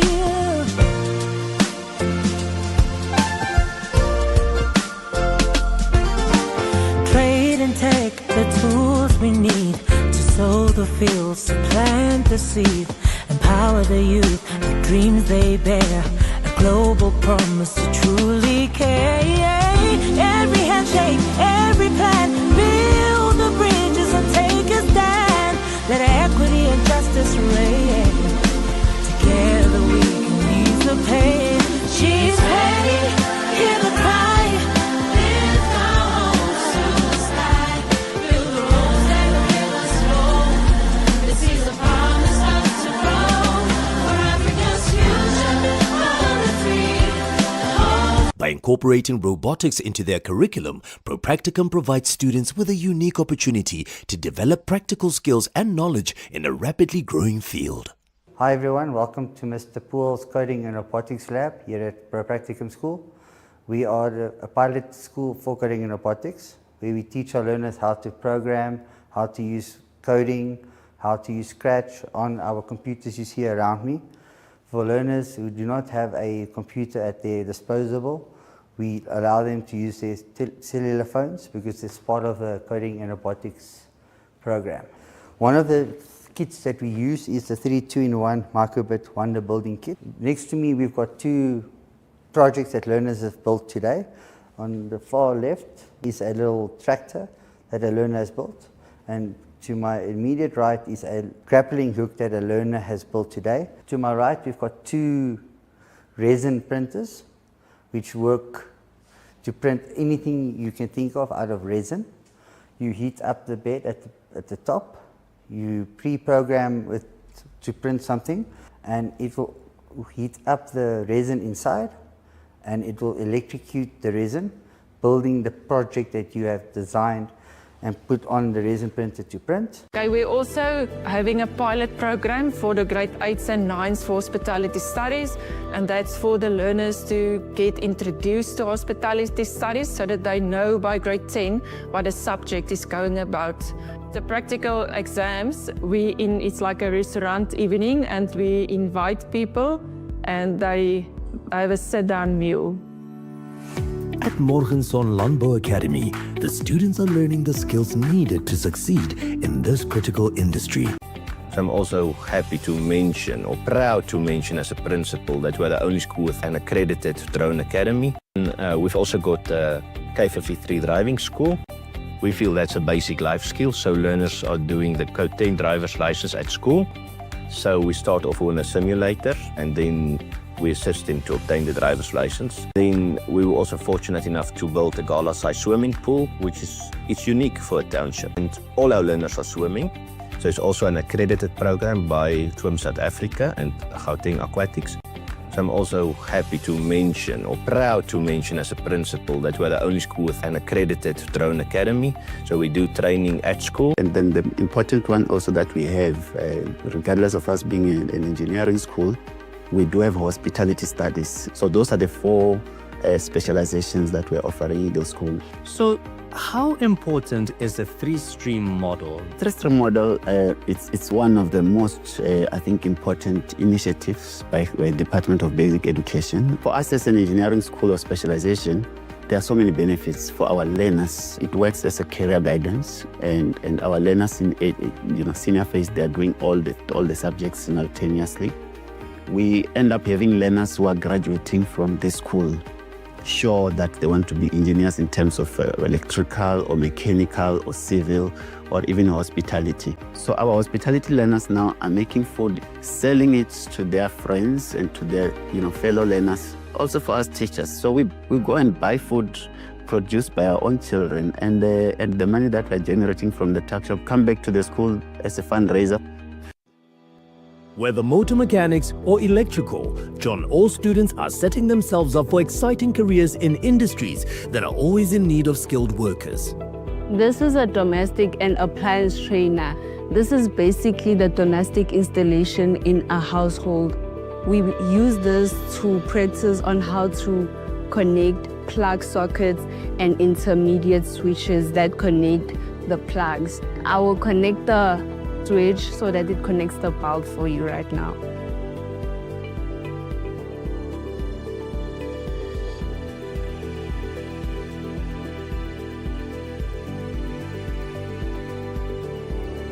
This is how we connect domestic installation in our households.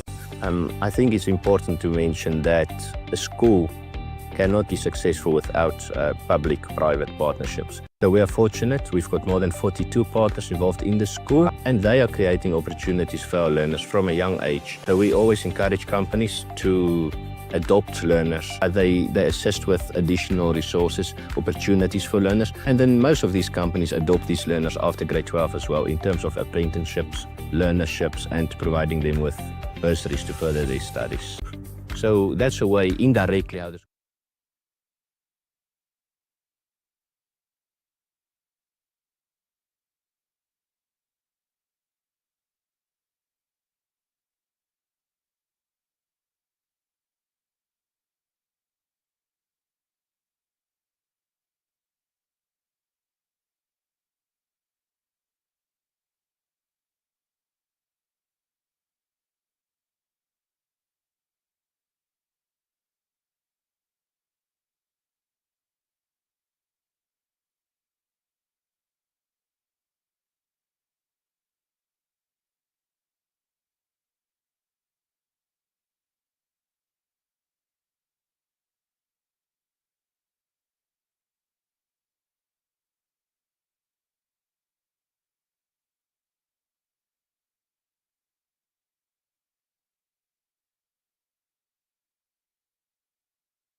is also contributing to the growth of the township economy, which is very close to my heart as well. Let's meet the acting principal.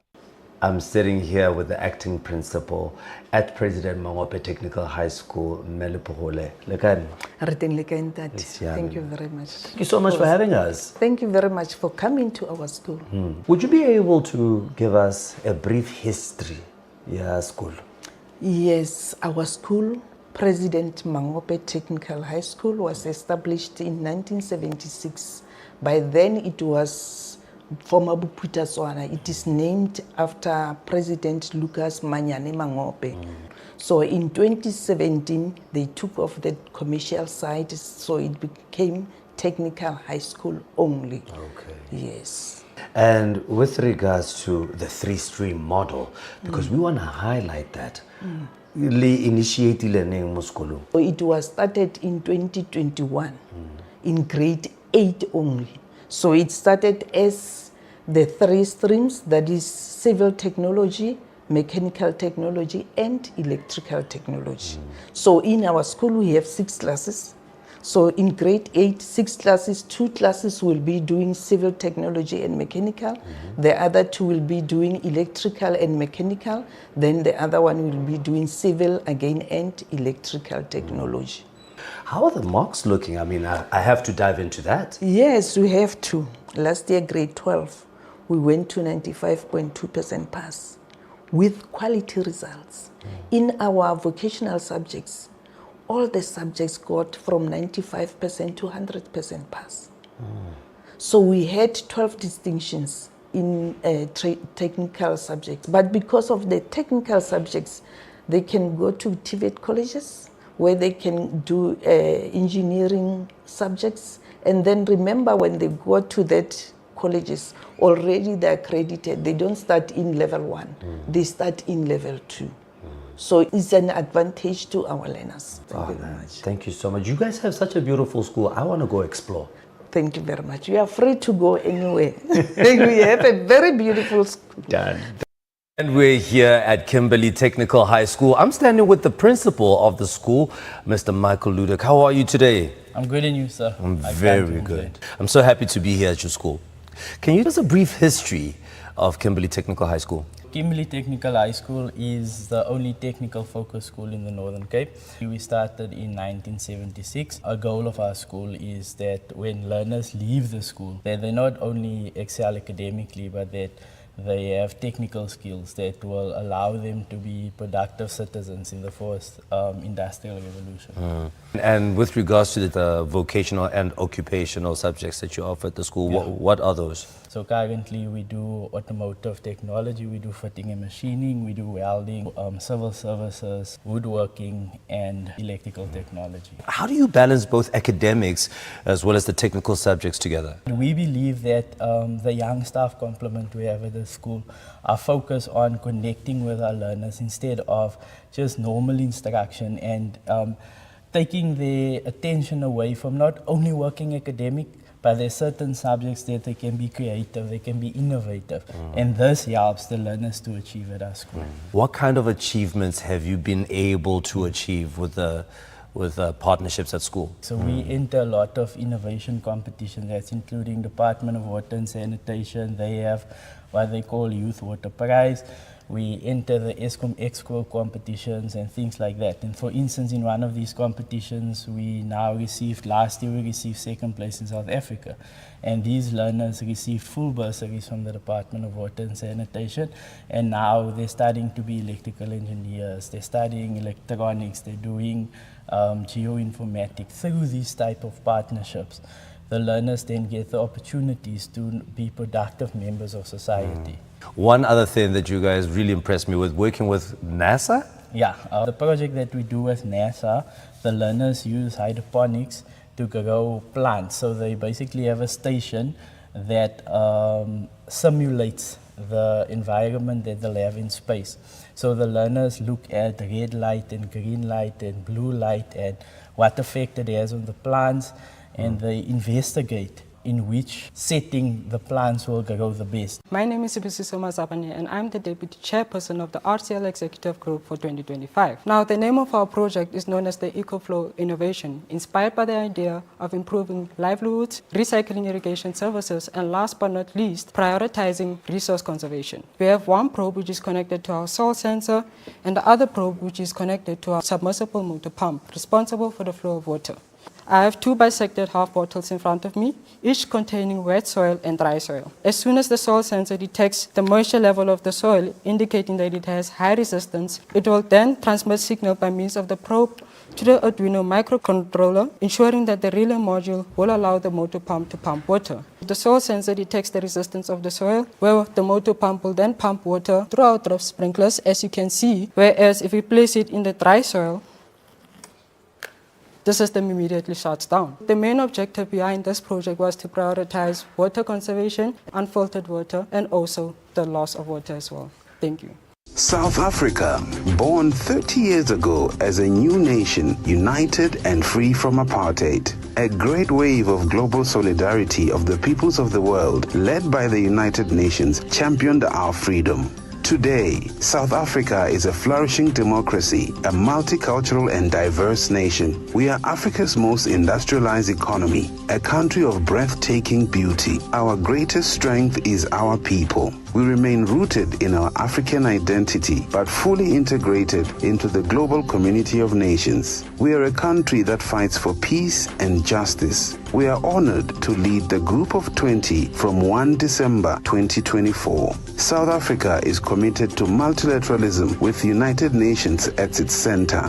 South Africa's vision is a world that is people-centered, development-orientated, and inclusive. A community of nations that leaves no one behind. This dictum is rooted in the African philosophy of Ubuntu. We have thus chosen the theme, Solidarity, Equality, Sustainability for our G20 presidency. Guided by our theme, we will use our G20 presidency to refocus global attention on the social, economic, and environmental dimensions of development in the economies of Africa and the global South. This includes a focus on critical issues such as inequality, employment, food security, and artificial intelligence. The symbol of our G20 presidency is the magnificent King Protea, our national flower, which has a rare ability to regenerate. It is a symbol of renewal, resilience, and hope. It symbolizes South Africa's intention to deliver a positive and solution-driven G20 presidency.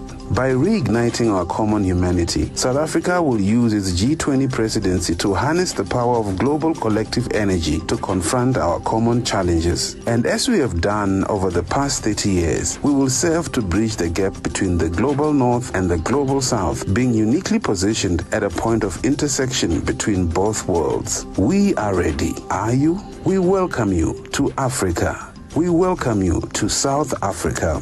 G20 South Africa 2025. Solidarity, equality, sustainability.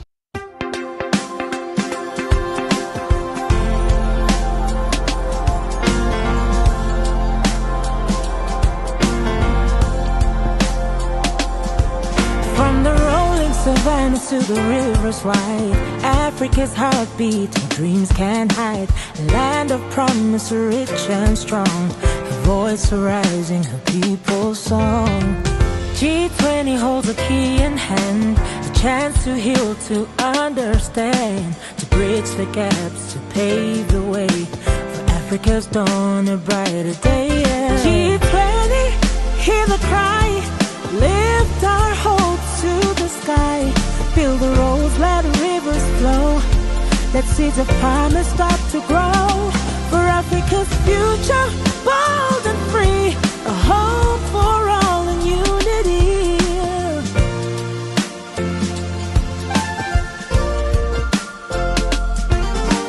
Trade and tech, the tools we need to sow the fields, to plant the seed.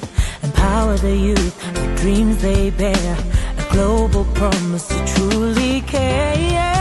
Every handshake, every plan. Build the bridges and take a stand. Let equity and justice reign. Together we can ease the pain. She's ready, hear the cry. Lift our hopes to the sky. Build the roads, let the rivers flow. This is a promise not to grow. For Africa's future, bold and free. Hope for all unity.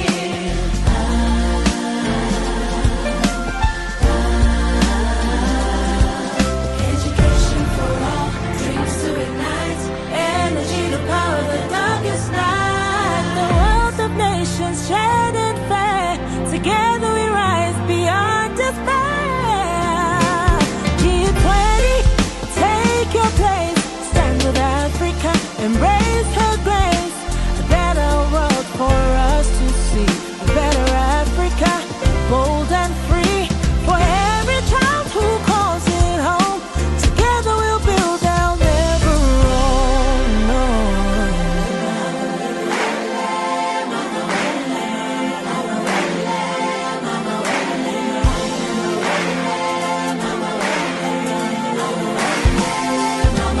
She's ready, hear the cry.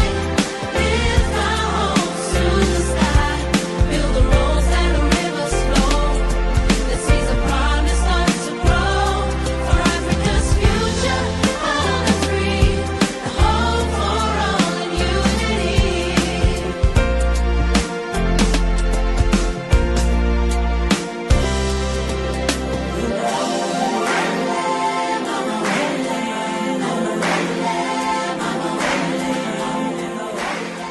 Dawn, a brighter day. G20, hear the cry. Lift our hopes to the sky. Build the roads, let the rivers flow. Let seeds of promise start to grow. For Africa's future, bold and free. A hope for all in unity.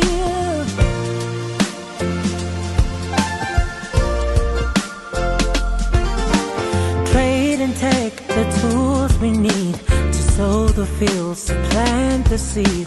Empower the youth, the dreams they bear. A global promise to truly care. Every handshake, every plan. Build the bridges and take a stand. Let equity and justice reign. Together we can ease the pain.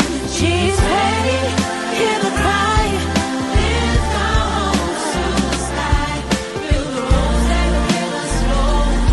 This is a promise not to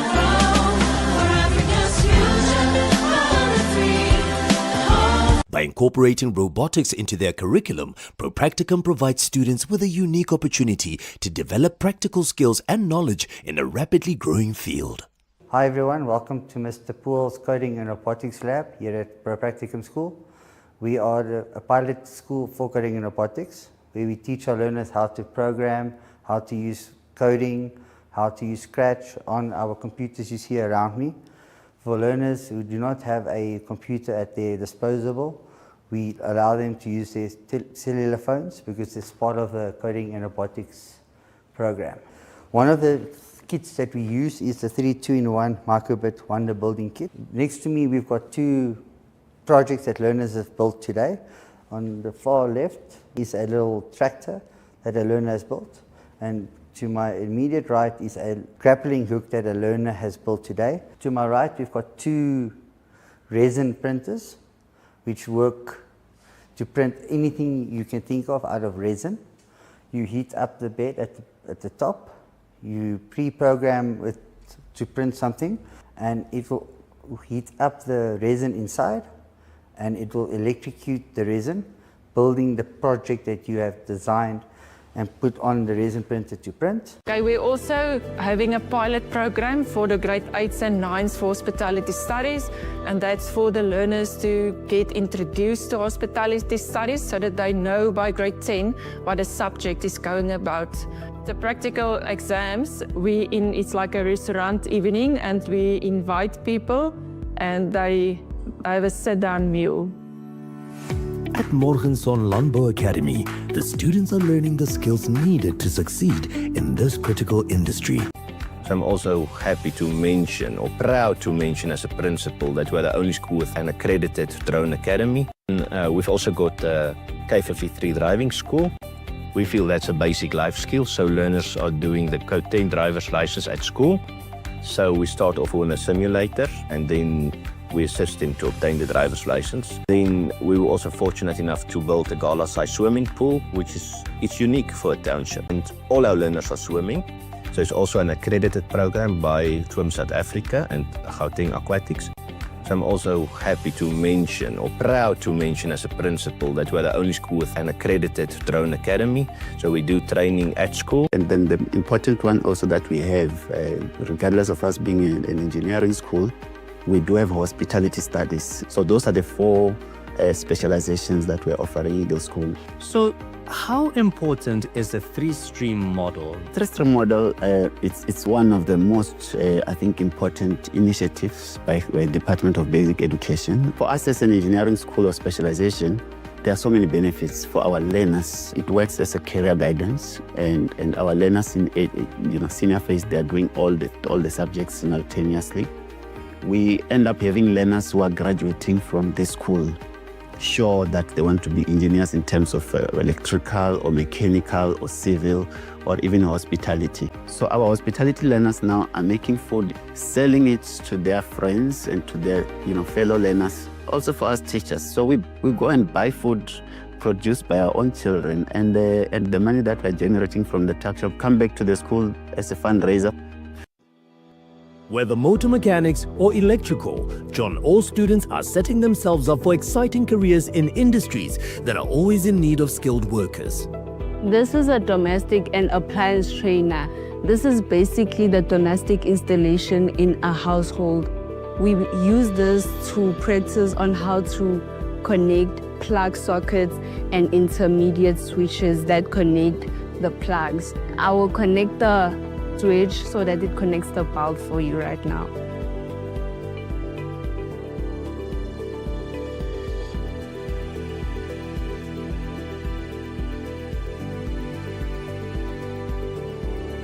This is how we connect domestic installation in our households.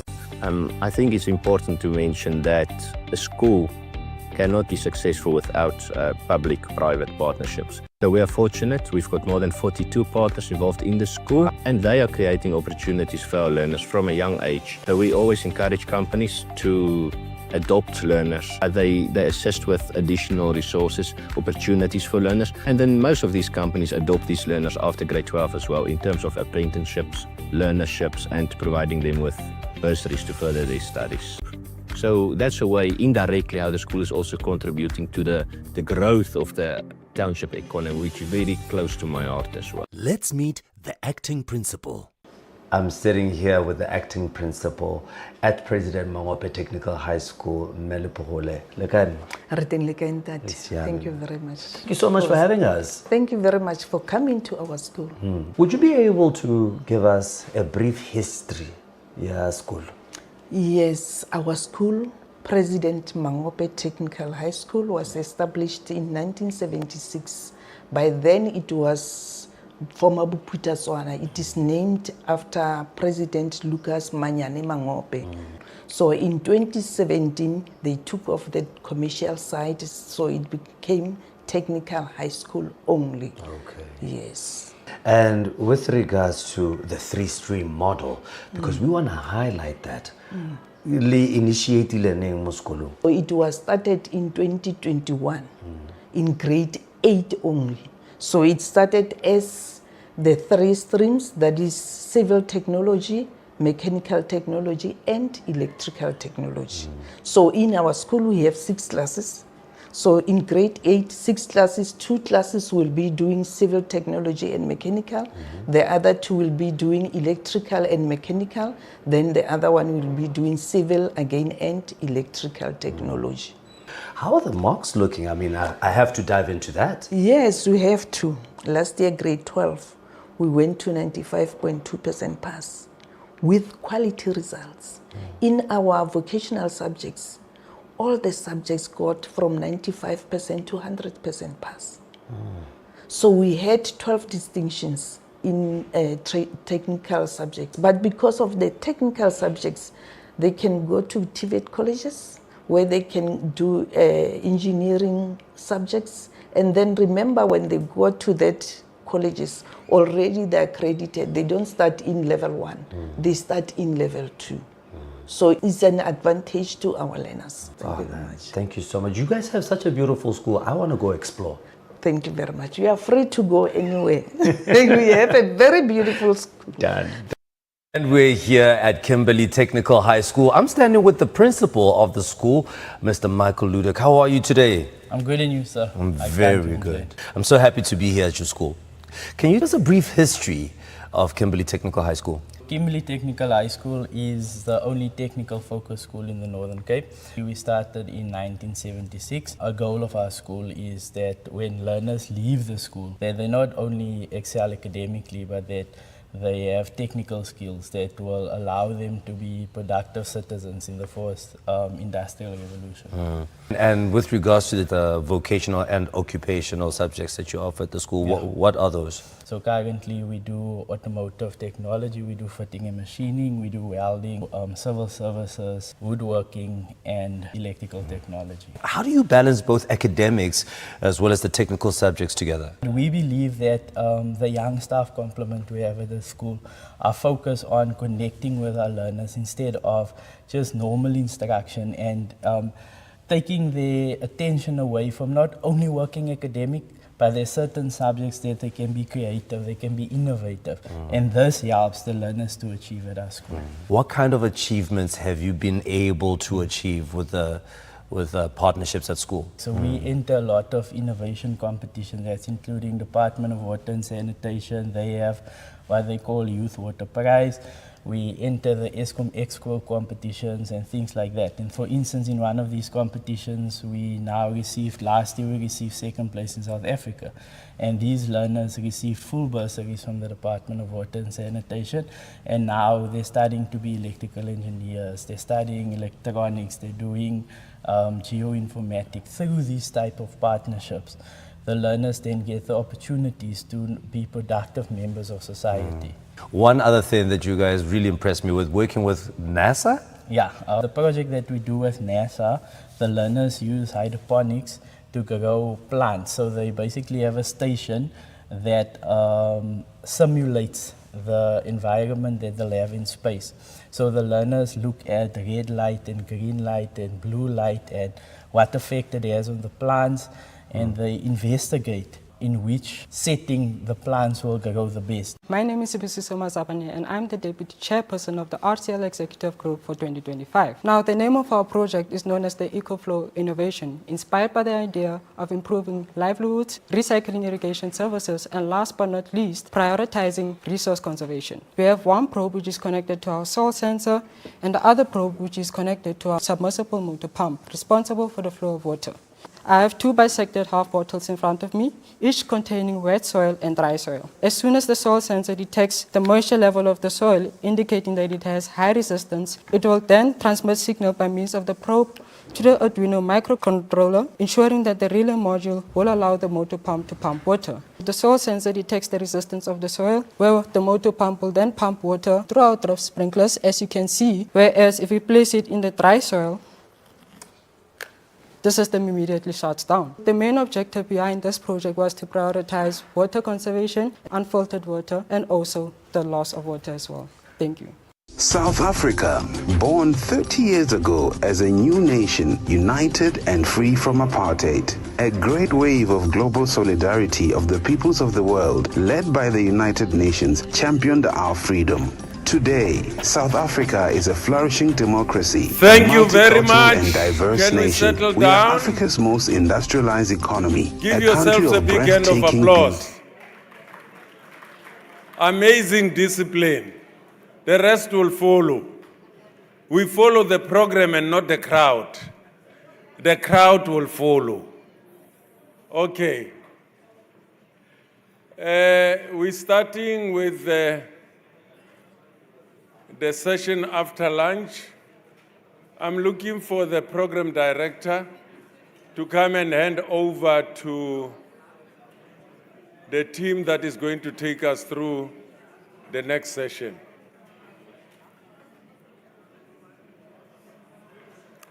So remember that Dr. Koza said it's important when you train adults that you include andragogy, and many of us have not done andragogy. So I don't even know how to say to you, you shouldn't be making noise. I was taught to do that in a classroom to learners. Adult learners, I don't know how to handle them. I was not trained. It's a gray area of my training. I was reminded about that this morning.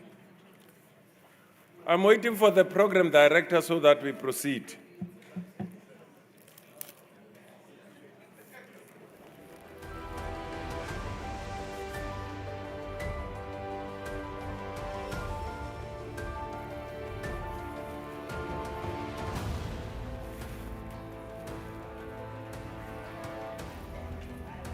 You know, nature doesn't allow any vacuum. In the absence of the program director, we might end up getting another one. No, program director's fetching people outside. And I'm back from fetching the people upstairs. Let's give our program director a big hand of applause. Brilliant. Don't. No ways. Was making sure we get here, we have our MECs. So we have everyone in place.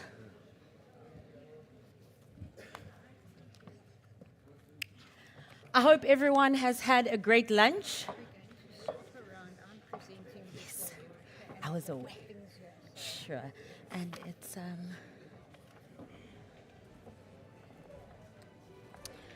welcome back, everyone. I trust that you have enjoyed that delicious lunch that we had just been served. Very interesting panel that happened before the break with our professors from our institutions of higher learning. So much was said there that I just want to remind you again, if you have any questions or comments, don't forget to send them through on that QR code. Those inputs are indeed valuable. Sticking to the time pressures of the day to ensure that we hear from most people's voices as well, that they are expressed, and we cover the bulk, if not all, of the program and more, I would like to get into session E, where we're going to talk about education professionals for a changing world. Prof earlier was talking about a couple of years ago, would you have imagined that you would be able to have a cell phone in your pocket? And that's how technology just advances. If I could also please ask the room to please quieten down. If we could please settle down so we can continue to listen attentively. I appreciate that. And of course, coming up next to talk about education professionals for a changing world that is ever so changing, we've got distinguished professor from UNISA College of Education, Professor Veronica McKay, as well as Dr. Erin Nkosi, who is a director in curriculum research. First, I would like to call Professor McKay to give us her presentation. Professor, take it away.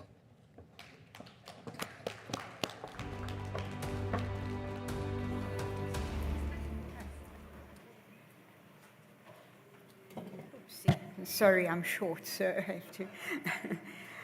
So yes, good afternoon, and all protocol followed, colleagues.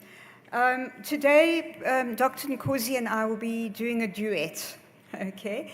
I will begin, and we will be talking about Priority 3, Educational Professional Development for a Changing World, and I will be presenting some of the key highlights that are actionable, and then Dr. Nkosi will come in and he will take over with the actions. So we learned many valuable lessons through the Education Working Group, and we were able to learn lessons from across the world, and we will now kick off with some of the lessons, okay, and best practices. So we focused on education in uncertainty, colleagues. We looked at, we were cognizant of the pandemics, climate change, natural disaster, financial crises, the generative AI, and lastly, the energy crisis. And a lot of these formed the backdrop of the work that the Education Working Group did, and we took that into account. So our focus for the working group, and those were the two documents that we prepared, was how to build capacity and to retain that capacity, how to strengthen ITE and professional development to meet those evolving needs, as you saw in the previous slide, and then how to support teachers once they were in the school, to bridge them from university into the school environment, and then how to address these 21st century challenges that people have been talking about and that we've spoken about today. So what we did was we looked at what existed in terms of documentation. We looked at the SDG 4, obviously looking at the international scene, the importance of competent teachers in every classroom, the World Education Forum's Future of Jobs for Changing World, and the International Labour Organization looking at digitization, reducing demand for traditional jobs. Continentally, we focused on the African Union and the new CESA, which emerged as we were preparing for this working group, which focused strongly on 21st century, the labor market, AI, ICT, and STEAM, with the A in STEM referring to arts as the basis of creativity. And then obviously our National Development Plan and the ideas of the 7th administration. So also we looked at global challenges, and global shortage, the crisis of teachers is immense, and the stats they would tell you globally are 44 million, and of those 15 million required in sub-Saharan Africa. And focus also on high attrition rates, and I'll look at attrition rates in the next slide. While South Africa is not exempt from the global challenges, our challenges are very different. Our shortages are acute in the STEM areas and languages, and especially in rural areas, which are hardest, the schools in rural areas which are hardest hit. So teacher attrition is a silent crisis. and it follows, and I did 2 AI drawings to show it, to make it easy.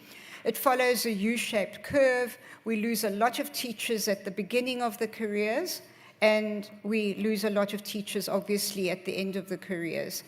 And this attrition, or a lot of the time, this is caused, and I talk again to my colleagues in universities, by a mismatch between how we train the students and that future shock when they get into schools. And it isn't quite like the theory that they learned, or it isn't like the school where they did their teaching practice. And to lose teachers early, if we're losing them in the first 5 years, we know that it takes about 10 years for teachers to reach their peak performance. So what happens is we bleed the system without teachers getting to their full potential and full experience, as we need them for content specialists, we need them as subject specialists in schools, and we need them to mentor new teachers who do come into the schools, and even to mentor your teachers when you send them, deans of education, when you send them to schools for teaching practice. So,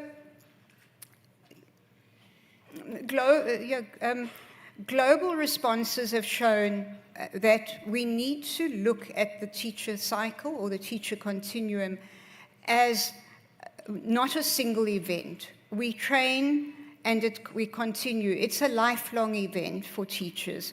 And the universities really need, DG, and I do believe that there needs to be much closer, and I know it because I bridge both worlds, a closer alliance between universities and the faculties of education and what is happening in the department.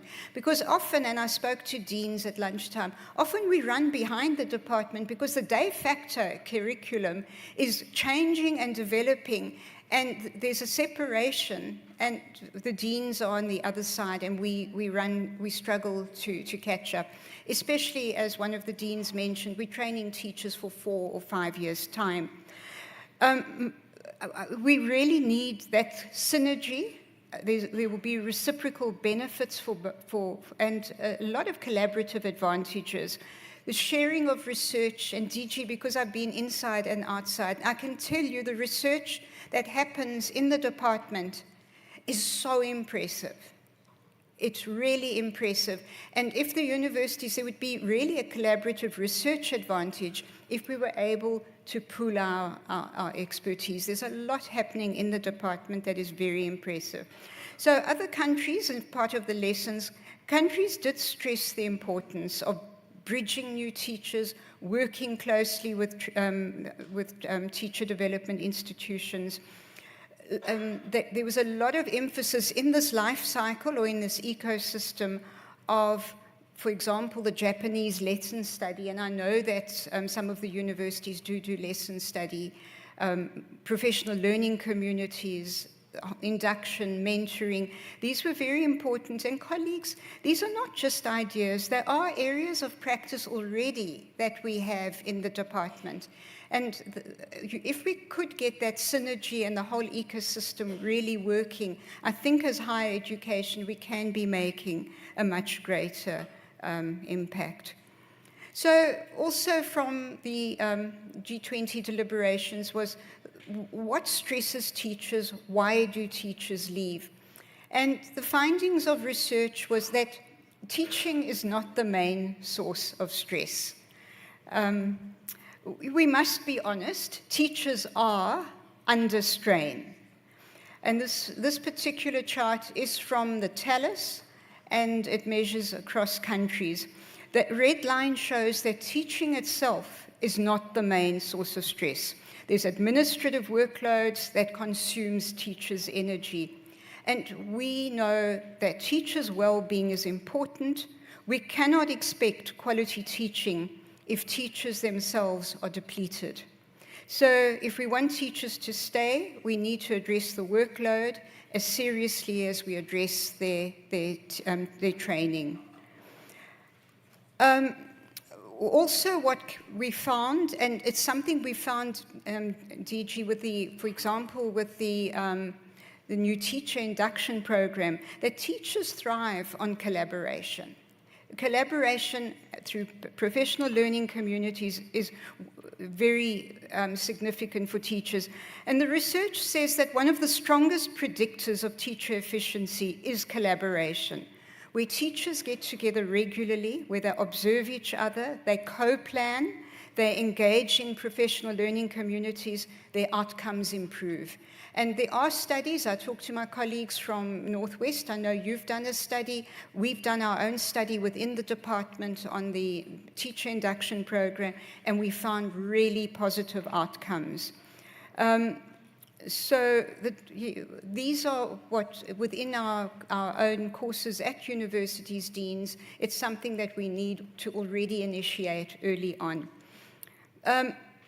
There are many barriers. We know that, and it's on the chart there, that South African teachers are not doing their full quota of CPD. But there are challenges, and again, I'm showing a TALIS slide, that the challenges are, firstly, that the CPD is often ad hoc. Somebody has an idea, and then that would become a program. It's often underfunded or inaccessible. And then I spoke earlier about heavy workloads, and that is also a barrier. So we do need to look at flexible, digital if it can work, and that CPD that fits the teacher's classroom realities. But I'm talking CPD, but I'm talking also ITE, so that the deans know that we do need to be in classrooms and work collaboratively with the department. Somebody spoke earlier on schools that learn, and it's very important. This is a model from the OECD, and it shows us that schools are not just teaching institutions. They have to be learning institutions, and it doesn't have to be a school on its own. It can be a cluster of schools, it can be a group of schools, it can be groups of teachers meeting around maths, if that's what they teach, or around reading. So schools as learning institutions, and you can see right at the center is professional agency. But that is held together by relationships of trust, collaboration, and well-being, a focus on teacher well-being. Teacher growth cannot happen in isolation. And even, I was really surprised, even the OECD talks about Ubuntu. And we've mentioned Ubuntu today, that Ubuntu reminds us that professional growth is collective, it's not individual. And we found this in the department through our own research with the new teachers and how their professional growth was enhanced when they were in learning communities, when they had supportive mentors, and when the whole school rallied around those new teachers to keep them in practice. So I'm not going to talk at length about this, but there were many lessons from the education working group. We have 3 full reports in the department of what issues are important that arose across the G20 countries, who found solutions, creative solutions like horizontal career paths that good teachers shouldn't have to leave for a promotion post somewhere. They should have a horizontal path that they can take. So Dr. Nkosi will talk about all of those in a moment. And I want to conclude, and I know DG will remember this quote. It came from the presenter from India at the Durban last meeting. So yeah, for us to remember, colleagues, that the heart of education is not in the policy documents or in the frameworks. It's about the teachers who step into those classrooms every day. And our Nobel laureate at Tagore's quote, and I really went back into the documents to get this quote, "A teacher can never truly teach unless he or she, unless he is still learning himself. A lamp can never light another lamp unless it continues to burn its own flame." So our responsibility is to ensure that every South African teacher's flame continues to burn brightly, because that flame lights the future of our nation. And I'm now going to hand over to my colleague, Dr. Nkosi, and we're using the analogy of the baton. I'm handing over the baton to you, Dr. Nkosi, so that you can carry the baton forward.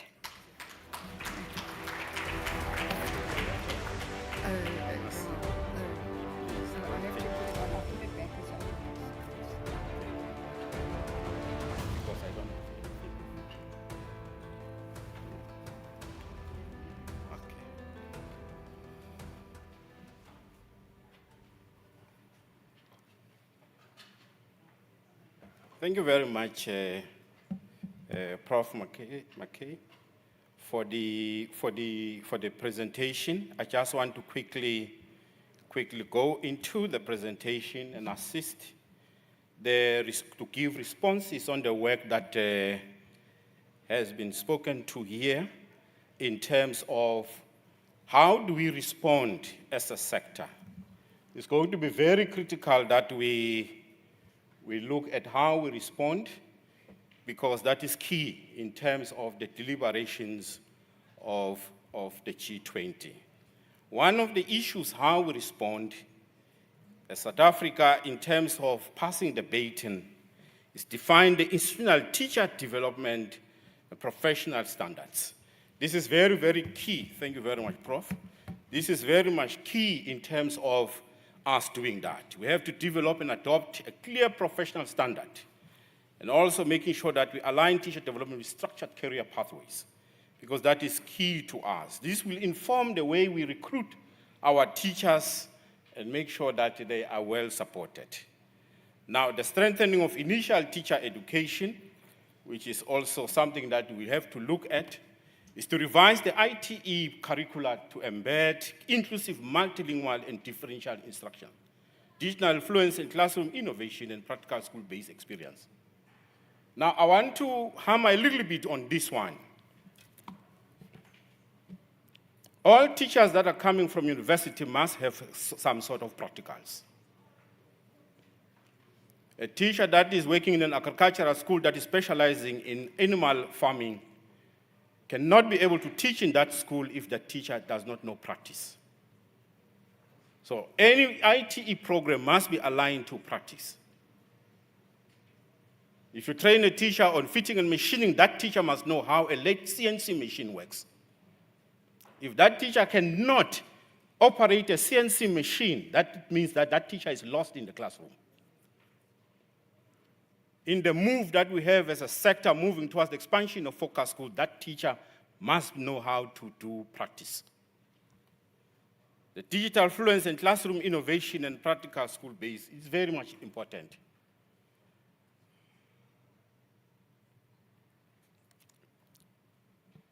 Now, in terms of the improve the data and learning systems, it's also key that we look into that. We establish a system that will assist us to determine the supply and demand. The certification and vacancies is also key. Looking at the shortages, looking at the CPTD uptake is also key in the sector. Building a strong lifelong professional development system. As a sector, we have to institutionalize the tech-enabled, scalable CPTD models that are personalized and aligned to teachers' career steps. This is key, and prioritize CPTD that develops the 21st century skills. It's going to be also important for us to promote the well-being, support, and motivation by institutionalizing structured induction and mentoring, which we have begun, so that the teachers, when they get into the classroom, they are not shocked. We have to prepare them for that space, and as a result, that is why it is very critical for universities to align their programs to real-life situation.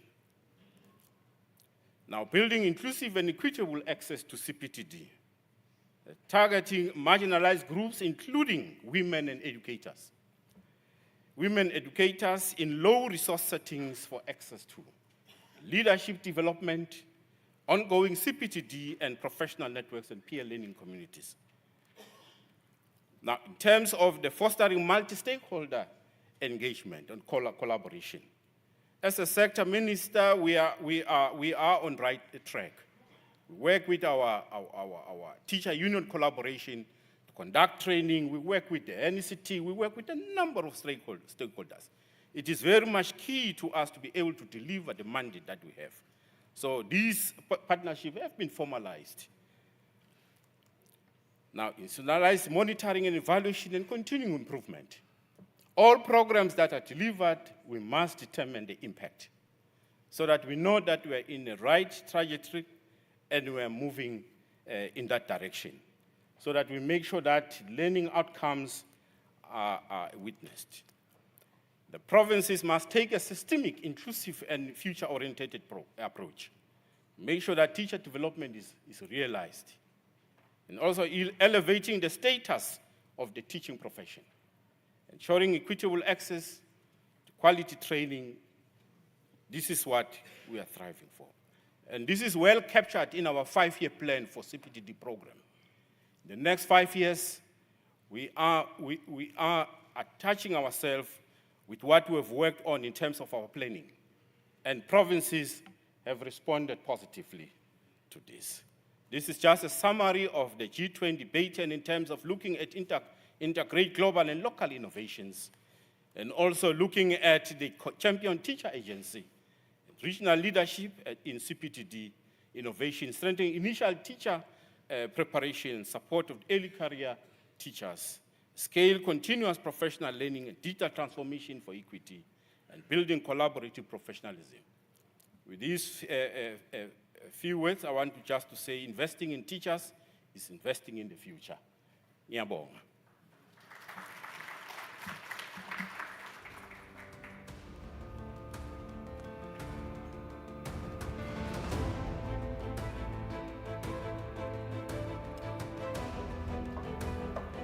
Thanks, Prof.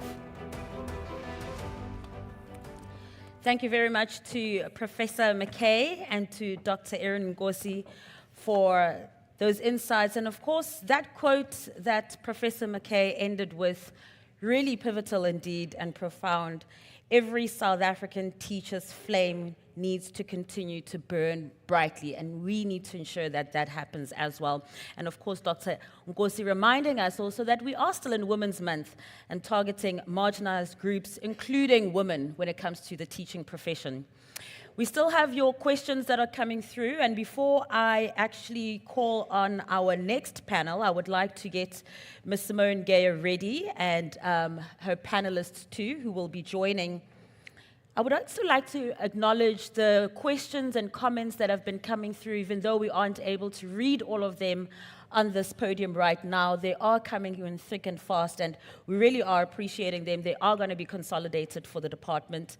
I'd also like to thank, of course, the RCL, who posed a very important question when it comes to ECCE. There are many questions that are coming through for our professors as well, who had our discussion before the lunch break, which after this panel discussion, we will have an opportunity to then delve into some of those questions too. But for now, if I could please call to the stage for moderating this next panel, Ms. Simone Gayer, who is the Deputy Director General for Delivery and Support at Basic Education. And joining her, there will be two panels. The first group will be a representative from SATU, Mr. Mapila, from CTU-ATU, Mr. Sawa, and from the school governing bodies, Dr. Deacon, from SAPA, Mr. Butler, and from DBSA, Mr. Kua. If you could please make your way to the stage, and just to let the second group aware and ready to come after this panel from Umalusi, Dr. Suji, and from SACE, Ms. Makhalane, and also Ms. Nglesi from ETD-PCETA, and from ELRC, Dr. Foka. For now, let's get straight into this conversation, which continues with the theme of education professionals for a changing world. Thank you so much, Ms. Gayer.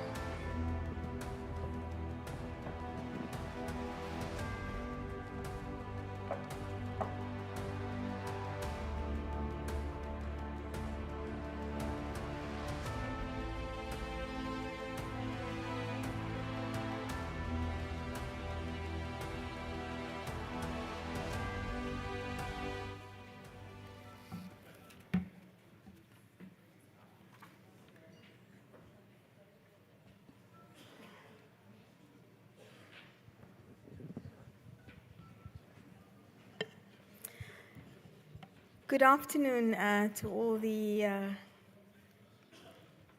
people here.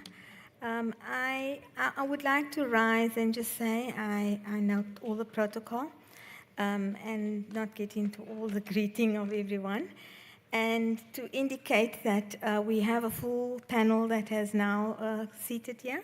It is today a privilege for me to facilitate this vital conversation on collaborative leadership for transformation in education. And the theme is about advancing professionals for equity, resilience, and global impact. So today we will hear from the professional bodies whose leadership and lived experiences shape the daily realities in our schools.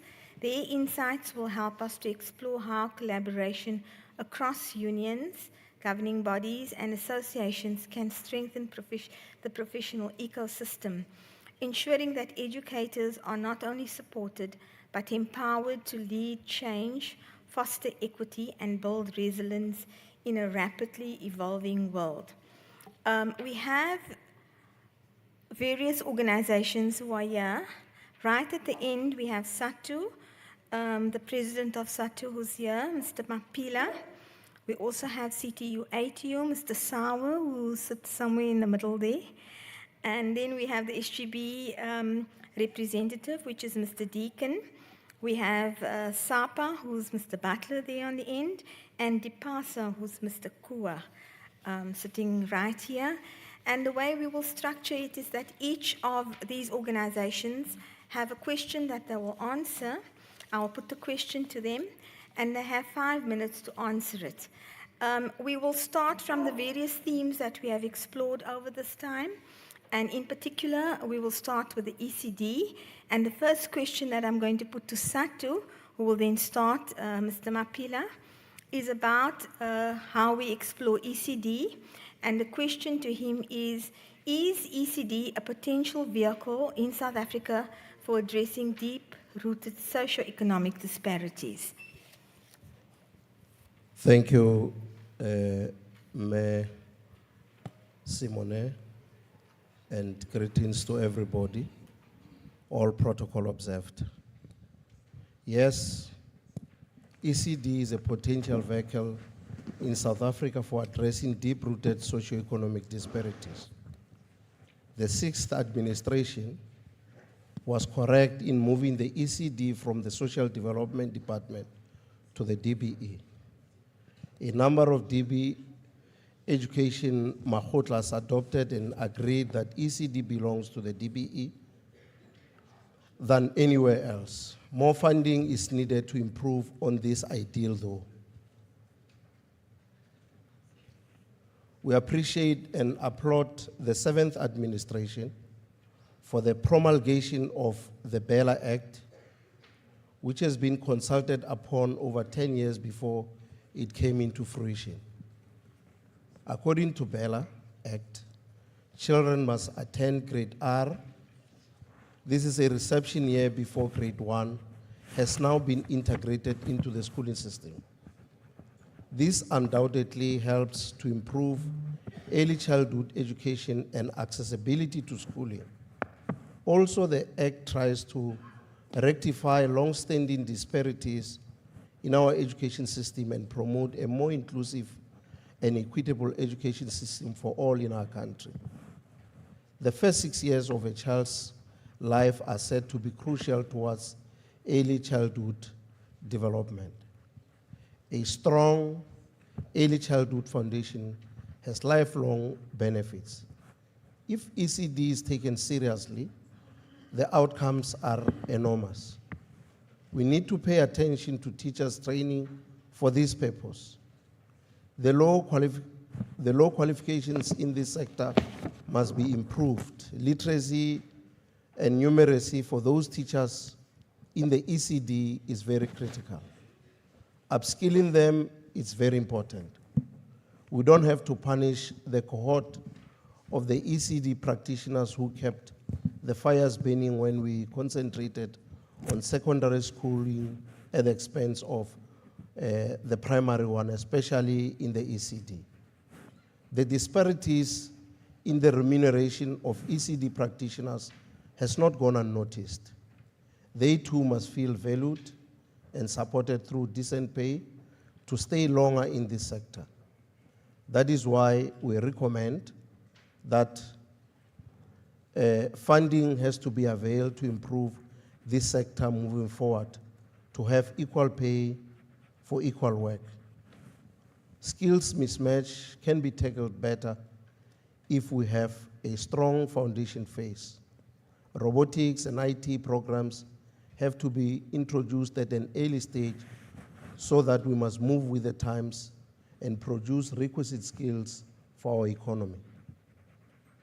Democratic and human rights values can be inculcated much better in the early years to deal also with the demon of gender-based violence bedeviling our society today. Discrimination and prejudices can be tackled better at the early stages in the ECD. We need to talk less and do more. Thank you very much.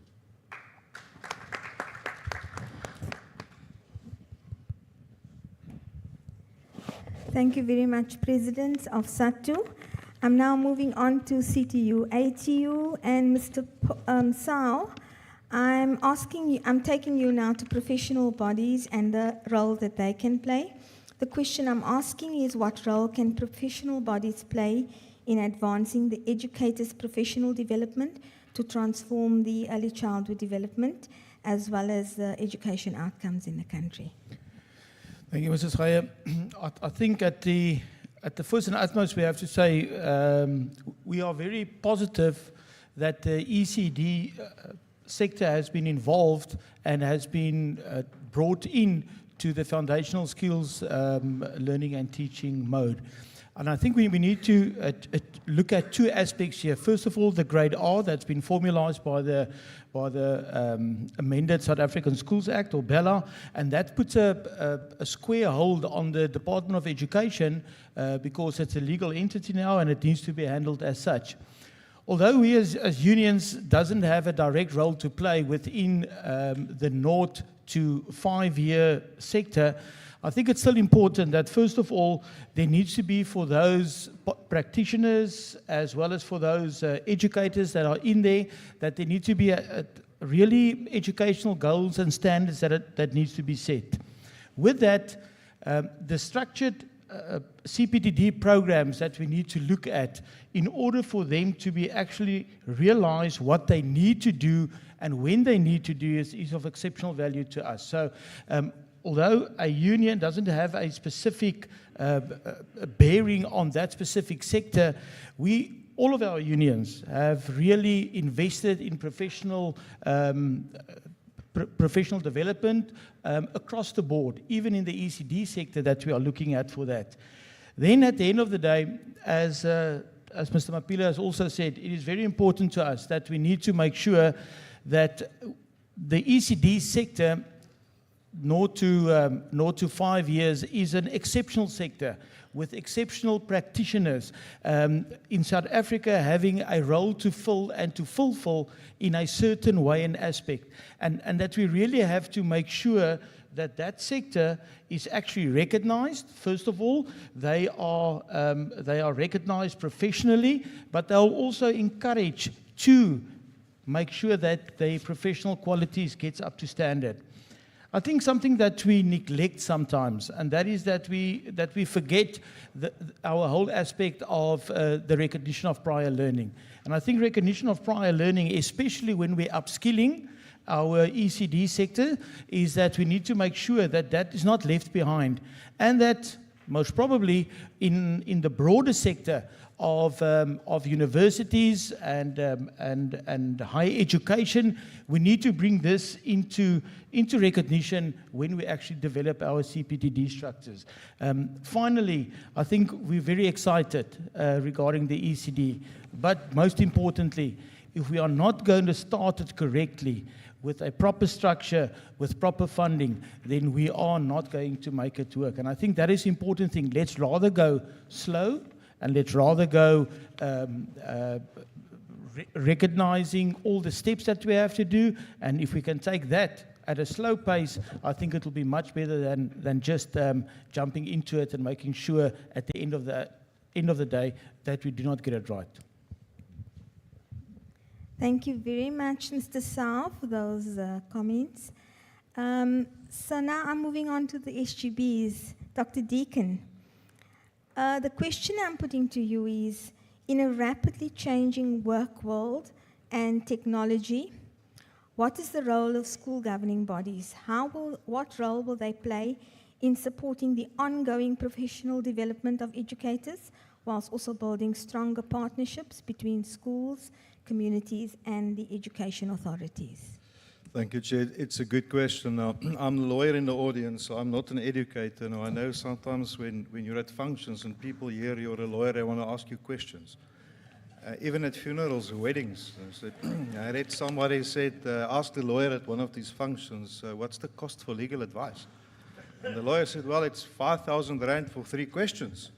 The guy said, isn't that very expensive? And the lawyer said, yes, what's your 3rd question? So, so we do have a question.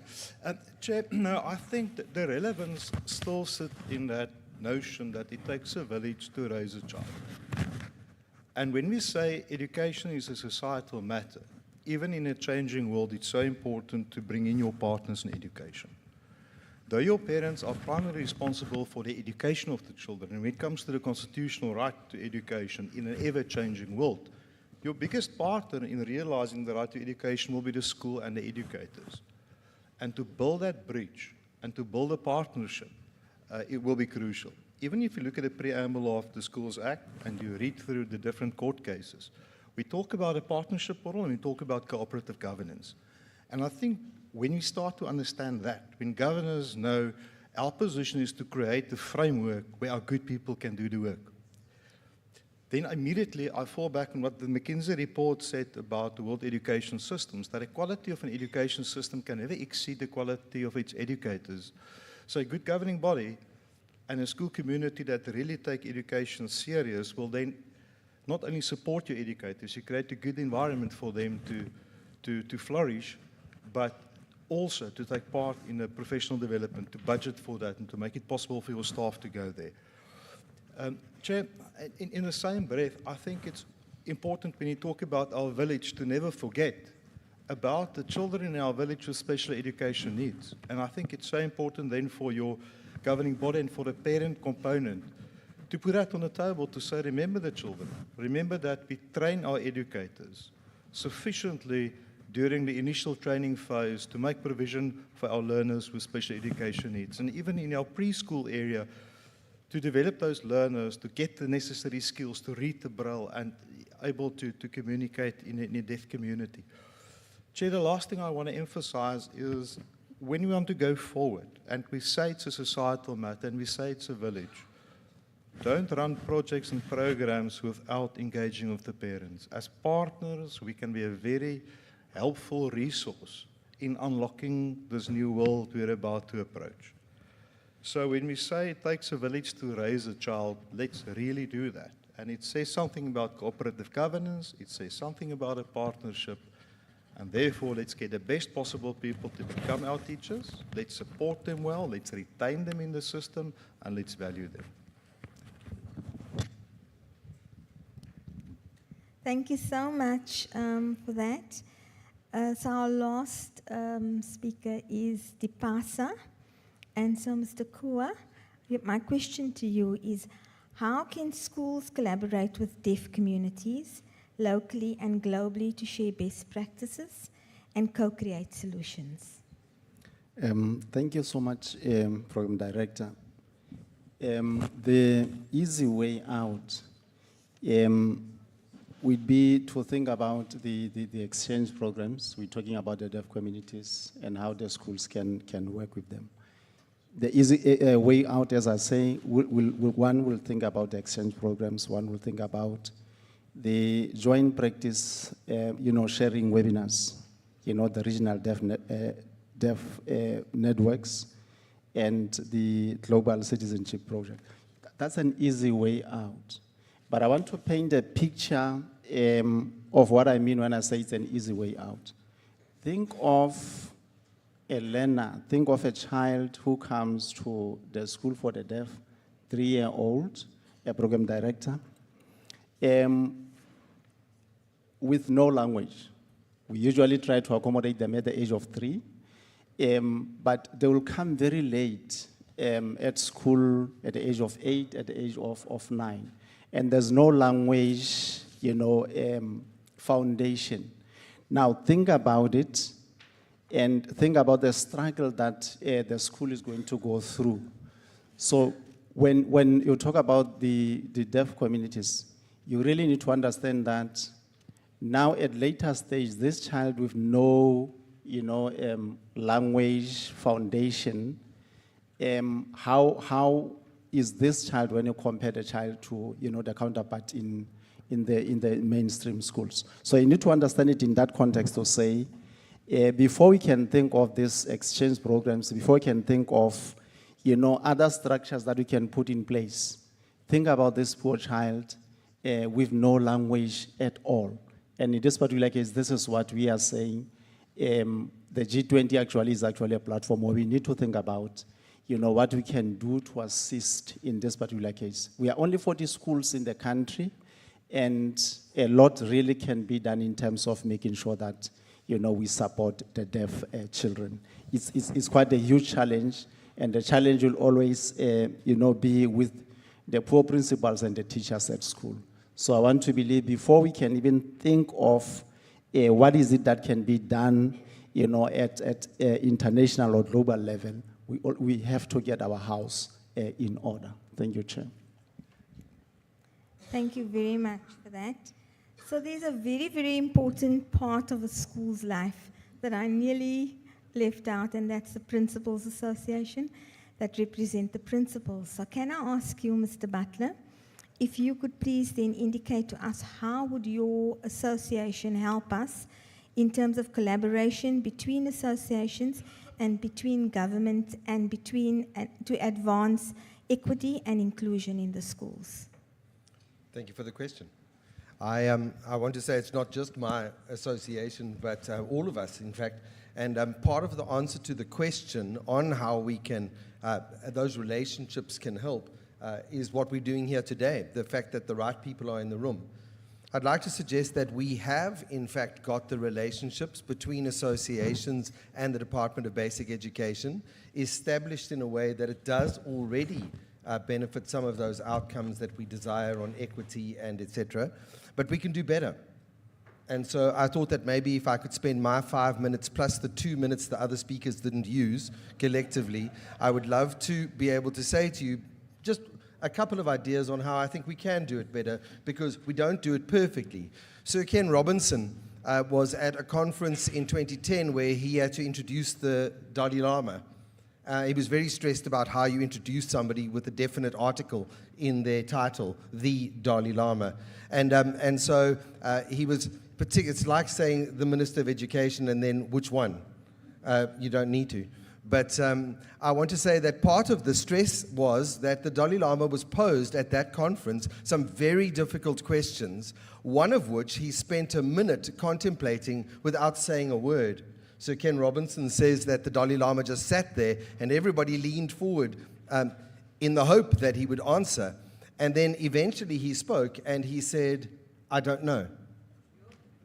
And I think that that's an honest answer to a difficult question. I don't know. Then he said, "But it's only because I haven't thought about it before." And then he said, "But perhaps the answer is in the room." And I think that if we're talking about associations and unions and stakeholders within the educational process, we really have to make sure that the right people are in the room. Because the answer to the questions we ask might be in the room. And I think that we get trapped in the idea that the DBE must supply all the answers. But that's not true. I think that some of the answers lie with the associations that the DBE has created. And so I really do think that that's one very important thing to say. My calculation is I've used up your 1 minute that you had to spare and Depasa's 1 minute, and now I have 5 left of my own. There's one other thing, and that is that I think that we don't collaborate enough in creating active and intentional platforms for sharing best practice. Dr. Corsa said it earlier when he used a quote, if you go through the high grass where the elephant has already gone, you don't have to get soaked in the dew. I liked that and wrote it down because I like the idea that we shouldn't have to reinvent best practice. Often when it comes to policy and meetings around issues, we look at worst practice and try to fix it. But we don't compare it to best practice, we compare it to policy. And I really think there's this wonderful opportunity where in a collaborative relationship, we can actually go, I think this is the way it could be done better. And so the Honourable Minister said it's a thorny road to educational change. But I love the idea in the Eastern Cape, all those paths across the foothills. If you walk where I walk, and we walk this way because it is the best way, we will always get where we're going, and ultimately we will bear a path for others to follow. I love that idea, and I think that in sharing best practice, that's the African way of following the elephants through the long grass. That feedback loop is vitally important because, as the Minister said, nothing about them without them, and I know that the Minister was referring then to learners, but we are referring to each other as well. Nothing about them without them, and that's schools and school leaders too. And I think anything other than that is what I would like to call policy Tetris. You know the game where different shapes fall from the top of a screen and you have to manipulate them left or right as they speed up and try and fill the gaps. The problem is my gaps, unless I communicate them, don't match your shapes. And the game becomes more difficult the more shapes that drop upon us and they start to build up. We need to make sure that the shapes fit the gaps. And if the shapes fit the gaps, we actually complete the rows. And I think that in a consultative forum where associations and unions are all working together, we have the opportunity to shape policy to fit purpose. And that excites me quite a lot. That only works in feedback loops. The second last thing I want to say, and then I promise I'll finish, is that we speak of teacher development constantly, but do we speak of leadership development enough? Are our principals, our school leaders, being developed intentionally to lead modern schools with modern problems? Because there is a lovely idea that if you get too far ahead of your troops, they will shoot you thinking you're the enemy. But if you get too far behind them, it might start feeling like you're shooting them. Educational leaders like school principals must be developed so that they can keep up with their teachers. And teachers must be developed so that they can keep up with their learners. That's the idea. And all of us together must try and keep up with change. So that's a real challenge. In conclusion, because I did eventually plan to finish, how can collaboration between associations and between government and associations advance equity and inclusion in South African schools? The answer is, we are already doing it, but we could do it better. Some of our energy is used in a territorial battle, arguing against each other and who's in charge. And so I know that our relationship as my association is very strong with the DBE. And in most provinces, very strong with provincial educational departments and very strong with unions. But in other provinces, we seem to be fighting each other about a territorial idea that somehow our work overlaps, but our intentions are the same. And so I conclude by extending the elephant metaphor cleverly. I want to say, when elephants fight, the grass suffers. And that we don't want to be. We want to work together, collectively and collaboratively, in order to make progress that we're talking about. Thank you for the extra moments. Thank you very, very much to the presenters here of the different organizations, from the teacher unions to the school governing body associations and the principal, and of course, DBSA. I think that we have listened very carefully to the message that you bring across the spectrum, starting from the message around ECD from Satu. I think you paved the way in terms of what we've put there for the foundations to be built to cover various areas, the important areas of numeracy and literacy, to ensure that we introduce into the ECD space appropriate new subjects like coding and robotics, so that we started from the foundations. And you've also raised the issue around ensuring that we build in standards and ensure that there's equal work, equal pay with equal work, which is an important principle that unions hold on to. And I think it's a necessary area that we need to focus on in the ECD space. Moving on to CTU, ATU, I think you have extended the area of discussion that was introduced by Satu. In terms of the areas that you have introduced, it is about collaboration, it is about introducing a new way of working with our teachers, and it is also around what it is that we can do in the space better and how we can improve on the development of our teachers. And then if I go on to the School Governing Body Association, the conversation and the analogy around collaboration has been extended in terms of your contribution. It is about what parents can bring to the party and how we can collaborate better with you, and what the examples are that you've identified in terms of a village, that it takes a village to raise a child, and you broke that down very nicely in terms of how we could possibly do that and not to leave the special needs out of that and to include them in every aspect. DBSA, you have raised an awareness to our contributions around how to actually bring in our best practices with the deaf community, and in particular with the deaf learners, and how teachers can work in that space.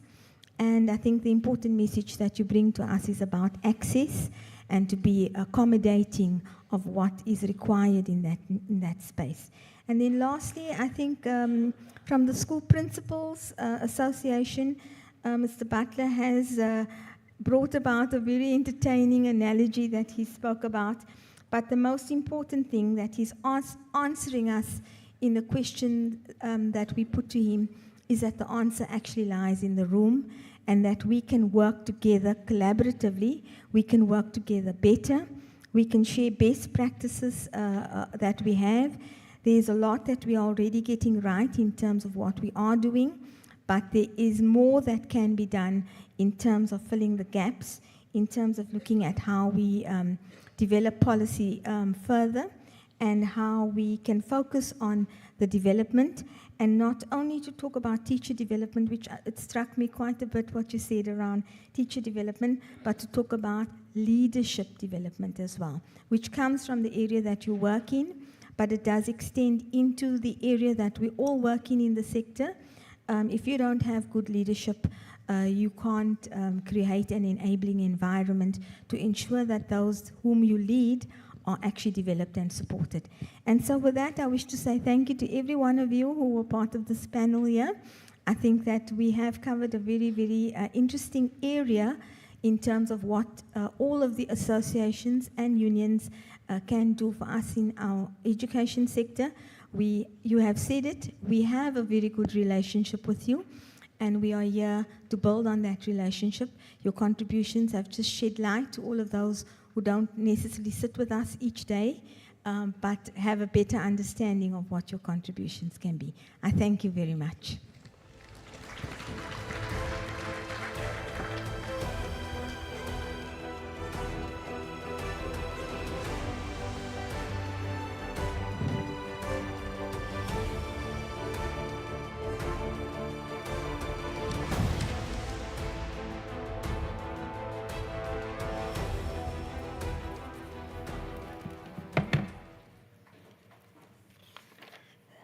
So I'll just take over the role of the program director. And she did earlier announce that there's a second part to this panel. And so now we are calling on the entities that we work with. I would like to ask Umalusi to come up, Dr. Suji, Sais to come up, Ms. Mogelani, the ETDPC term, Ms. Ngesi, and the ELRC, Dr. Foka.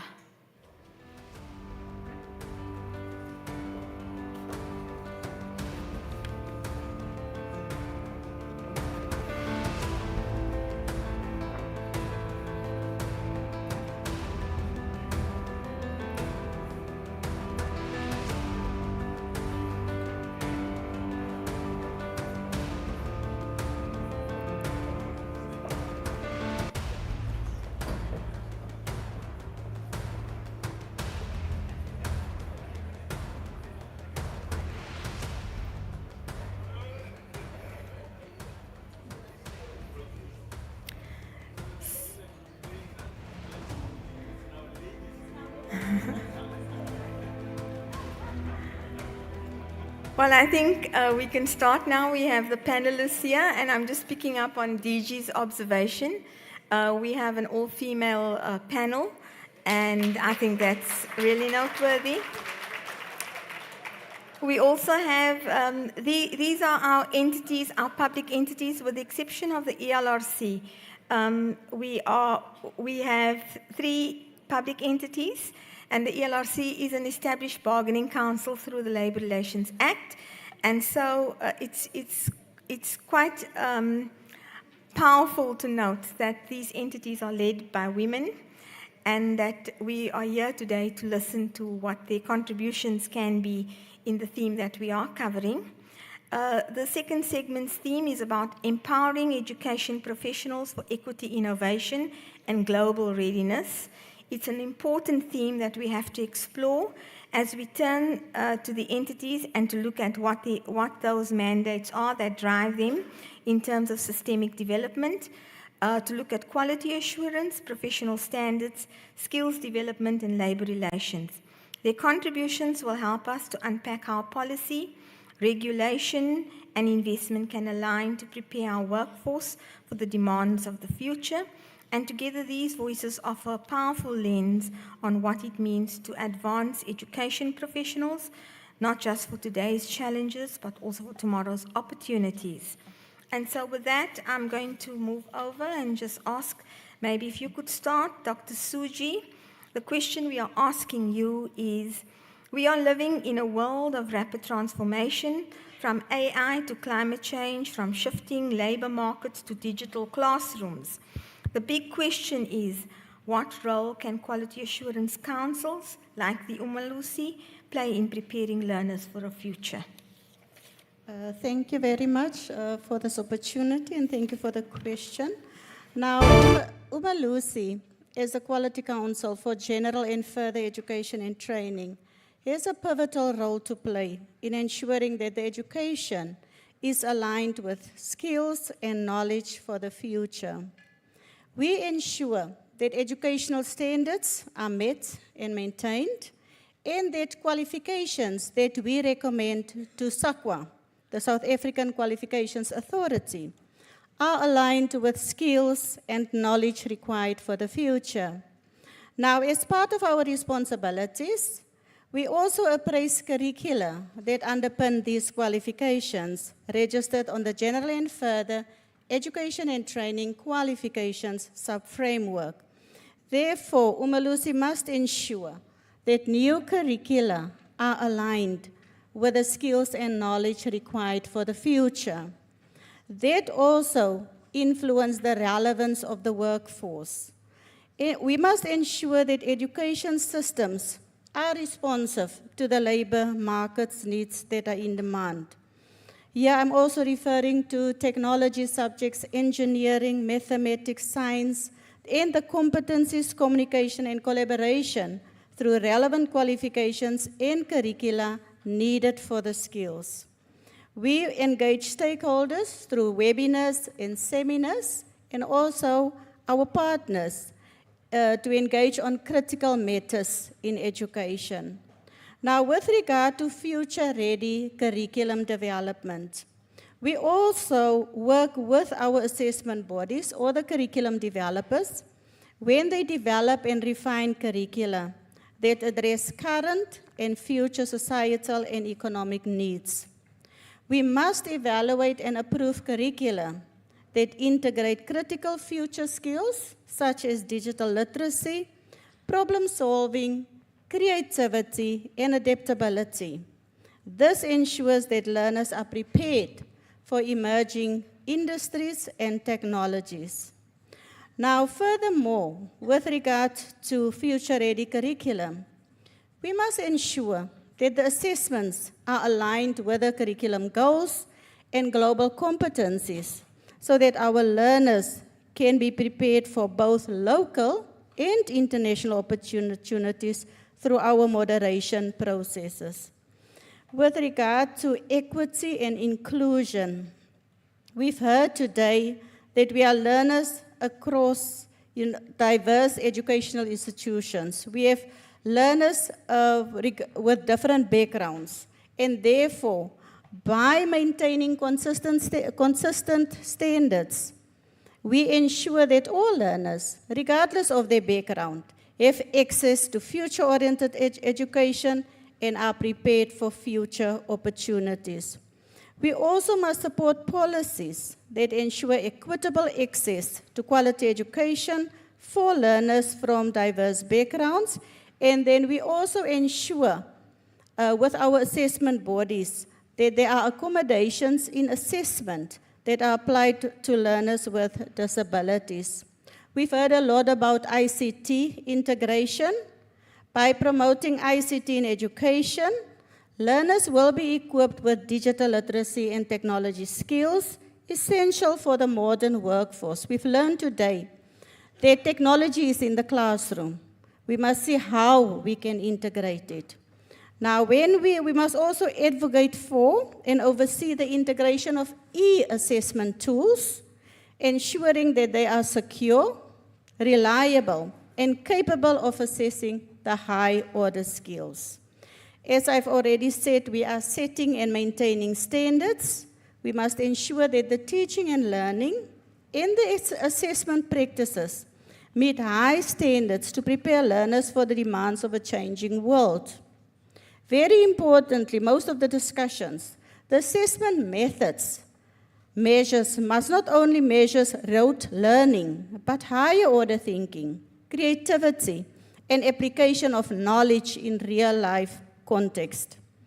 In addition, we must align our educational standards with international benchmarks to ensure that the learners can compete globally in higher education in the workforce. Umalusi do engage or conduct research. We benchmark against other countries.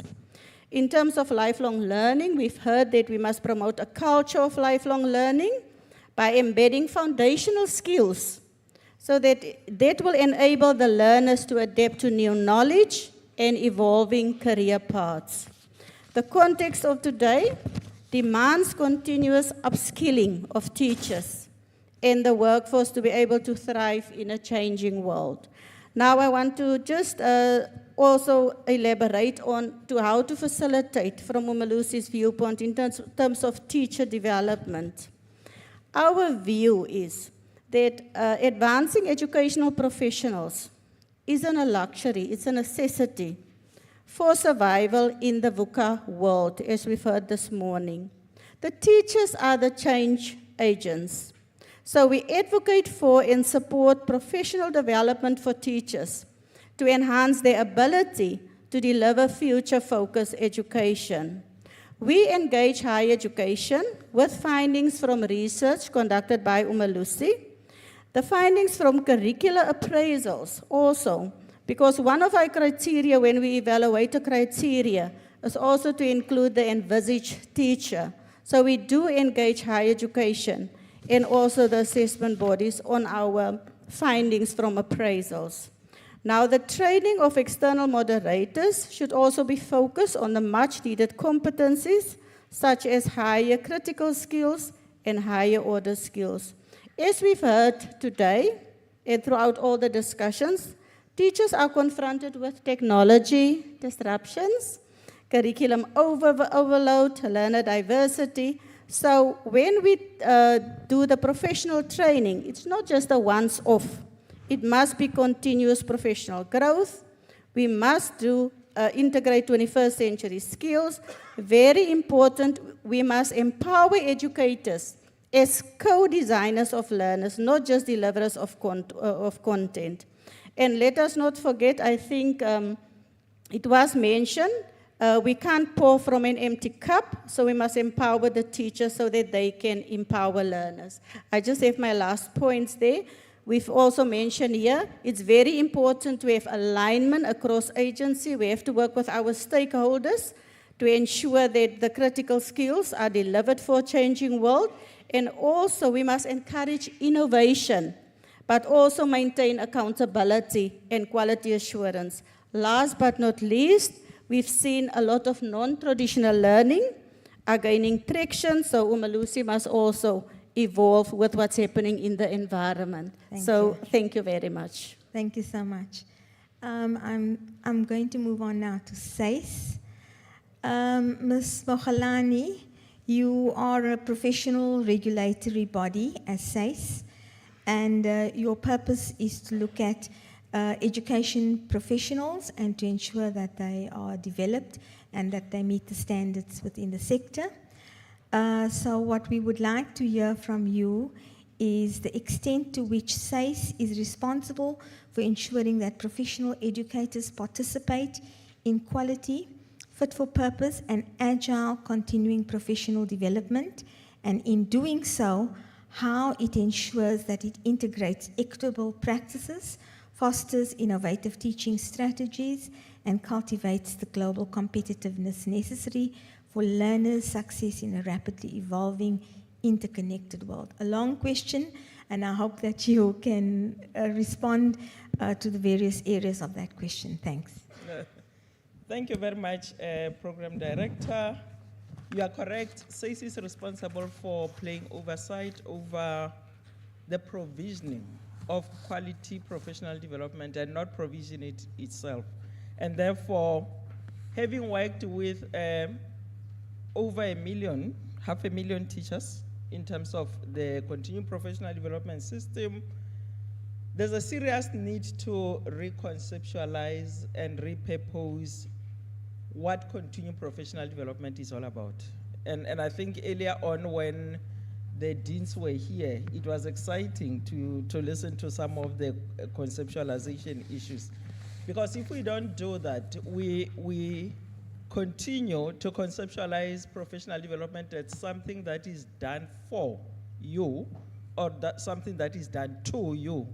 And therefore, that's something that we need to, in this day and age, we can't be looking at professional development that way. That is why when you talk to teachers, they will tell you, I'm attending, because they view it as something that is being done to you. And therefore, there's a need to really shift from that thinking and move to the whole process of empowering educators and also believing in their self-efficacy, where as professionals and also where they take responsibility together with their own schools in terms of their own professional development. And also, as professionals, they must learn that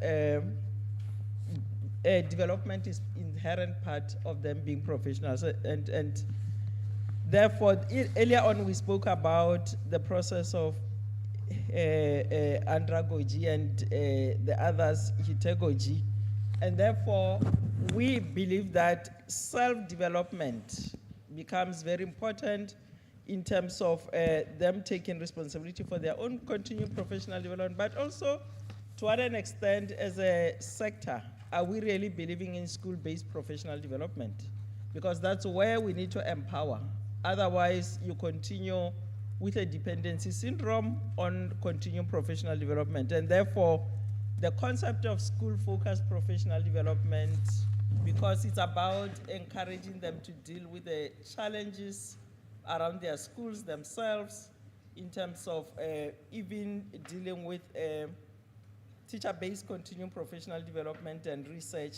But it's also about school-embedded kind of continuing professional development and school-focused, so that we can really become innovative and encourage that from individual schools, but also from the schools in terms of whether school leadership is being capacitated to really lead that.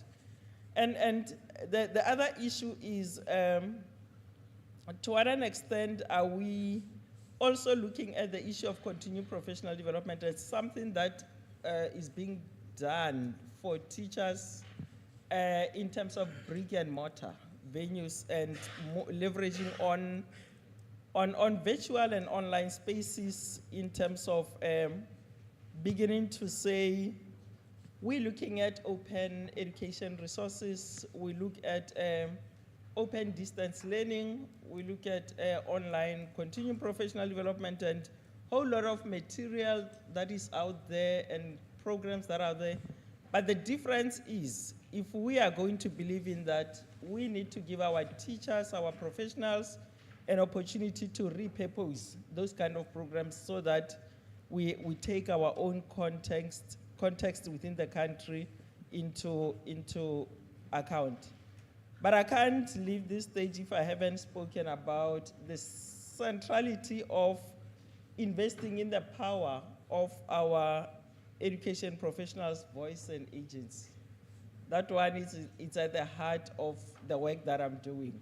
And in their own continuing professional development and learning, that is giving them the power to deal with decisional capital, to deal with professional judgment, to deal with issues of autonomy, and also innovation on their own. And I'm not talking theory, I'm talking about evidence that we've seen from the teachers taking responsibility for their own research, their own development. The teacher colloquiums that we are running currently, we've already done that. The Eastern Cape can attest to that, your Gauteng and also the recent Northwest one. They are able to work collaboratively and really promote collaborative learning so that they can be in a position to develop material that is out of the material that is being given to them. To what an extent are we giving them autonomy and power to say, these are some of the things that matter to us. This is from the professional practice and also from the ground up, we can be in a position to do that. And I think this month, August, we just launched a book written by Women Principals for Women Principals. It's a published book. It's about untold stories in the profession, in their leadership, in running the schools, and also developing educators themselves. And this is empowerment. This is empowerment to say we can do it as educators. We don't always need somebody to be dealing with that. And therefore, we are saying this is about focusing on providing our educators, our professionals with skills and autonomy to lead change, because we know very well transformation begins with teachers, and therefore if they are not empowered, there's no way that we can be in a position to really say that. But I'm also saying, in leveraging on your virtual space, we need to also be looking at the concept of virtual libraries and virtual laboratories, because that's where you have all teachers across different provinces to be dealing with that. So the last one for me, access, equity, and language. We need to really deal with policy framework, DG for inclusion and equity for teachers living with disabilities. We have deaf teachers in our schools, we've got blind teachers, but when it comes to continuing professional development, they are not able to access because no one is taking care of them. And therefore, we need to advocate for them and be able to make sure that we don't even accommodate them. It's a right that they have, including different languages. Thanks.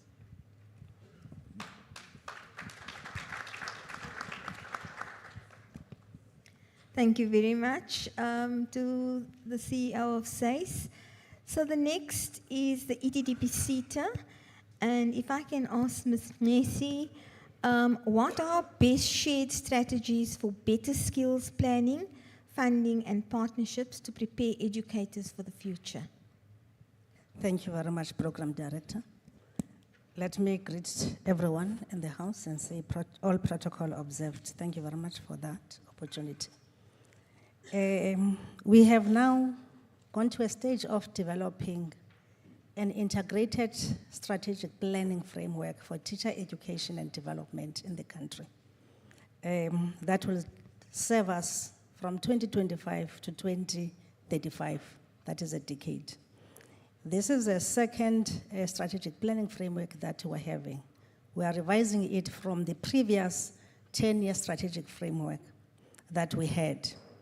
The reasons for doing that, we would want to ensure that there is a national coordinated system for teacher education and development.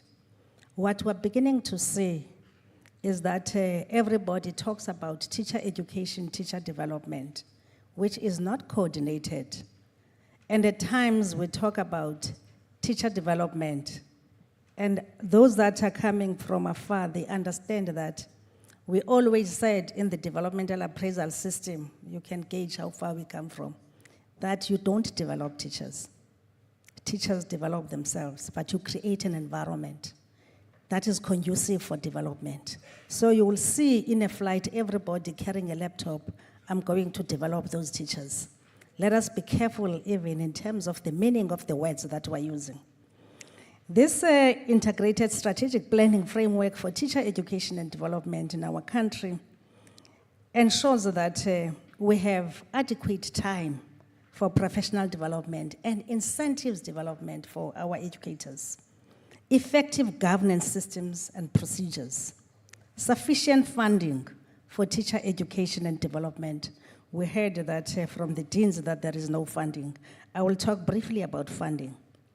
We are also looking into responsive higher education institutions that can balance institutional autonomy with the demands of public accountability and transformation in teacher education and development.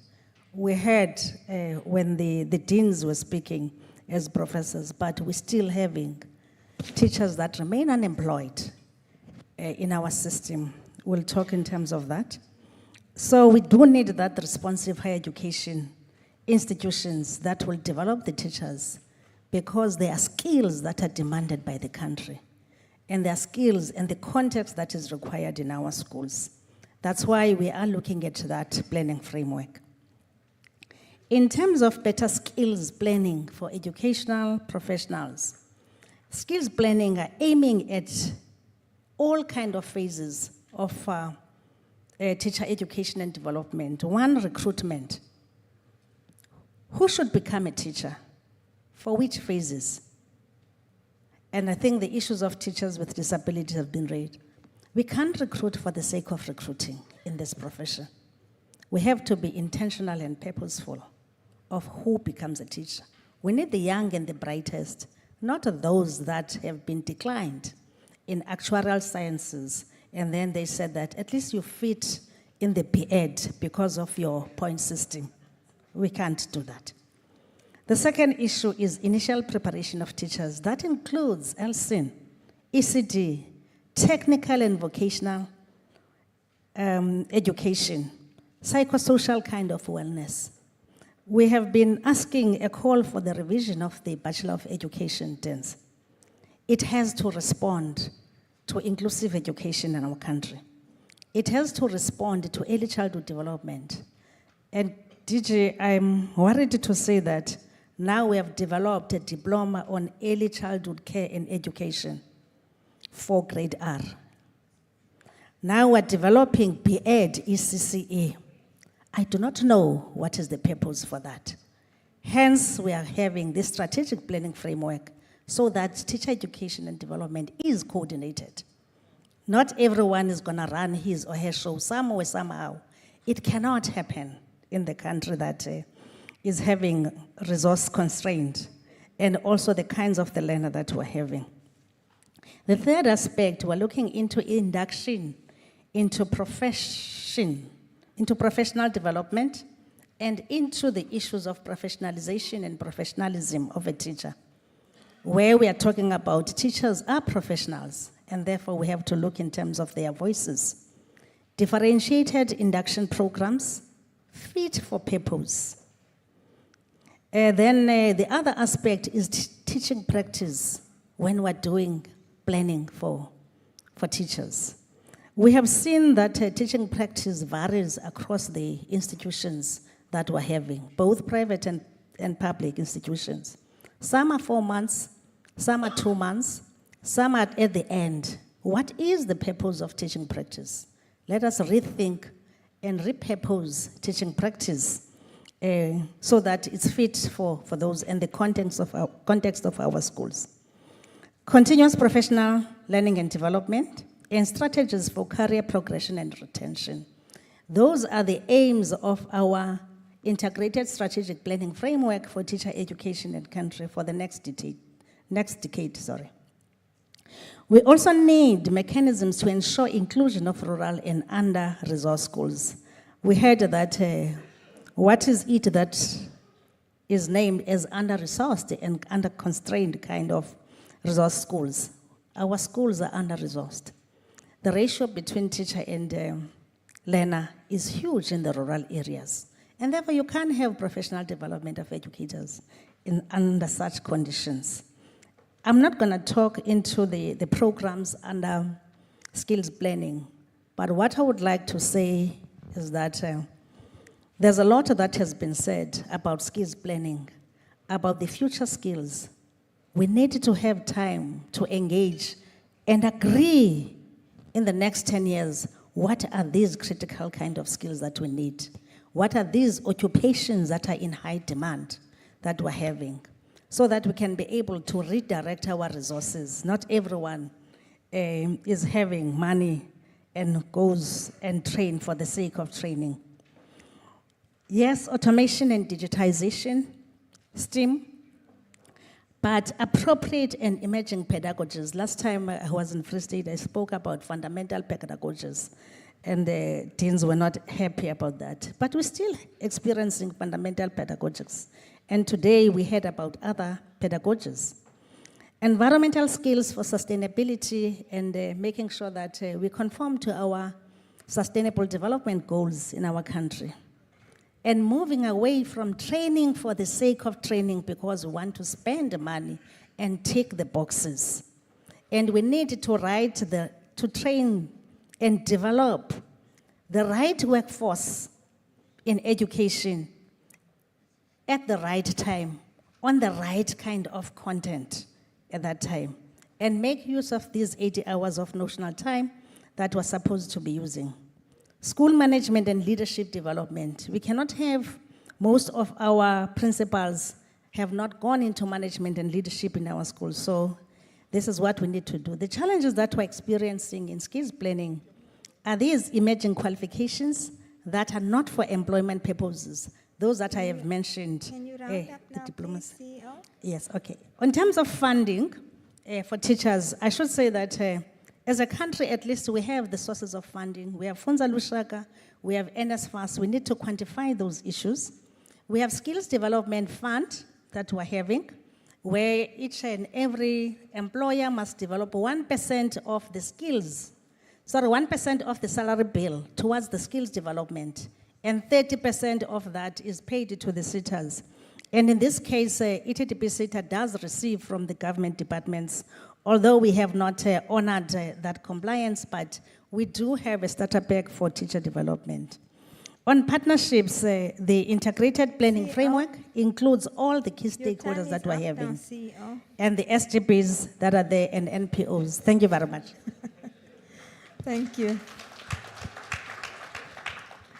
So our last speaker is the ELRC, and the statement is: to meet global demands in an AI-transformed world, educational professionals must harness technology not as a tool of convenience, but as a catalyst for equity, relevance, and lifelong learning. So from an ELRE's perspective, what policy gaps exist that would hamper educational professionals to leverage technological advancements to meet the global demands of an AI-transformed world? Thank you, Program Director. You may not have noted, but your timer is sitting at 0000. So by right, we should all be descending the stage. So I'll only take 2 minutes, Program Director. I'll still only have take 2 15 minutes out of your 5 minutes. No, we still have 15 minutes left. Oh, all right. Then I was misled by that time. Okay, thank you. Thank you, Program Director. I think I want to start off by acknowledging the research that was shared with us by Professor McKay, where she had reflected that only 30% out of the total teacher population has taken the continuous professional development programs. And that to me is a clear indication of a policy gap that exists, because the CPTD remains optional. Without a collective agreement that makes it mandatory, then you would never have all the teachers committing to it. So that's one area that I had noted, even when I was preparing, that perhaps a friend of mine seated next to me needs to get her council making a submission to my council, that we start having a collective agreement that makes that continuous professional development mandatory, because we need teachers to be trained on digital literacy. We need them to be kept abreast on how best to use artificial intelligence, which is a very challenging issue. We've heard how the universities are grappling to assess the work that is prepared by the students. Likewise, in the schooling system, we have the same problem. Like the courts are grappling to deal with the work of the lawyers that is based on artificial intelligence. So what are we saying as education in respect of assessment? Then in terms of the conditions of service and the workload, teachers continuously complain about too much administration that needs to be done. That is also, for me, a policy gap, and which we must then leverage on the developments in the field of ICT and see how best can we digitize some of these things that have to be done by the teachers, which add on the work that they have to do. Then there's one that's very close to my heart, Program Director, which covers the issues around data privacy, ethics, and accountability. I think those of us who are on the social media, even if you are not, surely your kids are on that TikTok. We may have noticed with great concern how teachers are continuously taking videos of children, whilst they are doing that to, to encourage and create a culture that is harmonious for the kids. But there's a lot of risk that is there. And that, to me, in the absence of the national policy that is going to be distributed to all schools, and you ensure that all teachers are aware of the risks associated with it, because they are using social media, they are uploading videos, photographs of the learners without the parents having given consent. And I think the state or the department must appreciate the concept of vicarious liability if one of those parents was to take that matter up. So we need to ensure, as a matter of urgency, that the issue is addressed. It's not left to each school or to each province, but we have something that is guiding that at a national level. Then the other one, Program Director, talks to the absence of forward-looking policies to manage the changing roles of educators in an AI environment. We have the job descriptions for teachers, but to what extent have we applied our mind to say, how often are we going to be revisiting or revising these job descriptions such that they are responsive to the current developments, as opposed to us waiting for a number of years? So we should start be doing that. Otherwise, technology is going to overtake us. I think the other one, which is my concluding short, Chair, is the need to ensure that we develop policies that are aligned with international digital competency standards for educators.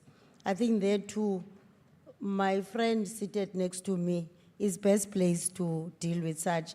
Mine is to ensure that there's a buy-in from both the labor and the employer. Thank you very much. I've saved your time.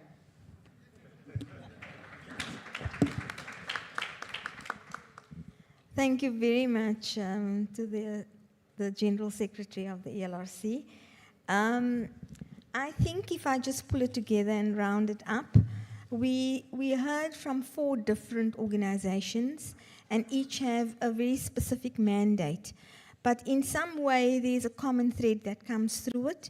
It is about how we ensure that we create an environment that's actually addressing what the future needs, what our learners should be prepared for, so that they are quality assured and assessed appropriately in terms of what Umalusi puts, to what in a teaching environment once our learners go through that system, that teachers are abled, they are exposed to the correct training opportunities, that we follow where the world is going to in the needs of technology, that we look at the extent to which we provide suitable teachers to our country to provide the necessary types of learners that emerge in the system that can fit into a labor market, not only in South Africa, but in the world.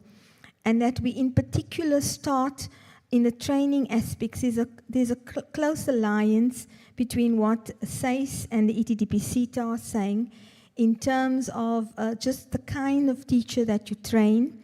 From the beginning, we need to look very carefully at how we recruit, who we get to become teachers, that teaching is not looked on as a stepchild, but that we recruit the best learners to become teachers who can actually become relevant in terms of what we achieve. And then I think that in every instance, there's the issue around continuous development. There's clear synergy between what ETDPC, SACE, and ELRC are saying in that respect. It's about the appropriateness of continuous professional development, that we have a resolution in the ELRC that compels us, that makes it mandatory for teachers to actually then, conduct and become involved in the training programs that are available. I think that SACE, in terms of the points, would then help to provide that. There is a recognition that it needs to be digitized and that it becomes a lot easier. And I think from the ETDPC side, they're saying much the same thing around how we pull it together. And so with that, I think we are able to then look at how we approach an ever-changing world that we become very sensitive to. I think the Secretary of ELRC has also highlighted where the policy gaps are and what we need to build on in terms of just sharpening policy, but also ensuring that we protect both our teachers and our learners in the space that we work in. And with that, I wish to say thank you very much to the 4 ladies that have joined me on the stage and put forward their views. Thank you so much. Thank you so much.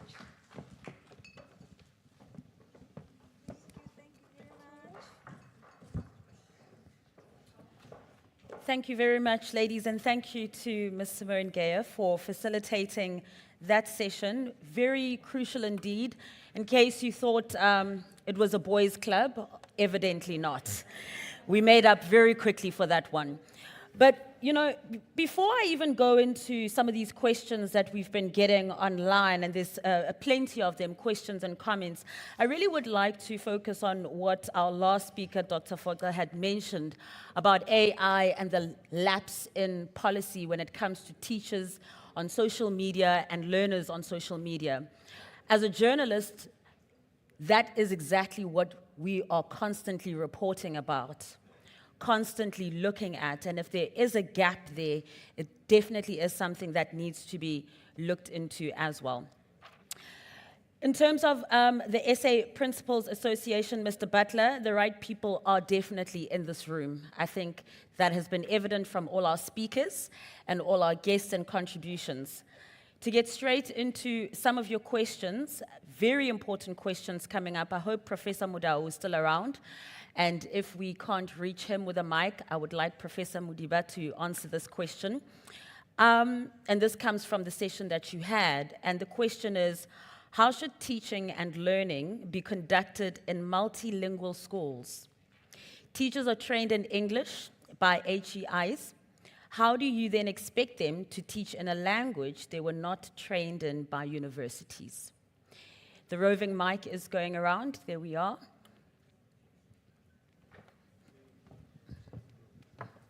If I need to come down and give it to you, there you go.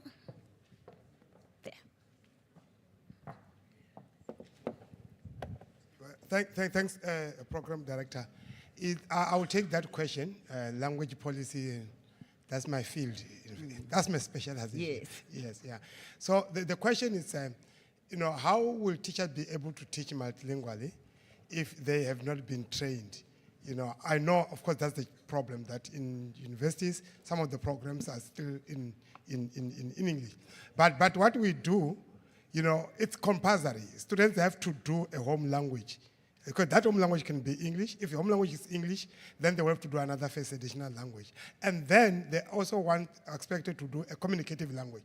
So for example, at my university, students do either English or an African language. If they do English, they will do maybe Afrikaans as a first additional language. And they will also do maybe closer communication. So there are different levels of competencies.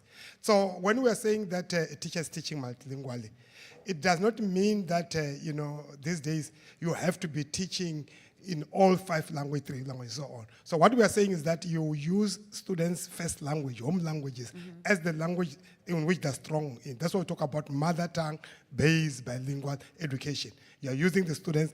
Then in doing that, you can still move between languages, English and maybe Xhosa or Afrikaans, and then we call that now translanguaging.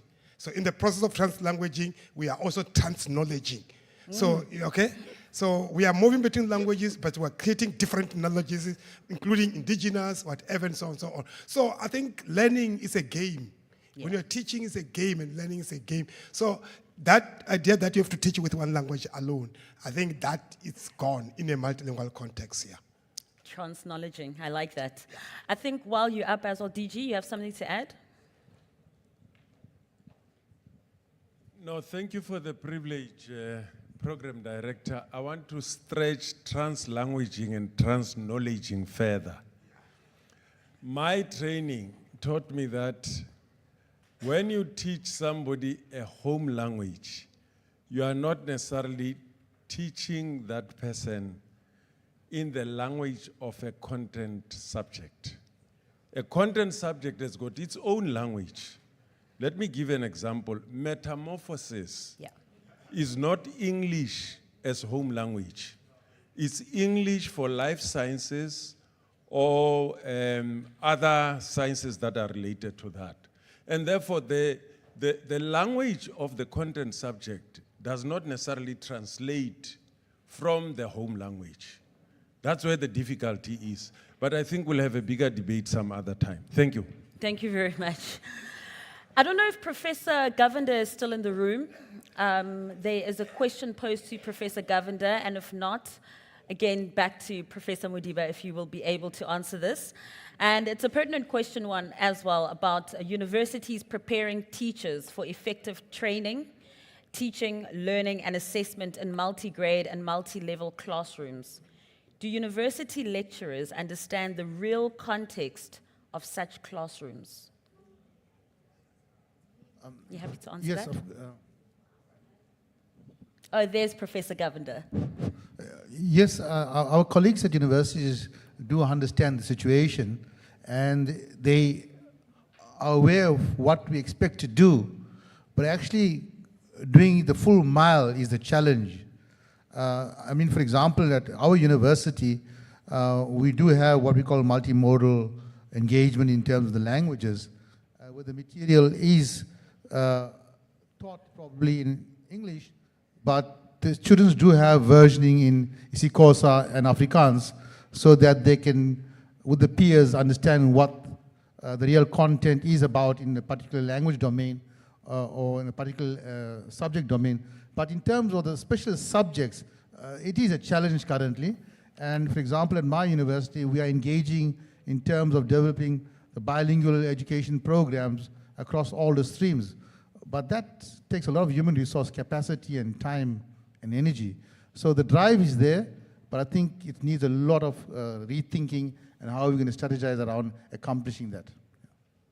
Thank you so much, Prof. Governor. For Prof. Mg, if this is a question for you as well, about what are the higher education institutions doing to ensure that teachers are prepared for the context in which they teach in, similar to the question that was asked prior. Learners come from different contexts, and new teaching struggle with basic things like discipline. Discipline, we also have seen those discipline struggles when it comes to social media as well, those videos that go viral from time to time, whether it be the teacher in question or the learners in question. So very crucial indeed.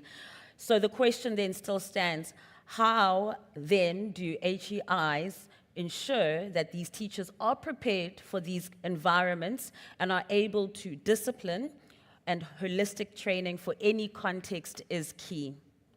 Professor Mg? Yes, thank you very much.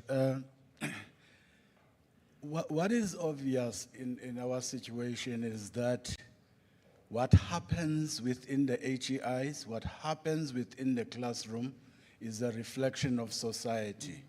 So what teachers need to do is to live with the context that they're involved in. For example, I had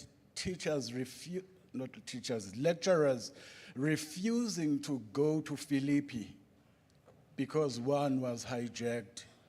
And, I said, unfortunately, we cannot look at ourselves and say, we're not going to participate within our own environments because there is criminality. We've got to look at other situations. For example, speak with the police to accompany us to the schools, because we have to be doing teaching practice because it is part of, what is expected of us. So what essentially I'm saying is that we cannot dissociate what we teach in the classroom from what is happening outside of the classroom.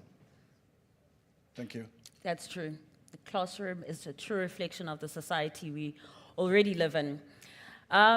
I would like to open the floor for one or two questions, if there are any. I still have some that I'd like to read out. If you do have a question, just raise your hand and the roving mic will make its way to you. And this one's for Professor Kaiser. I see there's Professor Kaiser, she's still around.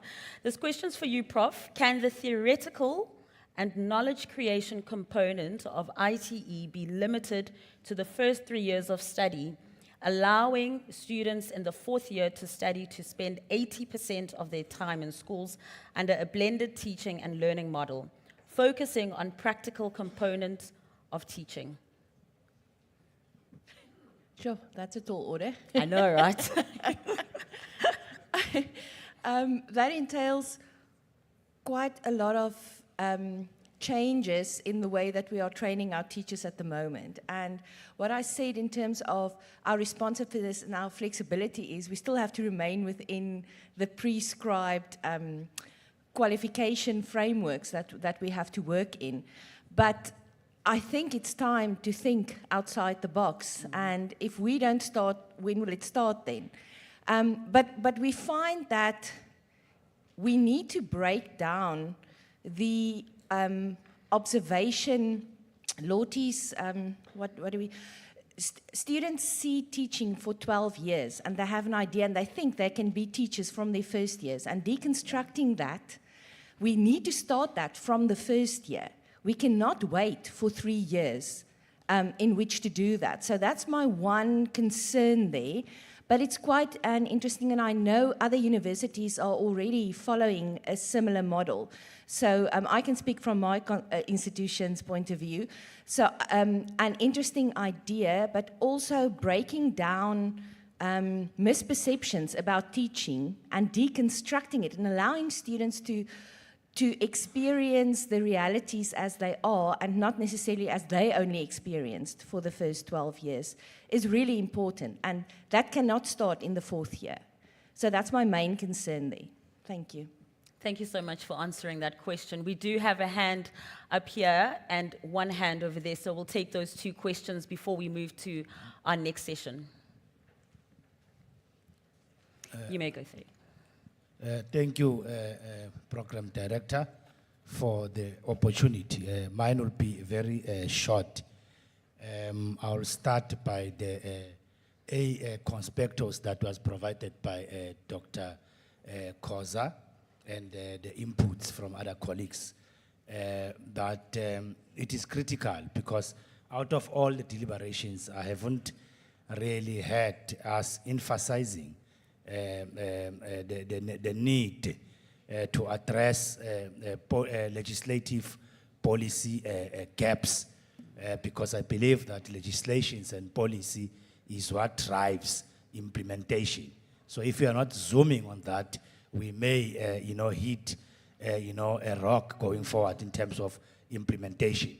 So I will submit that it is critical that we need to strengthen weaknesses within the very same system, and then also streamline processes, and then we also need to enhance effectivity and effectiveness of the ECD provision in South Africa, rather than reinventing the wheel, because we are running a risk if we are going to take a posture as if there is nothing that has been done. There are structures, there are systems, we have covered a number of, or a huge ground. Ours is just to identify the weaknesses within the ecosystem and begin to address those, close those, especially legislative policy gaps need to be addressed. So that will be my submission. Thank you. Thank you very much, and thanks for sticking to the time as well. 2 minutes for the next comment, please. Okay, thank you so much, Program Director. Good afternoon to everyone that is joining us today here.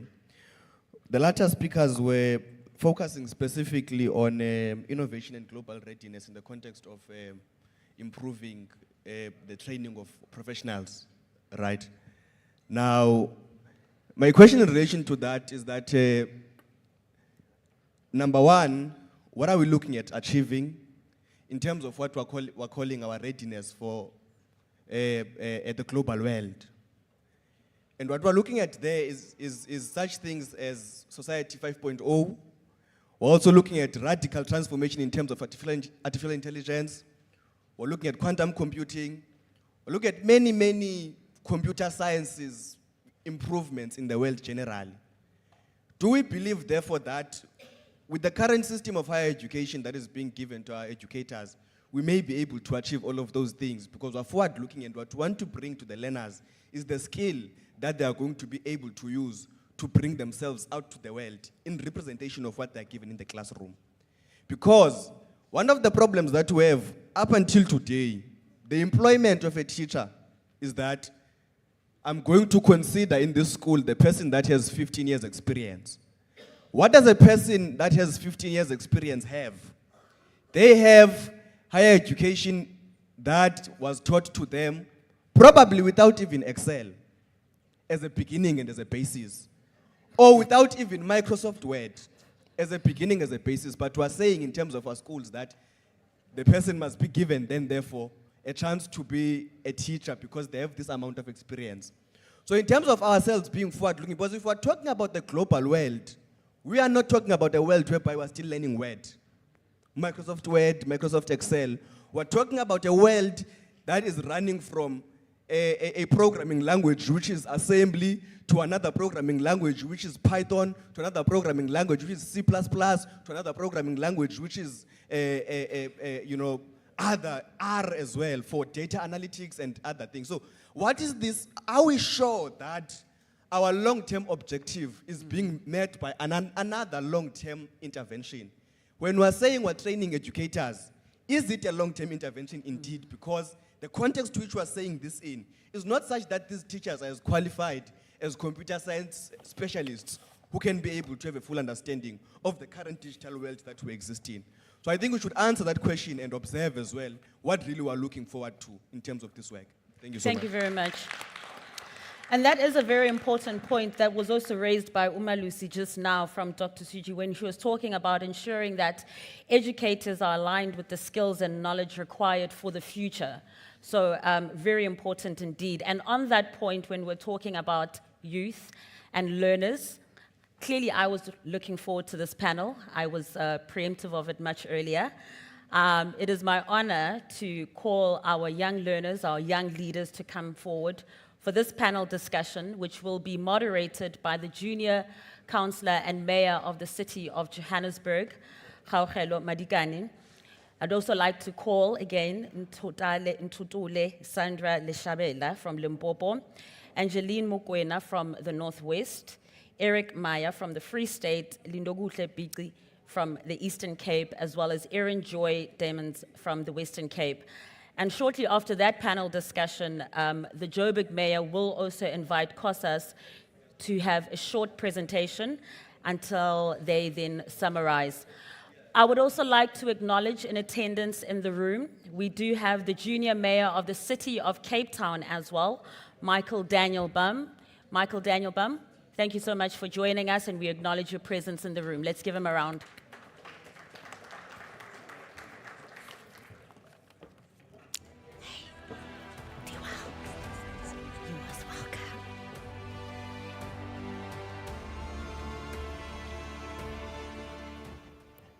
Right, sir. Thank you so much, Madam Chair. Allow me to make the following acknowledgements to the Minister of Basic Education, Ms. Siviwe Gwahobe, the Deputy Minister of Basic Education, Dr. Mohaule, the MEC's distinguished delegates, guests, the Directors General, the Junior Mayor of Cape Town, Junior Councillor Michael Daniel Bam. I'd also just like to say that this is a very important segment because we're finally grounding the G20 in the sense that it means so much to the youth and how we can make it accessible, how we can make it relevant, and how we can most especially make it more nuanced and a better discussion that we can understand. We're going to nuance this session very differently, and we'll touch not only on South Africa, but how we connect the rest of the G20. The discussion serves to connect global dynamics to the students' lives, values, and aspirations by looking at the themes of solidarity, equality, and sustainability. And we also have a very exciting panel of very accomplished speakers here today, and I'm guaranteed they'll have you listening in attentively. We have first Sandra Leshabela, the RCL President of South Africa. She is from Millennium Combined School in Limpopo. We have Angelina Mokoena, the Deputy President in the RCL structure nationally. She's from Ikatisong Secondary School. We have Eric Maya, the Deputy Secretary from HM Ntombeni Secondary School. We have Lindo Kutle Bigli, the Treasurer in the National RCL structure. And we have Erin Joy Damons, the President of the Western Cape. She's the host RCL President.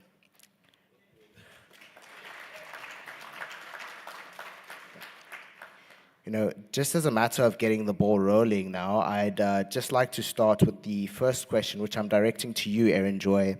And it's just to say, given your understanding of what the G20 is in the context of the Assembly of Nations, why would you say an assembly of this nature is so crucial, but most importantly as well, and in what way would you say decisions made at the G20 affect the youth of South Africa and around the world?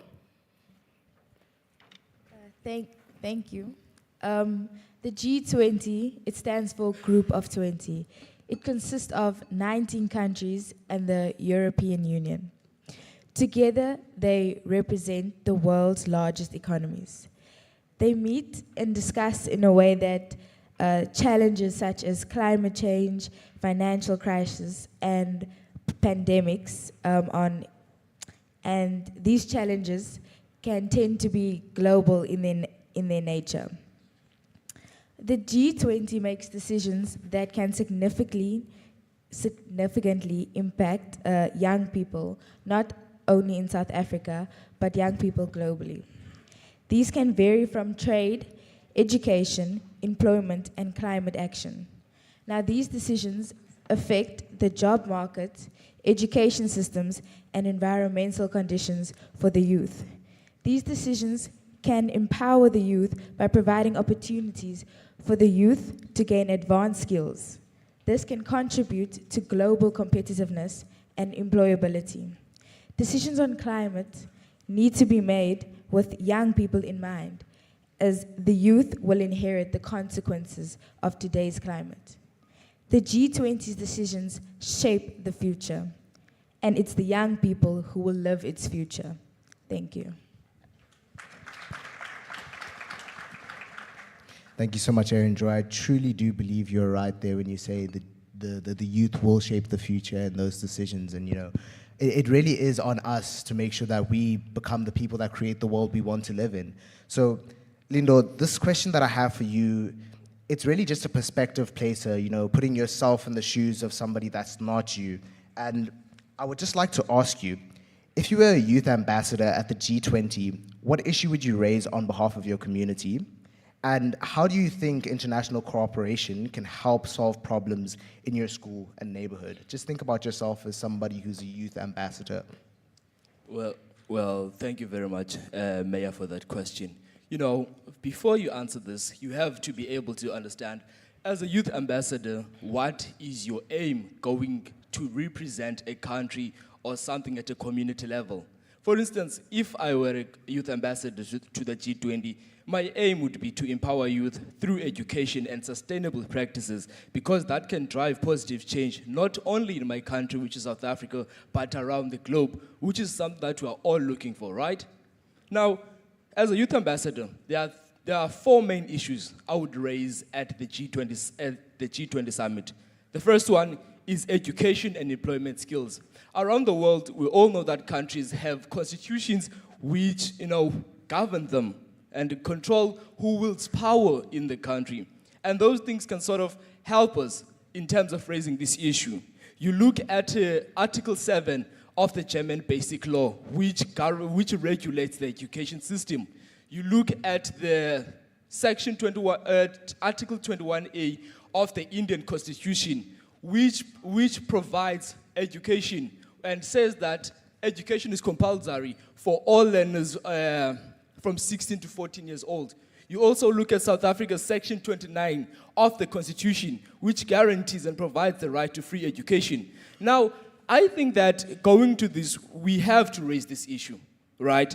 To emphasize the quality foundational learning, educational professional development, and vocational training. Look at communities in the sub-Saharan desert, which experience a drop in STEM, right? So we raise that issue. Secondly, we raise the economic inequality and job creation. And thirdly, we raise something which is very important, food security and sustainable agriculture. We also raise climate change and sustainable agriculture once more. Thank you. You know, I truly think it's really interesting when you look at the strides South Africa as a country is making, especially towards really world-changing issues like food security and all of these issues that could plague the youth, especially with their ability to access education holistically and be able to just get the most out of their learning. And I think, you know, Lindo Gutle is a testament to how the members of our RCL structure really do know their legislature in this country. You know, he's listing all the different aspects. So I think you really do need to give him a round of applause there, because, wow. Yeah. So, like, envisioning the future and how we wish to exist in it is just so pivotal to the world as it is and the world we want to live in later. And my question is to you, Ms. Sandra, our president. What kind of world would you want to live in by the time you're an adult? And how can global leaders right now help in building that world? Thank you so much, Chair. I'm going to quote the words of Steve Biko, that the most potent weapon in the hands of the oppressed is the mind of the oppressor. So I imagine myself in a world where every child can live up to their full potential, to have that potent weapon that Steve Biko was talking about. I imagine a world where each and every classroom would have resources, regardless of the time frame that they're living in. I imagine a world where each and every learner would be free. I imagine a world where there is equality as enshrined in Section 9, where there are no barriers in the learning environment, including privilege barriers, learning barriers, and language barriers. I imagine a world where the right to basic education is actually the right to basic education, and each and every learner is able to enjoy it to the fullest. Thank you.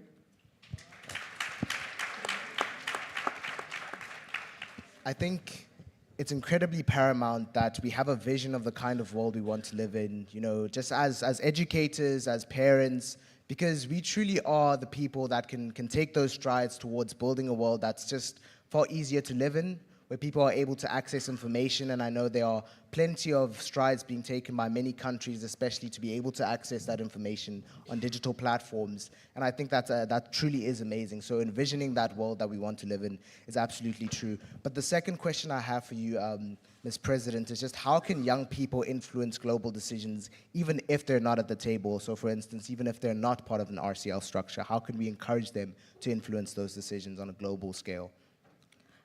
Chair, I think it's important for young people to realize that participation is the key. Staying in the household screaming once and all over about how corrupt everything is, how everything is not going, it's not going to change anything. So what we need actually is participations. Participations in things such as your Indabas, the national dialogue, voting. So young people need to realize that shying away from things won't change the status quo, really. And they should also keep in mind that whatever that is being harvested for right now, it's been harvested for them. So it's only fair if we get their full participation. So I think participation from young people, as they are very active, beautiful, and very vibrant, could do a lot of work. Thank you. I think that's absolutely spot on. You know, there really is a lot of, there's a big propensity for us to be able to make that change and move forward, you know, as people, if we just participate and we realize that it lives and dies with us at some point, and there really won't be a time when we can just say it's the fault of everyone who came before us. We're given these opportunities and it really is on us to wield them to the best of our ability. But that leads me comfortably into the next question I have, and that's for you, Eric. With forums like the G20 and the conversations that are had there, they never really end, and you never really get to reach the end of those conversations because there's an infinite and unimaginable numbers of perspectives and practicality that you have to take into consideration. There are implications there as well. So I turn to you with the question that is, what perspectives exactly are missing from the G20 discussions in order to address inequality between their member states? Good afternoon, everybody, again. And honestly, that's a great question, actually. And in my personal opinion, I definitely believe that the element, or certainly the perspective that's constantly missing when discussing the inequalities amongst these member states is the concept of reparations, you know, where we actually say that it's actually no secret that there are certain powerful countries out there that got to gain their wealth and their power in unjustified ways, and we actually acknowledge that, and we actually get to say, take it in actual the historical context of saying colonialism and stuff like that. We actually get to say that certain countries have actually exploited other countries off of their mineral resources, where they actually got to, you know, set up a trade dominance in a way, or where they actually even got to lay institutional systems that still currently affect, you know, underdeveloped or developing countries as a whole. So, you know, we have to take it in a perspective where we're not necessarily pointing fingers and actually quoting out who is wrong, who is right, but we actually need to look at it in a way that we actually identify and acknowledge that there are certain injustices that actually occurred in the past, but now we actually need to find a way to move forward. And that's honestly my opinion, or the perspective that I feel like is constantly missing within the G20 discussions when addressing the inequalities amongst the member states.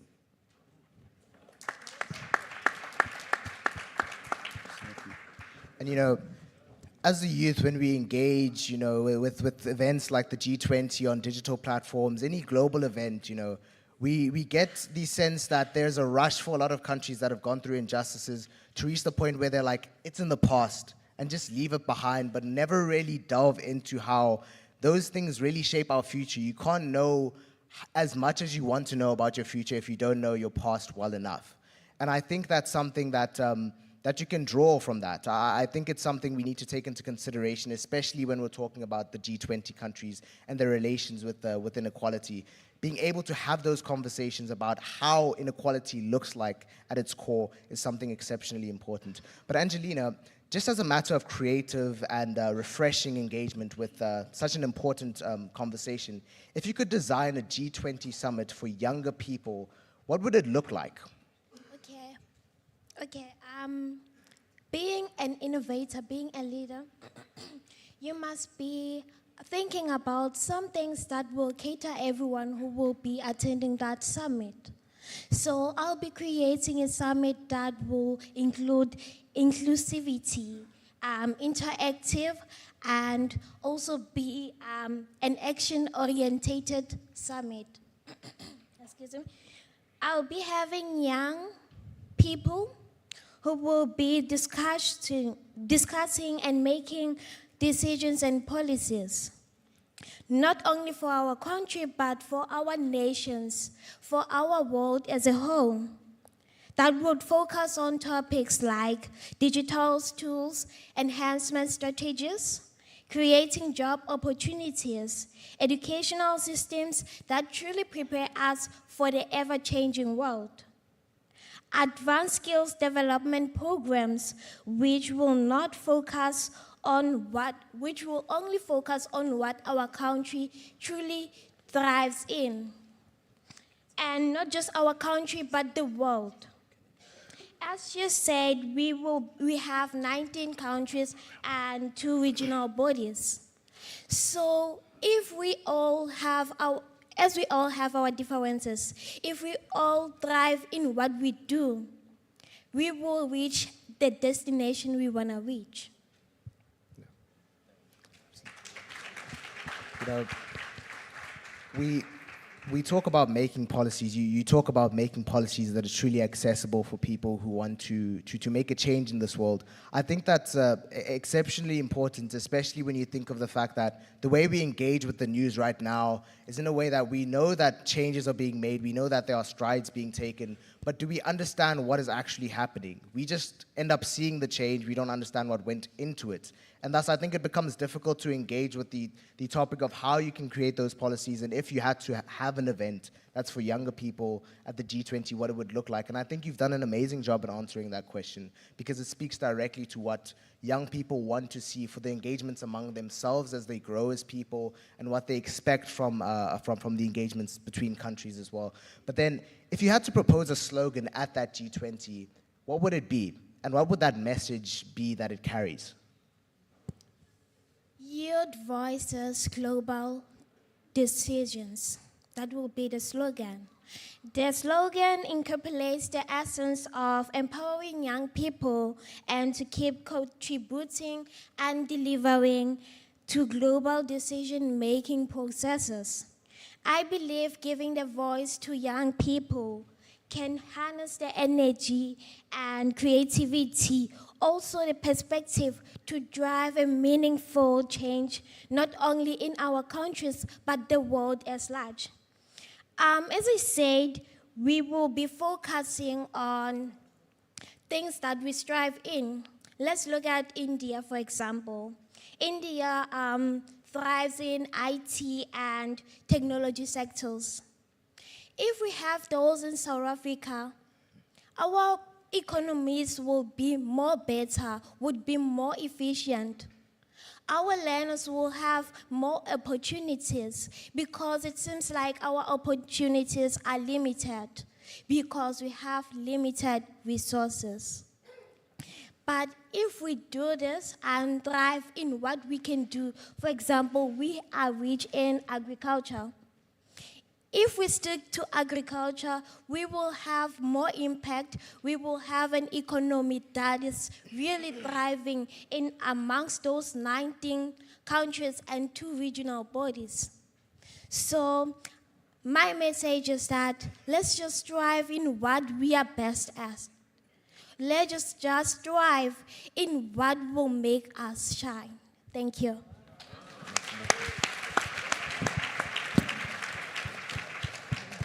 You know, it truly is amazing that you're able to pinpoint the fact that there are unique areas of expertise that countries have. I mean, you look at India and their advancement in the tech industry, like you said.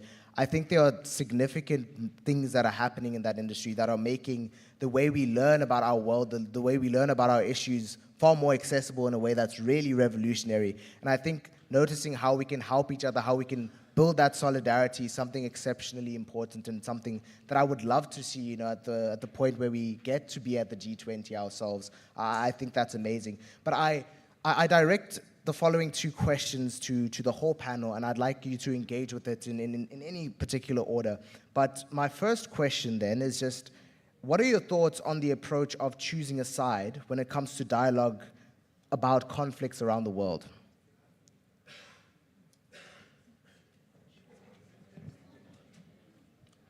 You know, Chair, considering South Africa's history as an example, you know, we're a history of division in the past, looking at the apartheid regime, right?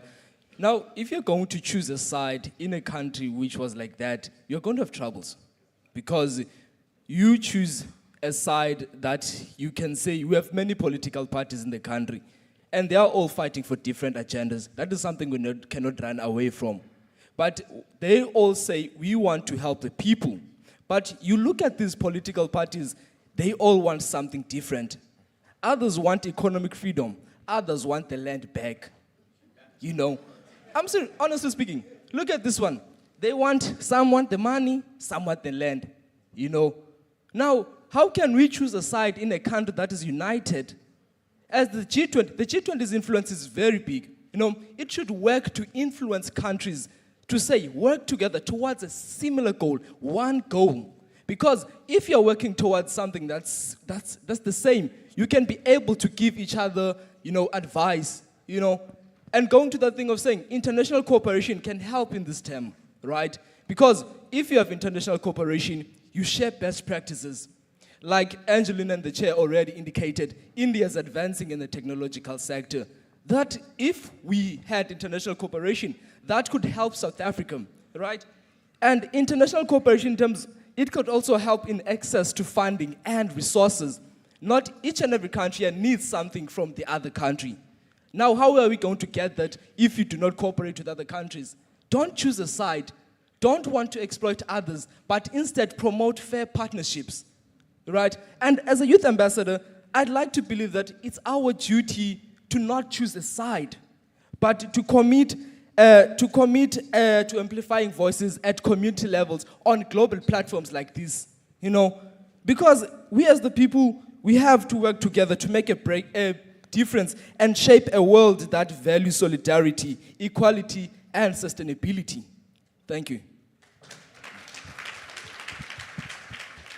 You know, Lindokutle, I also get the sense that there's an underlying issue, especially with how we engage with the aspect you're talking about of how do we make the ideologies of the political parties that we're engaging with more accessible and understandable.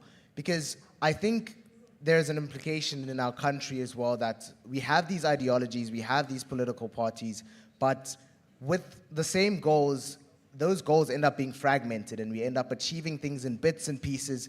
And what you really want is a large just picture that says we've achieved something and everyone can see that, which is pretty much a lot of the message that I'm getting from you, that if we work together, if we could stay together, we'd be able to just reach that goal. And I think that's absolutely true, but the global aspect of that as well is how we engage with each other on a global aspect, not just within our country, but as G20 countries holistically as well. We can go with you, Eric. I'd like to have your take on this question. It's actually a difficult question, but in my personal opinion, I definitely believe that choosing a side doesn't necessarily give off any sense of progress in a way. I mean, and it's also a bit, some might argue that it's a bit unjustified in a way. A typical example of that would be even in a case where they have a criminal. As the judge, you do not necessarily immediately take a side. You become as neutral as you can be and actually get to, find out the facts, the status, and everything like that. But that, honestly, in my personal opinion, I definitely feel like, choosing a side isn't necessarily just, and nor does it actually, give off a sense of any progress as a whole. I feel like if you could be as neutral as possible, I definitely feel like that would somehow, calm down in the tensions and the ease and everything like that, and definitely, that there would be a sense of progress in a way. I truly do value your answer, but in the sake of time, just as a final question before I start wrapping up and introducing our next speaker, I would just like to ask, what kind of programs do you think governments and communities should design to encourage youth engagement, just in general and around the world? How would you say that that should be? Angelina, I'd really love your engagement on that. They can design projects by civic education, leadership development, and youth-friendly programs like debates, digital awareness, and volunteering campaigns. Because I believe if we have more programs, people will have less time doing bad stuff. One, and then if we have more programs, people will tend to be busy with their lives because we are facing unemployment rates which are getting higher each and every day. Because people are not doing anything, the government is not providing programs like such. And we as people also, as learners, we can also do our own projects or programs. Youth-led initiatives, learner-led initiatives, or even community-based organizations, because I believe the country's destiny or the world's destiny starts at a primary level. If I can do it, they will see how they will do it. If I start an initiative, the government will see how that is carried on, and they will help me to carry it on. So I believe, let's start together, let's do this thing together, let's build our countries and our world together. I'm going to get my we are truly running out of time. But ladies and gentlemen, these are your RCL representatives, and they really do know what they're talking about. They really do have an idea of what they want to see in the future. And I think we can all concur. I really do think we can all concur. But I'd like to now invite on stage Mr. Unesongo Matikinga, the COSAS Secretary General, that's the Council of South African Students, and he'll be responding and reflecting under the equality pillar just on how learners could be the architects of inclusive and sustainable futures. Mr. Unesongo.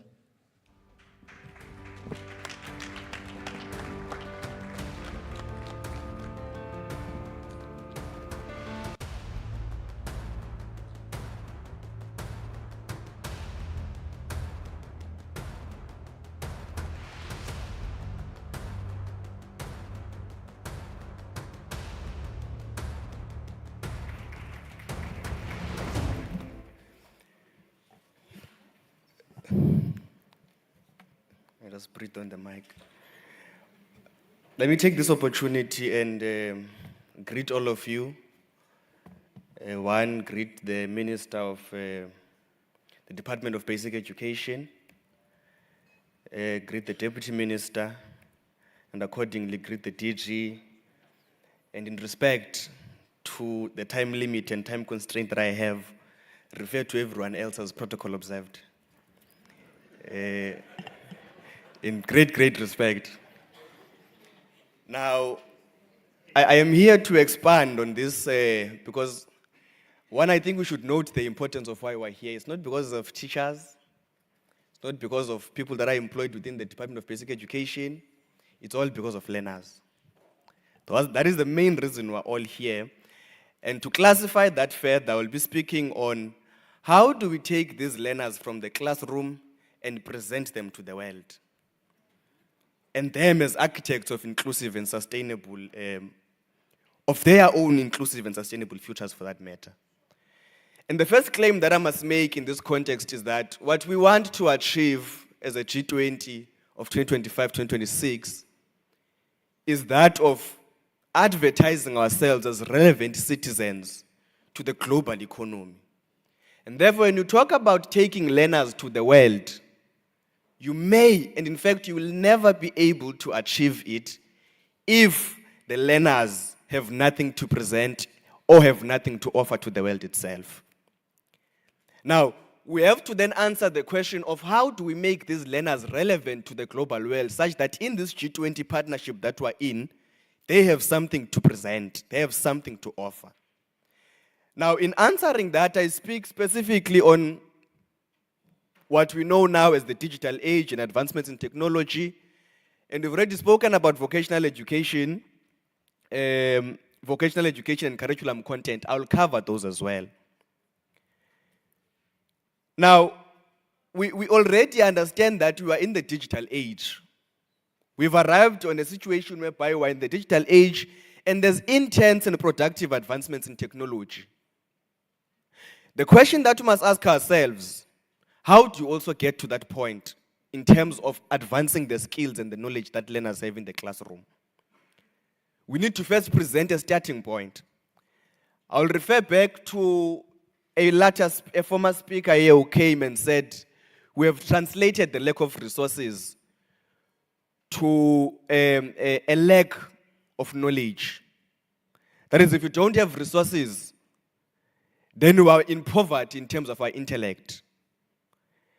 I would want to present, as I proceed, the history of how Japan became one of the most advanced economies in technology today, and where Japan started. Because we've presented these problems of us not having resources for far too long, such that we've never even had a starting point. A starting point is not taking a Quintile 4, Quintile 5 school, an IEP school, a Cambridge school, and giving it computers, because that's easy to do. Those schools can fund themselves. A starting point is taking a Quintile 1 school in the Eastern Cape, in the deep rurals of Aituchwa, and giving them a method in which they could embrace themselves in the understanding of programming and coding as we know it. How do we start to fund those schools, as expensive as the funding process will be? We have to start by understanding what it really means to speak about programming and coding. Programming defines itself simply as instructing the computer to do something, whatever that is. Where coding started was in paper, where you have for loops, if statements. You tell a computer that if A is greater than 2, then come back as this. How do we take that basis, that foundational analysis of programming and coding, and present it to the classroom without the challenge of funding being a restriction? Now, that is something that we have to answer. I'm answering it to say, let's look back at how it all started and start there. Because for as long as we are not doing anything with those learners, we're going to have decades of generations of learners that were producing from the basic education sector into universities that then get there and become useless because they don't know what to do. They have not taught anything. Now, that is what I say will be our programming and algorithmic thinking in terms of assisting learners to become relevant. Now, of course, this must also include computer literacy skills to solve the practical day-to-day problems that we have. Teach learners about what a cursor is. What is a cursor? How do you enter inputs into a computer? How does the computer give you an output? That does not require the computer itself. It requires a paper and a pencil and a pen. We already have those. Now, I've once put out this view to say, one of the problems that we have is not necessarily that we don't have funding to fund what we need, but we allocate the funding that we have to the wrong resources. Because the question of why do we have a department today that is going to say, I want to buy laptops for learners in an age where we're learning Python? What will those 200 laptops do for the matriculants that you're going to give to them? They're going to download games. They play games, the laptops get ruined. You've wasted the budget of the department. We come back, we're saying we don't have money.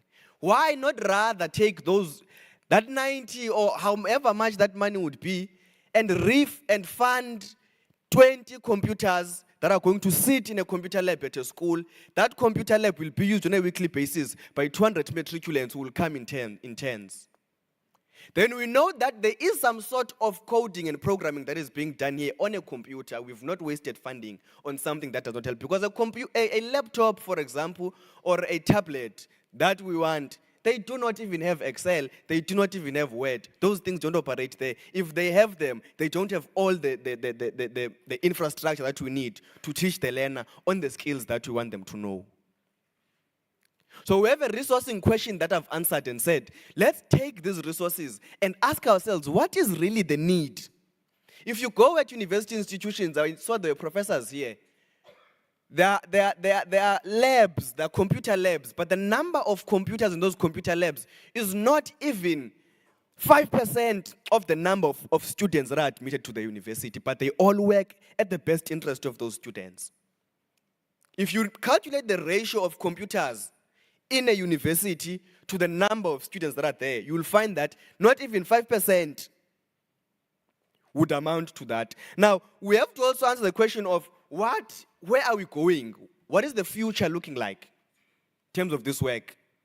We're looking at quantum computing, we're looking at machine learning, we're looking at artificial intelligence, we're looking at edge computing, we're looking at blockchain technology, augmented and virtual reality, augmented development, AI augmented development. Those are things that we want to achieve. And all of these things are the basis of how we get there. Now, as I'm going to conclude, because one of the critical questions that we have is how do we take all of this big English that we're talking about in developing these learners and create it such that it becomes sustainable and it becomes inclusive? What do this concept of sustainable and inclusive mean? Inclusive means that everyone must be on board. Even the poor of the poorest must be on board. And we already have existing legislation for that, which is not being implemented. We have, in fact, in terms of the vocational education that I will touch, the three-stream model, which we're not seeing progress in. I was going to give solutions to that, but let me just give questions. You'll answer them yourselves. Now, we have the three-stream model, academic learning, vocational learning, and occupational learning as well. How do we make sure that those things become integrated together such that they give us a valuable learner? Part of the sustainable and inclusive education that we're looking at is addressed again in the Bella Act, which we are not seeing it being implemented today. The maximum number of days that the Bella Act said it is going to give after immediate implementation was only 60 days. That's the maximum number of days that I read in terms of clauses 5 and 6. But there's no implementation of that act. But we come to sessions such as these ones and say we want inclusive and sustainable education, whereas there's existing legislation, there's existing models that we're not putting into practice. So I think, because I was going to answer how we're going to resolve those problems. However, it should be noted that we must be intelligent enough to respond to these questions, make sufficient research so that we become relevant to the current G20 that we are leading as South Africa. Thank you so much.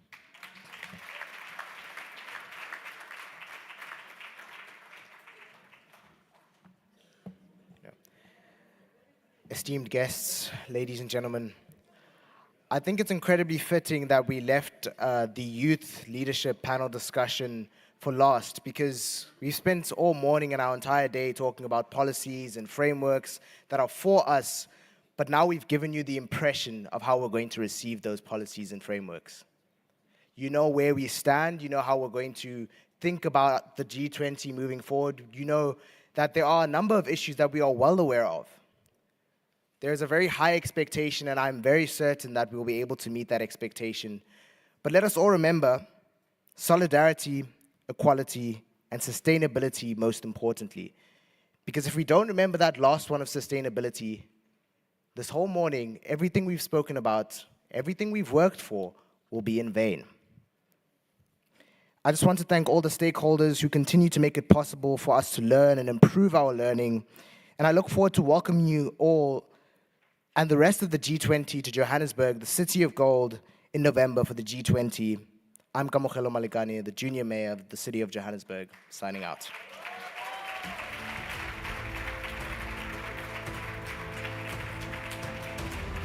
I look forward to calling you Mr. Mayor. If you could please stay on the stage. If you could all please stay on stage for now. I am going to ask these bright, young, inspiring minds to please stay on stage as I invite the Minister of Basic Education to come and meet these brilliant, brilliant, brilliant young people. The future is definitely in safe hands. And as she does that, what I would like to do is repeat the names of the young people we're seeing on stage, because I have a feeling that in the next couple of years, we will be saying them much more in different spaces. And I look forward to reporting on good news about them. They're already on the right track. If we can, again, give a round of applause for the Junior Mayor of the City of Johannesburg, Kamokhelo Malekane. Ntutule Sandra Leshabela from Limpopo. Again, Angelina Mokwena, Eric Maya, Lindo Gutle Piqi, Aaron Joy Damons, Unesongo Matikinga. Thank you so much. Thank you, thank you. And of course, in attendance, we've got the Junior Mayor of the City of Cape Town, Michael Daniel Bam, to join as well.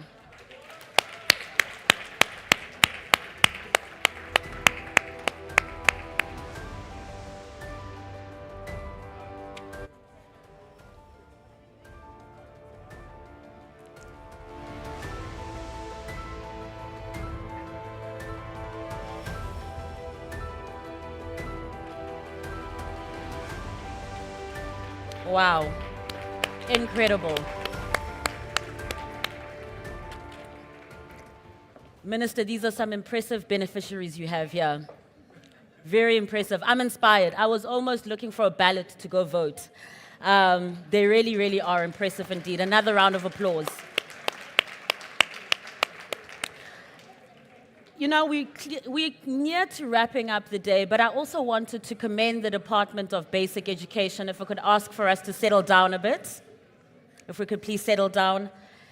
What we've seen here today from the Department of Basic Education is what we need to see as a country, where we have opposing views, opposing minds, opposing organizations coming together for one cause.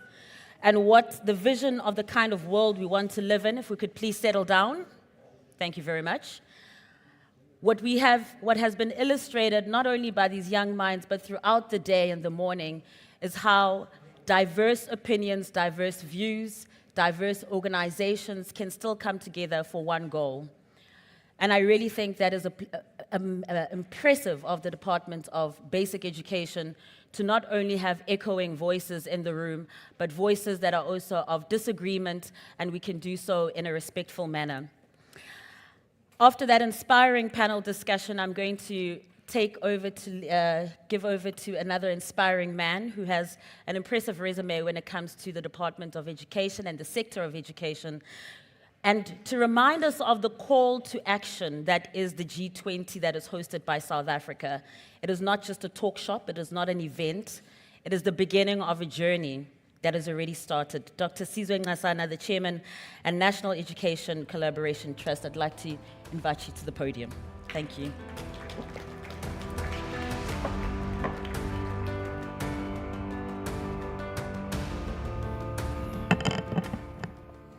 Thank you very much, Program Director.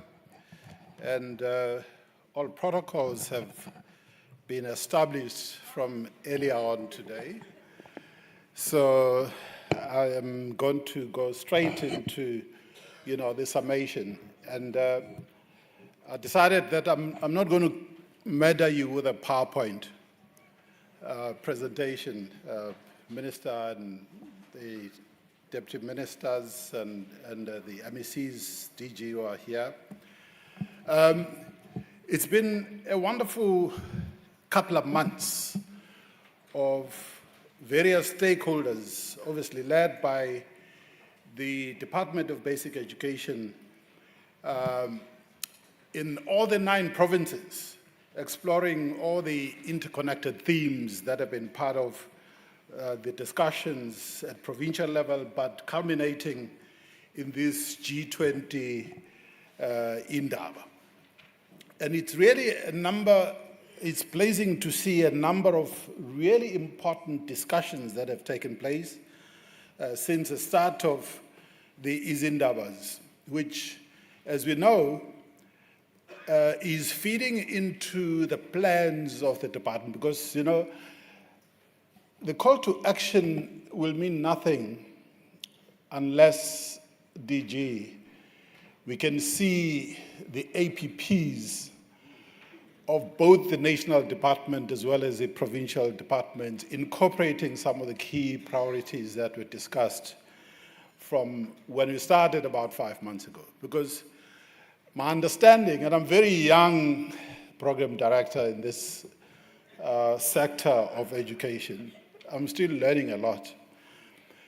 My understanding of how things work in government is that unless it's in the APP, that obviously the Auditor General is going to check, and it's underpinned by a budget and targets, it actually doesn't happen.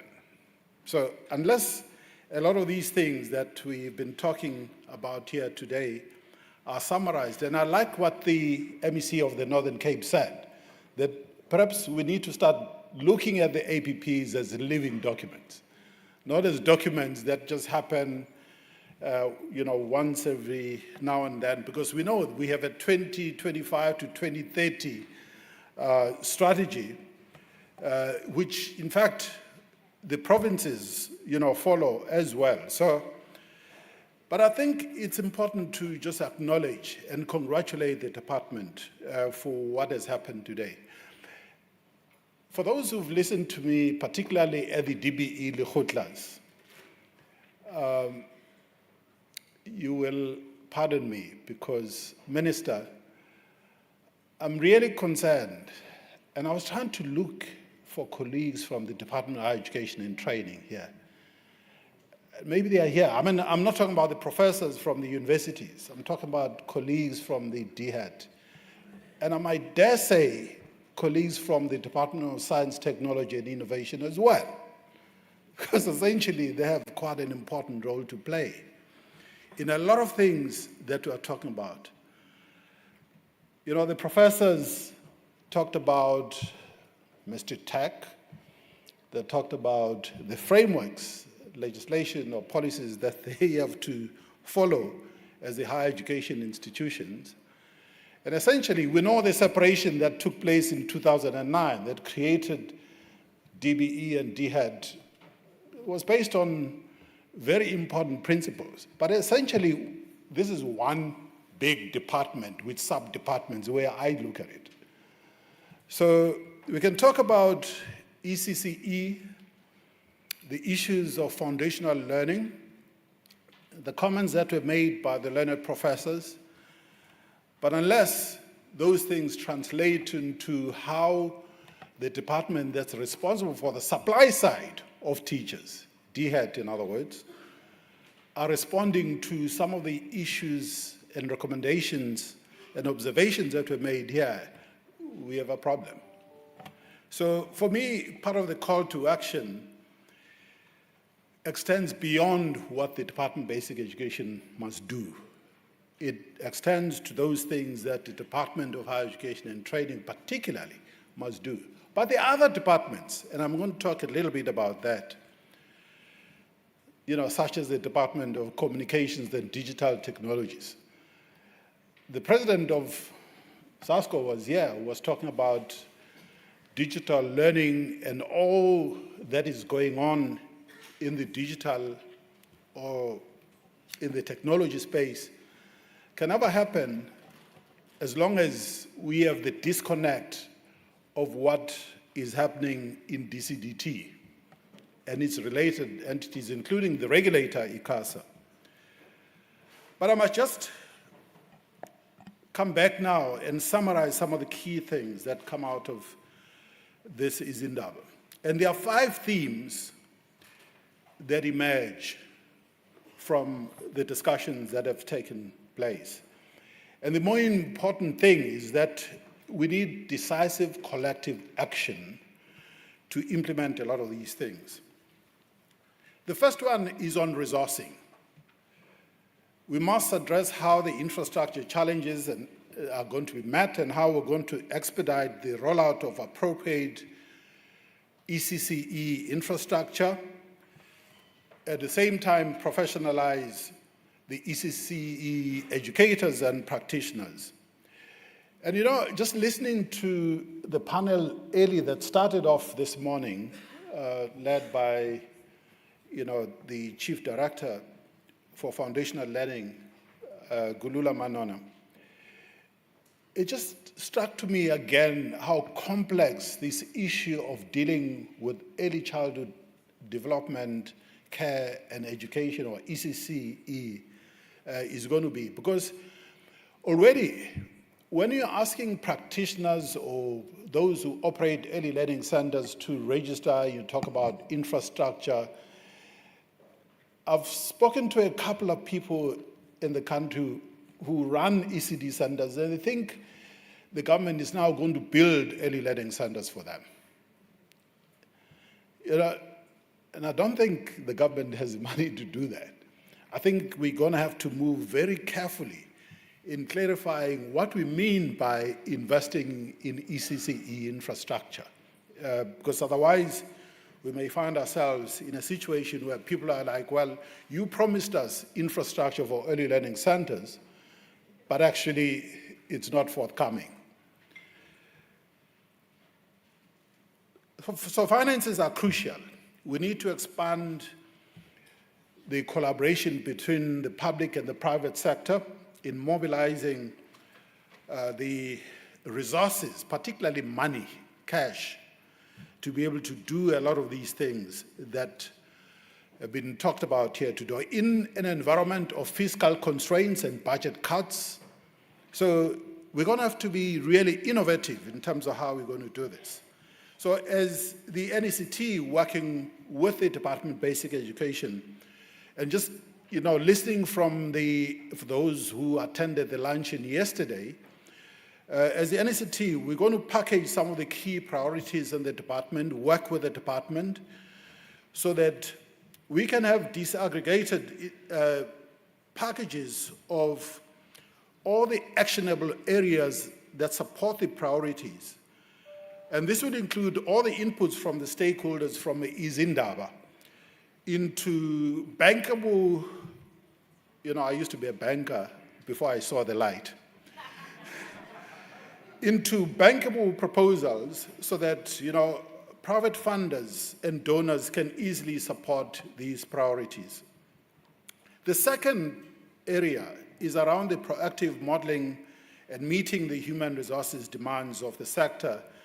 And in this regard, we need to build the educator capacity, particularly for ECCE, both in terms of numbers and their capabilities. And I must, again, sound a warning here, because when I look at the practitioners, especially from those early learning centers that have registered, they play a really important role in the community. Parents pay their fees to send their children to early learning centers, but those practitioners allow parents to go to work. So the contribution to the economy is significant. So as we professionalize the ECCE space, we have to be careful that we're not schoolifying it that we understand the context. The issue of context of where the early learning centers are and how they operate and where they operate is particularly important. But I want to go beyond that to particularly the formal schooling system. You know, I did my PGCE during COVID, and that's where I learned to know about Mr. Tech. And in fact, Professor Veronica McKay helped me navigate the UNISA admin, which can be very complicated, so I could complete my PGCE. But I'm still surprised that the sector is still operating on the 2015 Mr. Tech. When so many things have happened, new subjects have been promulgated by the Department of Basic Education, there are increasing demands from the universities. We listened to our learned professors earlier on.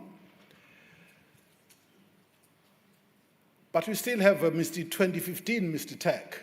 I don't know, maybe some people know when we're going to get a revised Mr. Tech that addresses some of these fundamental issues, because even the minimum requirements for ECCE qualifications and education, I just find it lacking, to be honest. I find it looks like it was a cut and paste from the 2015 Mr. Tech with a few changes of the word, put ECD instead of teachers. So I'm just saying there's a need to address that issue, because I really like the quotation that was made earlier that, you know the one about the lamp that can't light another lamp unless the lamp itself is burning. And the same applies to how we need to think about the initial teacher education in the country. The third area is around the deliberate ways of taking advantage of technology. We need to collaborate, allocate resources, and execute comprehensive plans for a rapid deployment of advanced technologies in education. And just following on from what President Matikinga here was talking about, I left Telkom as a CEO in 2005 to get into banking. Already, this is exactly 20 years ago, already the SA Connect plan for the country of connecting public spaces, including schools, was already 2005 passed. We're still in phase 2 of trying to implement SA Connect in the country. But I think as a country, we really need to be honest with ourselves, that we can have this great policy called SA Connect, and when I look at how much DCDT or ICASA or the Universal Service and Access Agency have done in connecting schools, it's really a shame, to be honest. And there's a lot that needs to be done. That's why, Minister, I was saying there are other departments that have a huge impact on what goes on in the Department of Basic Education that need to be part of this conversation. So when you talk about call to action, and I'm going to add this, it didn't come from the provincial is Indaba. For me, part of the call to action is to urgently have a discussion with DCDT, ICASA, USASA, about how we're going to make sure that all the 25,000 schools have internet access, not just in the principal's office with very poor upload and download speeds, but in key classrooms that are going to allow teachers to integrate technology in learning and teaching. The next item or priority is around providing wellness and psychosocial support to learners, practitioners, educators, and their leaders. And central to this issue is the endeavor to improve the key elements that include early identification and support, as well as screening, identification, and assessment support in line with the SAIS policy, nutrition, neurodiversity, and multilingualism, which has been discussed in the context of the mother tongue-based bilingual education at the provincial Indaba as well as during the session today. And the other, and not last, is parental and stakeholder involvement across the learning trajectory. So partnerships through social compacts for ECD, quality learning, teaching campaigns, in other words, QLTC, in schools is really important. And therefore, business, philanthropies, donors, funders, NGOs, NPOs, and multilateral organizations all have a very important role to play in supporting, this area. And all these themes which I've now mentioned are really important because it is important for us to support these G20 imperatives, and I think it's a wonderful opportunity for us as a country to really create hope in the system, in an environment where, there's a lot of hopelessness of young people. We say to young people they must go to school so that their lives can be better. But when we continue to have the levels of unemployment and inequality that we have, that undermines that whole notion. So as I conclude, we express as a collective our deepest gratitude to everyone for your active participation and invaluable contributions to the provincial Indaba as well as this seminal Indaba. And on behalf of the partners in education, the minister, the officials from the department led by the DG and the provincial MECs and the HODs, we wish to express our thanks and gratitude for your contribution to this really important, and this is not an event, it's a beginning of a process that is going to fundamentally change the fortunes of our children. And in fact, just listening to these young people who are here, I can't but have hope for the future of our country, for the kind of young leaders that we have in our country. All they need is for us as adults to support them and to help them and to give them the wherewithal, including the education that's going to allow them to be real global citizens and change the trajectory of where we are as a country. So I'd like to just thank and express our gratitude to the Minister, the Deputy Minister, the Council of Education Ministers, the Director General, the sector team, and the tireless efforts of many who started this process. And we extend our sincere appreciation to the President, President Ramaphosa, and the Cabinet for the wise decision to involve civil society in various forms in G20, because it's really given us an opportunity. And for me, as far as I'm concerned, we talk about this is really what national dialoguing should be about, sectoral, and I hope other sectors and departments are doing the same, because it's focused, it deals with the real issues that affect our people. So the world will undoubtedly learn from our approach to this significant initiative and how, as South Africans, we can pull ourselves, as we have often done in the past, from the brink and give hope, particularly to a lot of our young people. So, Ria leboha, siyabonga. I thank you, Bayadanki. Thank you.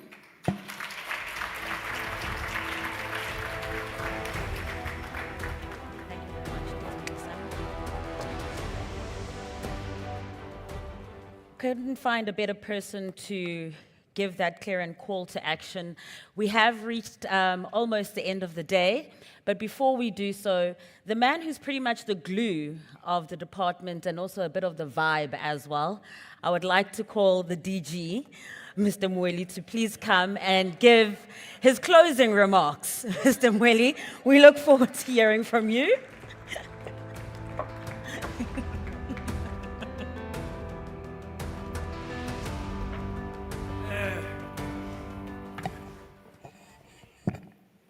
It's been an amazing journey. Amazing journey.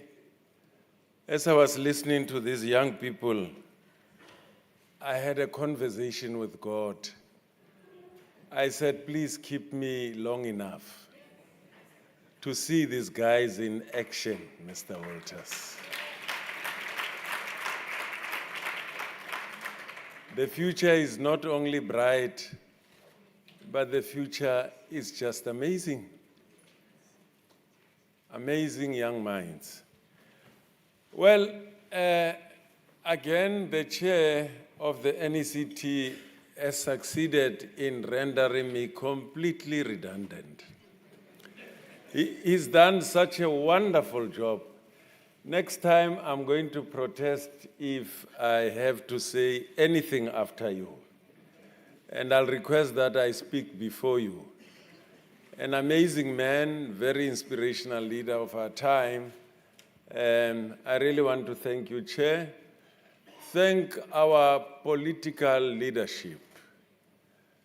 I like using this example of one aviation company which defines its vision as a sense of direction. In basic education, we have a sense of direction galore. Galore, I'm saying galore, which in my township means more than enough. So we really want to thank you, Minister and Deputy Minister in absentia, our MECs. It's very rare. You know, political representatives will be told that the leader is just coming, he's got a pressing matter somewhere there, and we are left to finish the function. But you've been here from morning up to now. Let's give them a big hand of applause. Thank you. We are ably led. I also want to thank the leadership from the social partners. We've got amazing social partners in the basic education sector. All the achievements that we make are attributable to the contribution made by each and every one of us. So thank you very much, our social partners, teacher unions, our associations, be it governing bodies, professional bodies, even interested bodies. I spoke to some of them, they said, hey, we are going to say things that are going to hit you below the belt. I said, bring them on, all work together for good. Whether they are destructive or constructive, they help to build. So we need all of them. Our leaders from academia, the deans, thank you very much. You've said something very refreshing today. I'm now inspired to go and finish my PhD. I've been dormant for quite some time, Dr. Whittle, but I have been really challenged to go back to school, and I would encourage everyone to do that. And of course, I want to thank all our facilitators, led by amazing program director, my sister, Ms. Kikan. Give her a big hand of applause. You are amazing. Keep up the excellent work. And the young people of our country, our youth, in different areas of responsibility, they really did exceptionally well. And lastly, before I take you through a very brief album, I come from old school. We used to go through albums, Minister. I don't know how many of our young people would know the album. My children don't know an album. When I take out my album when I was still young at school and so, they say, what is this? Why don't you store it somewhere?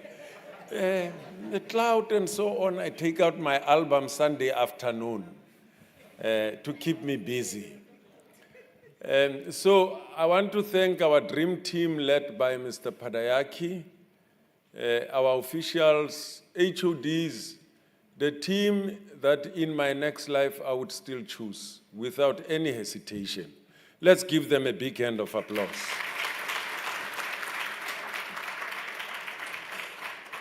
So as I conclude, I thought because the chair of the NECT spared you a PowerPoint that I shouldn't allow you to escape this one.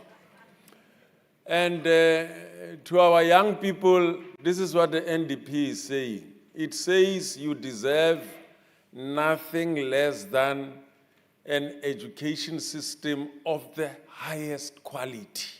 Not just quality education, of the highest quality.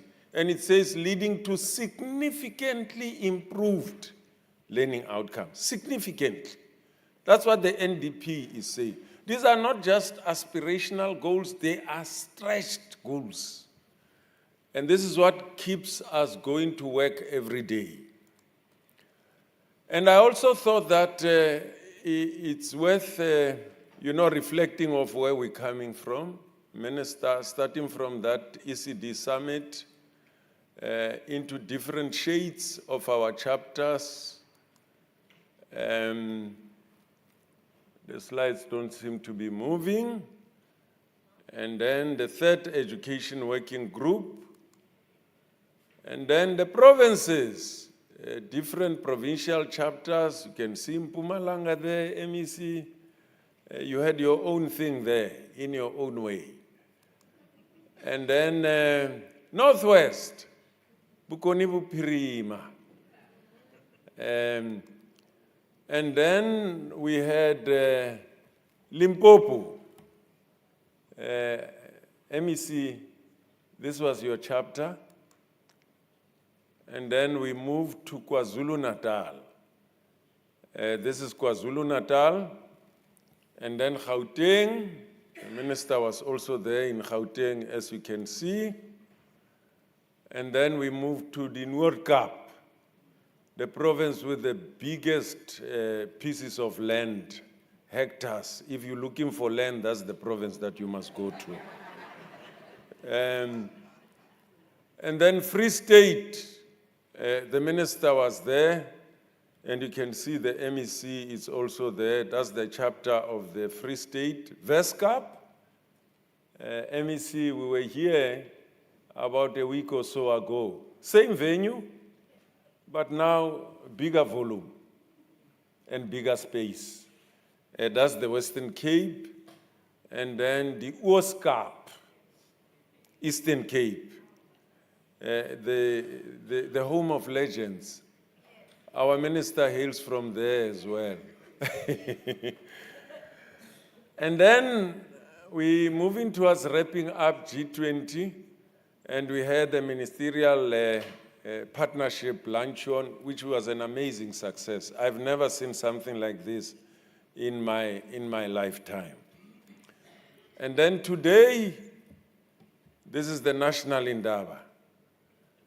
And I want to argue, Dr. Mthembu, that this has been the most educationally speaking year, 2025. Unparalleled by all accounts. It has never been like this in our country. The road ahead, we've taken priorities of the G20 minister because we've got international, regional, continental, domestic obligations. We've mapped it in there. The chair of the NECT says, if you don't find it in the APP, but I want to take it further, it must also get into the performance agreement. The work plan of the performance agreement of every employee. That's how we take it forward. The semester reviews, the annual reviews must talk about this, how we shape the future of our young people. And this is the machinery that we use to implement all of this, 10 education departments. You can see 24,000 schools, 889 circuits and 75 districts which constitute the machinery to carry this. And the CEO, General Secretary of the ELRC, referred to the numbers of the educators, the learners, and the schools, if you can see there. And I'm saying, Ministers, Kukuza, here we come, as we round off G20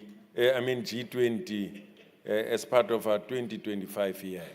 Thank you very much for indulging me. Thank you.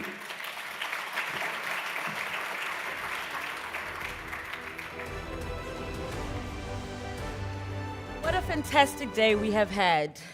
Very fantastic day. I'm not going to waste any more time because everyone has been so punctual and good with time today. And I would like us all to be able to get out, network, and get some tea. But before I leave, it would be amiss of me not to thank our Minister of Basic Education, our Deputy Minister in absentia, and of course our DG, our host MEC in the province of the Western Cape. I'd also like to thank the entire team at the Department of Basic Education. Very often, covering the news, you will see doom and gloom. But what I've witnessed and experienced here today has really been a silver lining, and I can't wait to report on some of these outcomes. So to our esteemed guests, our speakers, our panelists, everyone sitting in this room today, from me, Masa Gegana, I'd like to thank you from the bottom of my heart. Leshaleng Khabotsi.